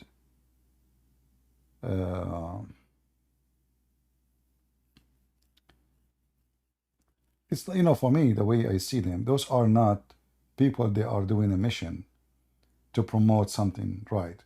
They are just doing business to get more view. And, you know, you guys, you like people, it's a fact, people like to go to channels, have millions of views. So they get rich, and you go there, they got usually they got every single food for you. Usually. I'm not saying that Mus'ab is a fool, but I'm saying the format of a debate is not even a format. A real debate should be free. And the moderator should not be exist. I am against the existence of any moderator.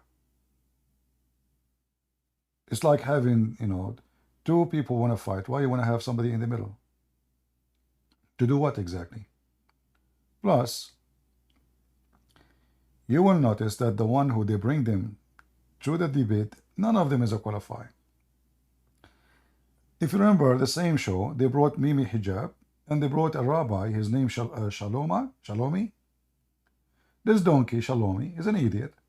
You do not need even to mention it for a second. He is more donkey than Mimi Hijab. But he is so stupid to the point he said Islam is beautiful. So what do you expect in such a debate? Where is the debate?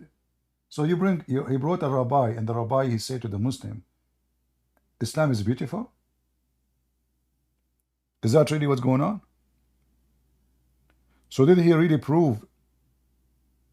He proved the Muslim to be right. That means, okay, if the Muslims, if you agree Islam is beautiful, and the Muslims disagree with you that you are beautiful, that means Judaism is ugly, Islam is beautiful, you lost before you start. So when you bring a hypocrite person to debate a hypocrite person, you have a show of hypocrisy.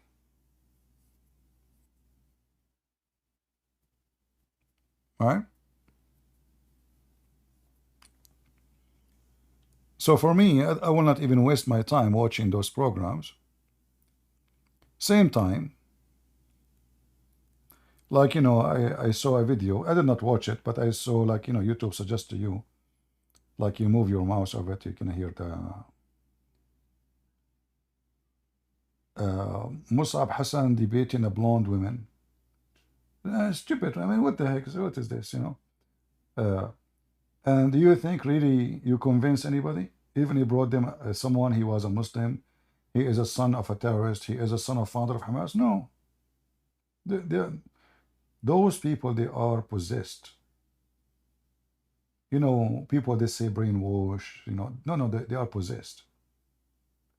I'm talking about those liberals, not only the Muslims. So you cannot really, there's no point of speaking to them. The only point, if you want to do it, is to show people that they are possessed and they are stupid. Otherwise, if you think you can convince them, you are mistaken. They are not even listening to you. They don't listen.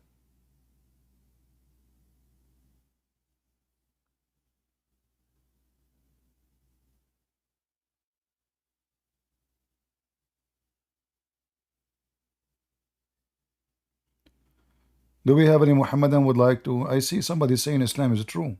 Is it true what?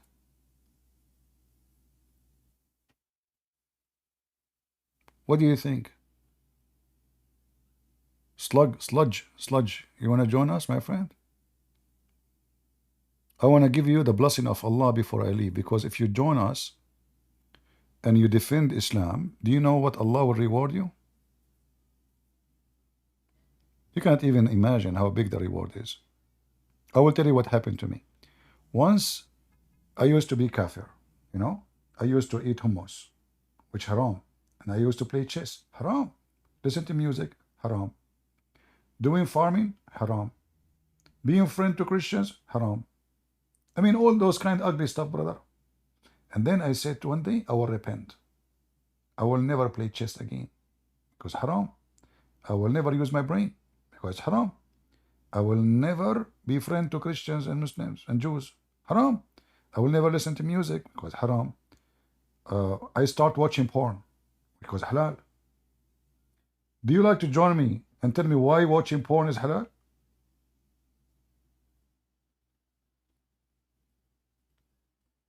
Abdul, do you like to join me and tell me why watching porn is is halal?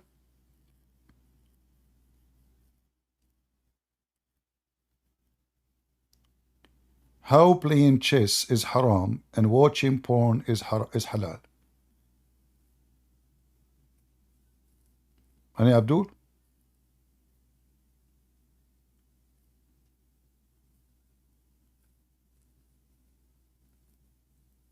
Huh? This is why you will find that the good Muslims in the world, like Pakistan,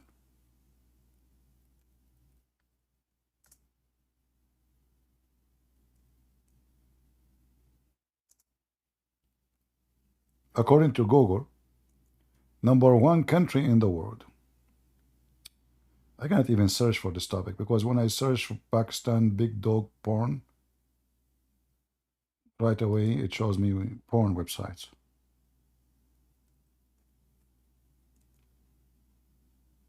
Hold on. That is sick. I cannot even search for it. Forget it. I just stirred Pakistan porn top search, and then all the scumbag website came in my way. Hold on. Maybe if we add Fox News or Google.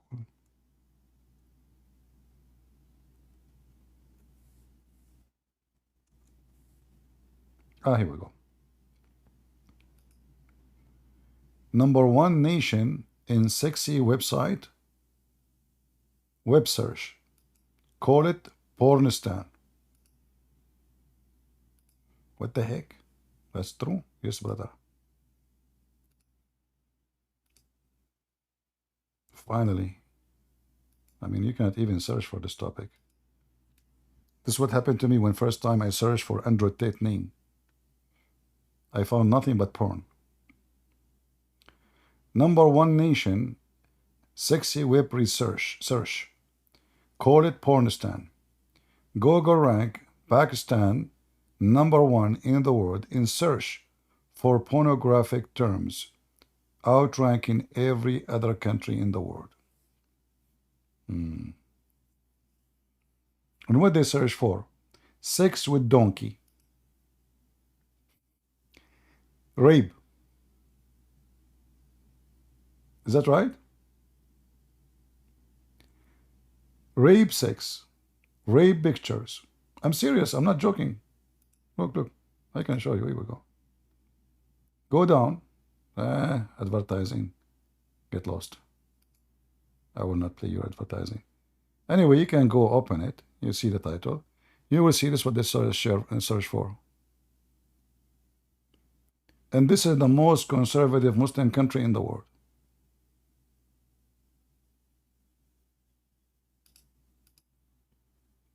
Right? Hey, Hatim, you are back? Yes, I'm here. See, I know now what make you come back. The second I spoke about porn, you decide to join us. Yeah, maybe to tell you if it's correct or not. So, do you like porn?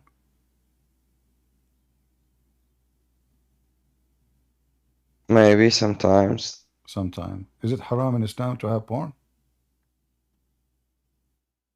Yes, it's haram. Where do you get this from?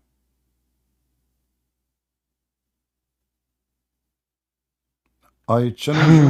I challenge you, Hatim, to show me the reference. Don't tell me the sheikh, he said, etc. I know. Where you get this haram? Okay. Did your prophet mention anything about porn TV in the heaven? Truly no. What?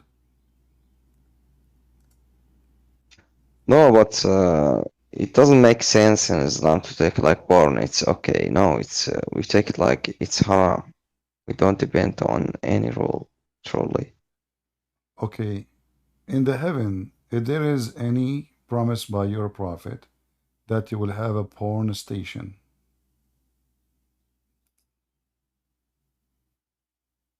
Yes or no? You can say yes for yeah. So how porn is haram? Yeah. For the guys, yeah. Okay, here we go. And this is the hadith. Here we go. The hadith, your prophet said that in the heaven, you see my screen? In the heaven, you go and there's a bazaar, you know, and the bazaar have no buying nor selling except images of men and women. If a man he like it, he enter the image and he if it.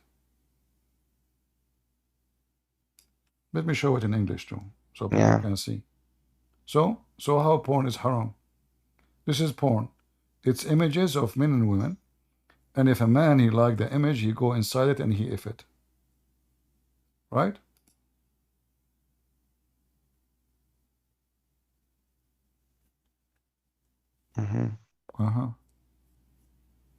What's going on with your heaven, man? Hey, Hatim, I want to ask you a favor. When you go to the heaven of Allah, because I'm a Christian, I will not go there. Can you send me some pictures of those? Hatim? Seriously, come on, man.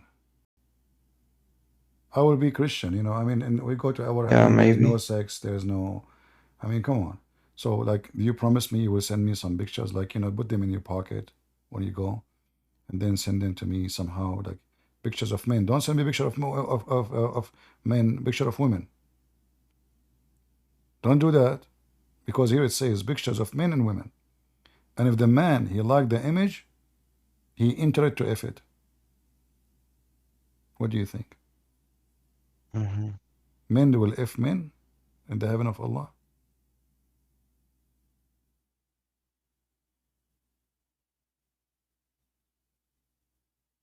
Why not? Why not? Hatim, he liked to F men. Did you do it before, Hatim? It's existed in this world, all these things that you are talking about. So it's not something but you just said why. What you just said why. But you just said why not? Be honest with me. How many times you did it already? Literally, like, look, Prince. If it's so normal, the sex things and sexual things, why you take it like it's not normal, like it's a bad thing, even if it's like exists in the heaven? Why you take it in a bad way? Why? It's a normal thing. Okay. So why you call it normal? You mean? Yeah, it's normal. So what do you mean it's normal? Why it's normal for you? What? Now you are trying like to make rules for all these things, which is like you can say it's in the whole world. a free kind of. So what is the problem? If it is in the same religion. So Why not? are you married?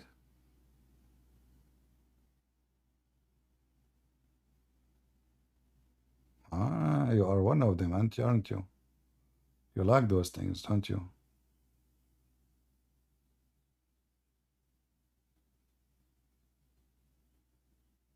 I think everybody has this kind of emotions, women or man. It's normal stuff. So you have emotion. This is You who have we are. you So have emotion to men. don't try You have emotion to men.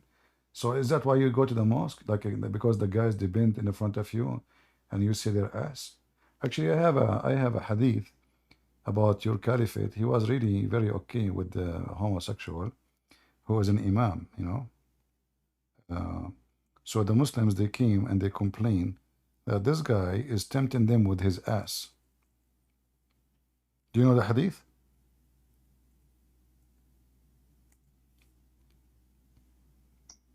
Do you know the hadith or no? Mm-hmm. Do you know it? Show me the hadith, Prince. Come on, show it to me. All right, no problem. No, I don't know the hadith, and we don't read about all this stuff in this. Okay. Where is the hadith? Here we go. So here, this is Al-Bukhari. This is very authentic. What happened to this page? I click it, it's not working. What the heck? Okay, now it's working. So good. Those a bunch of Muslims, they went to the Caliphate Uthman. This is after Muhammad's death. And they came to him and they said, we are led in the Salat behind of a leader of Al-Fitna, trial and affliction, etc. What's happening here? And we are afraid being sinful in following him. Uthman, he said, Salah is the prayer, is the best of the deeds. So, when people do good deed, do the same as they do and avoid those bad deeds. Azhar says, in our opinion, we should not offer salah behind an effeminate person unless there is no alternative.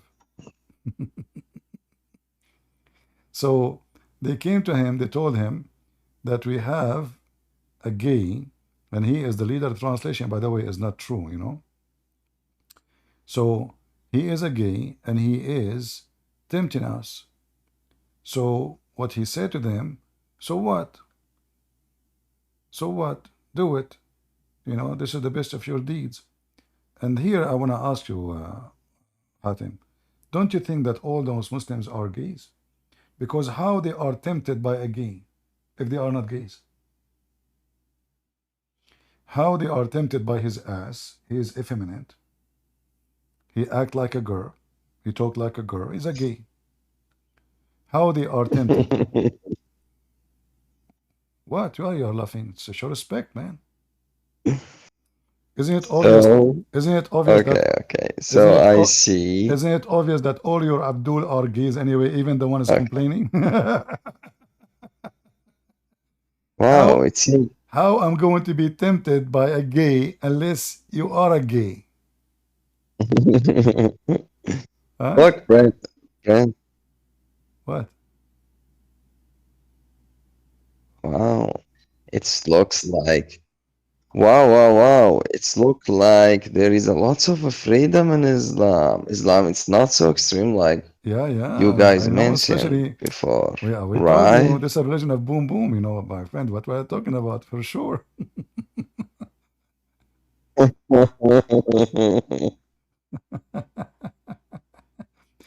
And here you see here you see the stupidity. I mean, how in the world you are tempted by a gay unless you are obviously a gay? How he can tempt you? And look, it says a leader of fitna, affliction, trials. Those guys are going through trials because the gay is praying in front of them.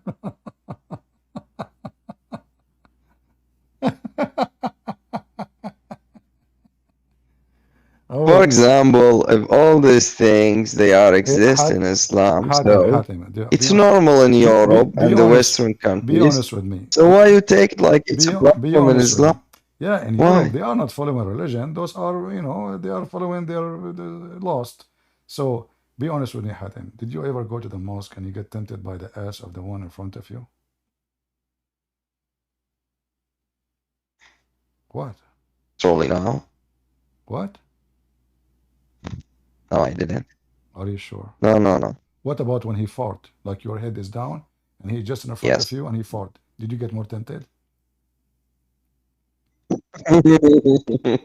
What? I mean, this what happened in the mosque. People bend over Oh right my away God. the fart because you squeeze your belly. And right away, you know? You know, once I was a kid, I went inside the mosque. The kid, he said to me he want to get the keys from his dad, you know? He want to get the keys from his dad. We went to his house. His mom is not there. His dad is not there. They told him, it's your dad is in the mosque. Go and get the keys. So he went to the mosque. His dad is inside, and he is praying. And he insists, he wanted me to go inside with you. For me, I became, you know, curious to see what is inside the mosque. But the second I enter from the first steps in the closed doors, the smell was hilarious, disgusting. The smell from the shoes, the smell from the socks, the smell from farting. I mean, the smell is so bad.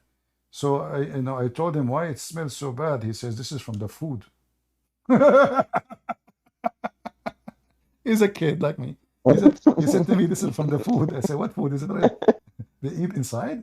He said, yeah, they eat inside. We eat, you know.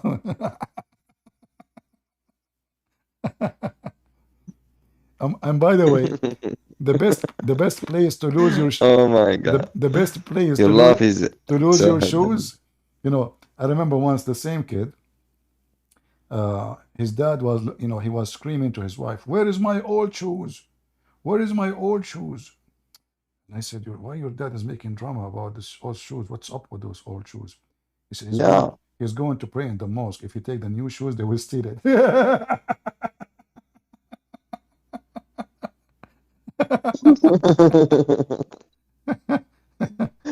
Correct.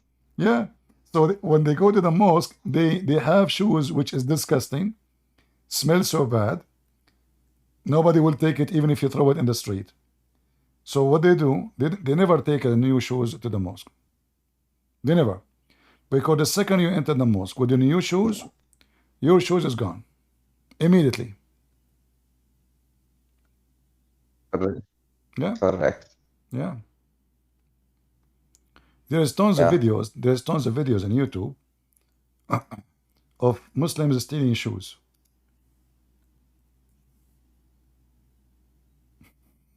Correct.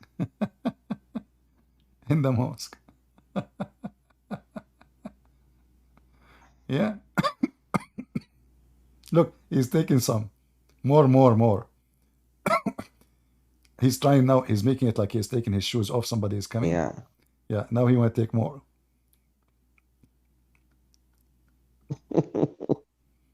Yeah. And then since then I say to myself, man, this must be the place of decency. All decent thief, they come there. Oh yeah. Yeah. So like shoes. Yeah. Look. He is looking which one. Oh, he saw one in the top. You know, this is a newer one. You know, once when we were kids, but this is not a theft. Those Muslim kids, they said, let us revenge from the teachers. The teachers, they were attending a prayer together, so they went inside the mosque, which is close to the school. So those kids, they went to the mosque. They took all the shoes outside and they throw it in the dumpster in the corner of the mosque. So when the prayer was done, we were watching from far distance, seeing the teachers going out with naked feet, looking for their shoes. Yeah, this is why now Muslims, when they go to pray, they put their shoes inside their dress. He was caught stealing shoes from the mosque. Yeah. Shoes in the mosque. Yeah, I mean, that's amazing, brother. So Hatem, be honest with me. Do you make good money? Do you make good money? Hello, Hatem? Let us, man to man, Do you make good money from the mosque? Okay. Do you take shoes and sell them outside? No, I don't. Are you sure? No.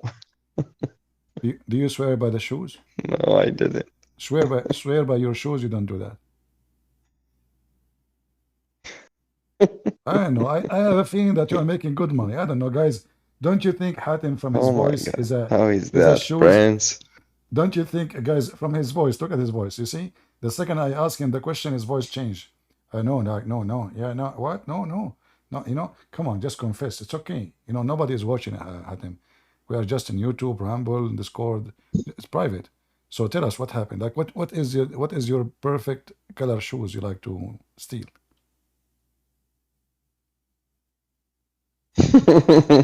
Nice. What nice? Come on, man. I mean, just do you do the same as the guy in the video? Like, do you pick up anything or you look carefully? What is the size of, like, do you take your size of shoes or doesn't matter really? Look, this guy is looking carefully. He is a very selective thief, He want to get the shoes is fashioned. Oh boy, I'm a Muslim. I'm a Muslim. That's it. I'm a Muslim. I will never buy shoes ever again. Yeah, I mean, look at this religion of Allah, brother. Okay, shoes time, shoes time. Anyway, things happens as the American they say. All right, Hatem. Well, I'm so glad to have you, my friend. And if you can make a video, show us some skills, like if you can teach those Christians how to steal shoes from the mosque, if you don't mind sometime.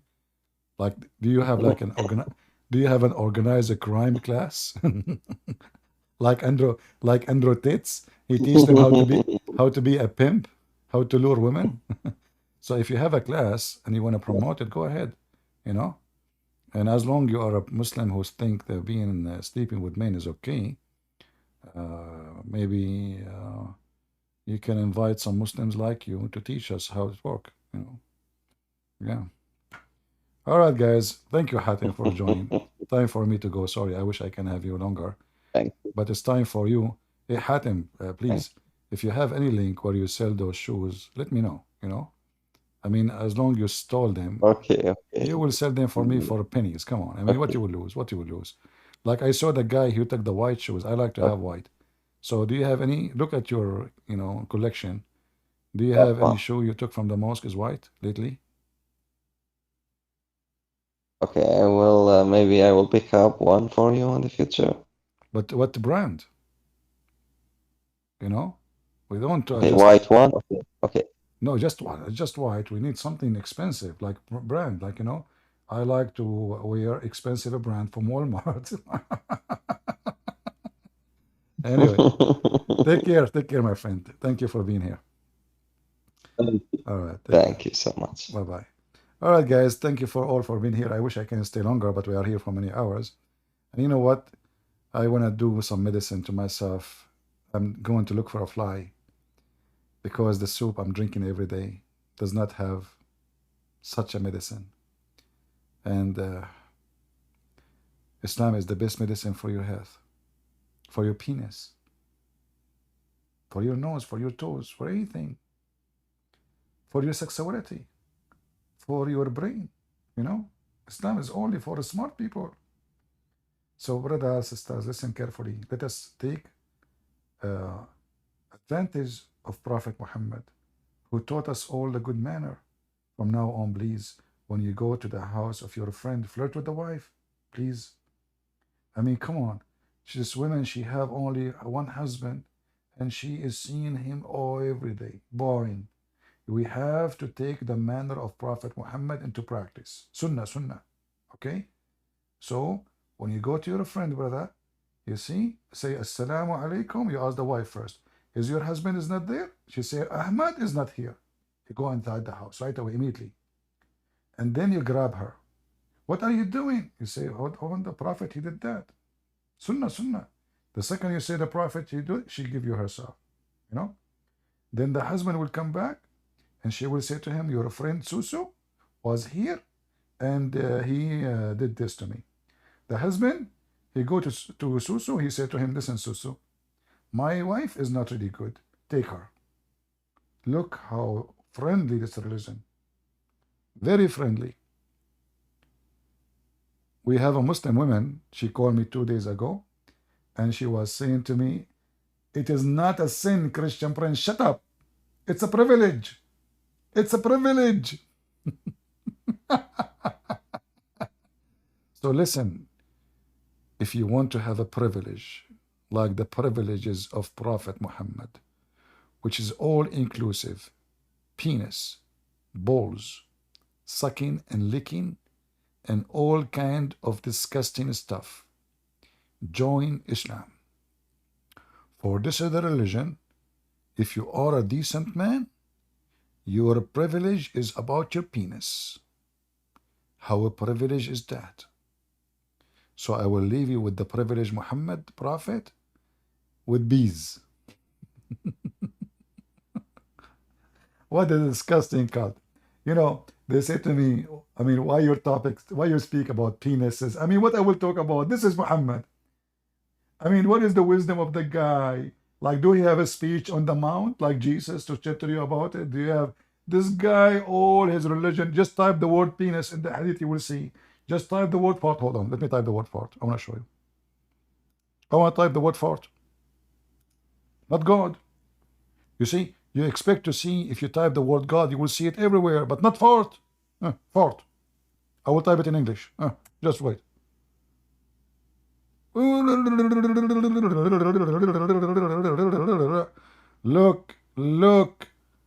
Look how very, very rich religion with farting. Brother, look at this. How many times the Prophet talk about farting?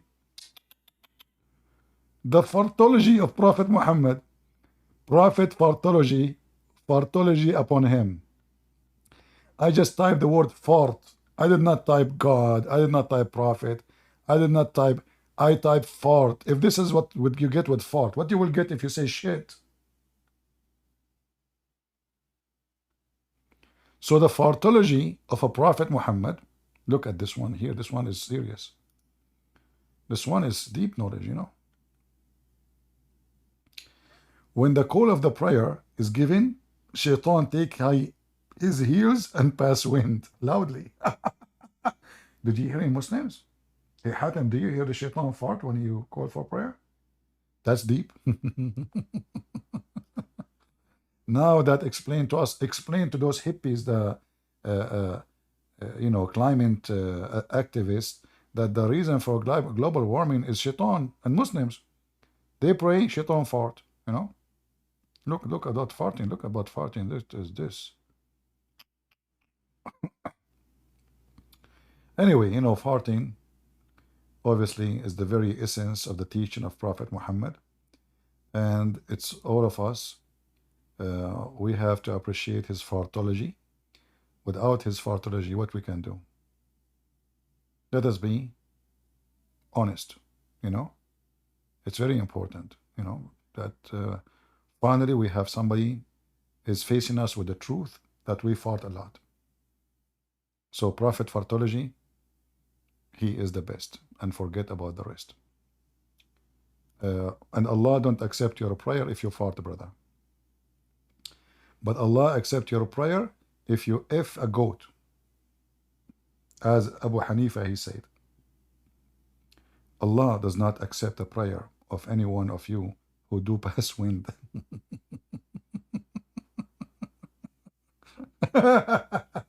You know, in the heaven of Allah, Allah have angels. They check the prayer. They sniff it. Sick bastard. He farted when he was praying. Thump it in the cycle. Allah don't accept the prayer of the one who fart when he's praying.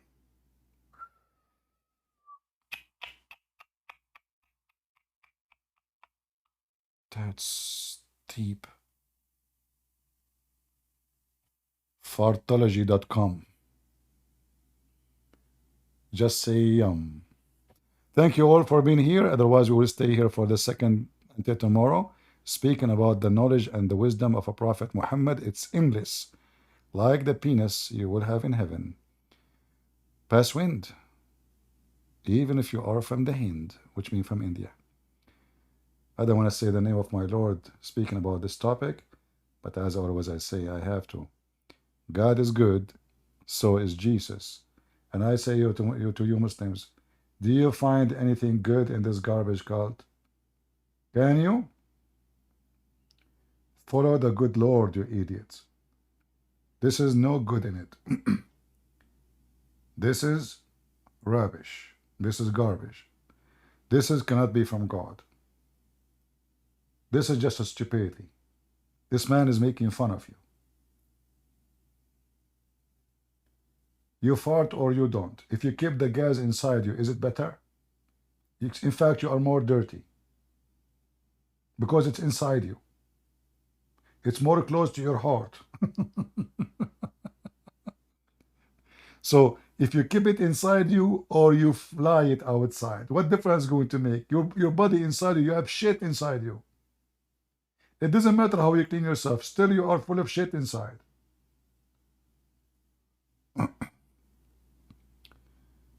Anyway.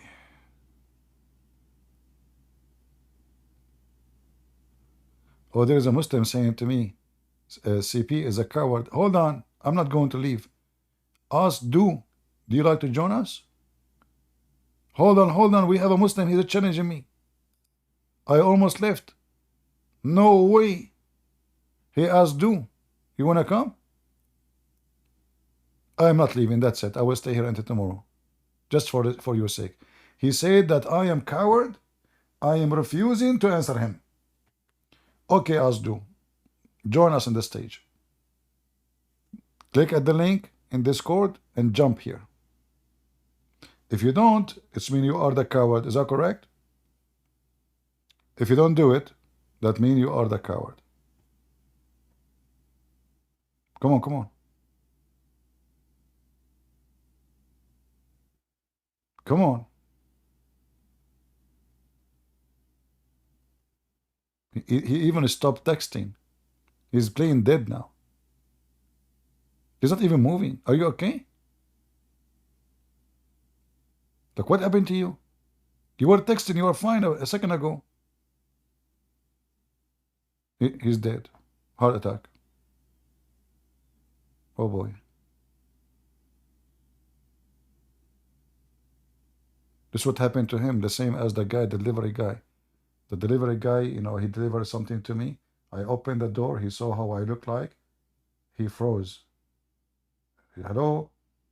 Yeah, sir. Hello? You know, he cannot talk.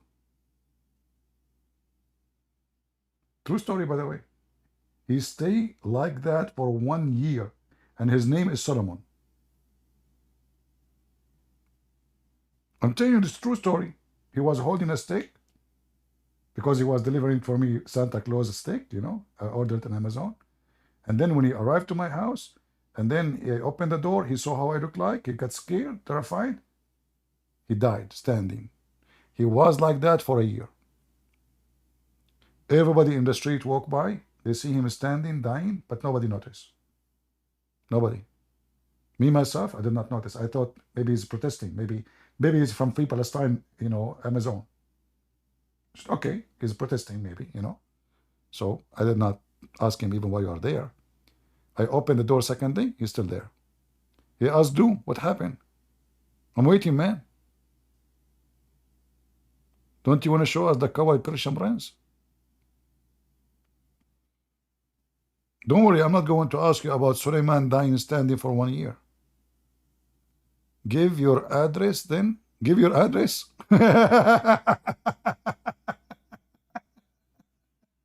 Give me your address. I am afraid if I give you my address, your wife, she will be the first to be here. Don't do that. Trust me. I'm so good looking, honestly. You know? Like, I remember once Like I went in airplane because I'm so good looking. All women in the airplane, they jump outside.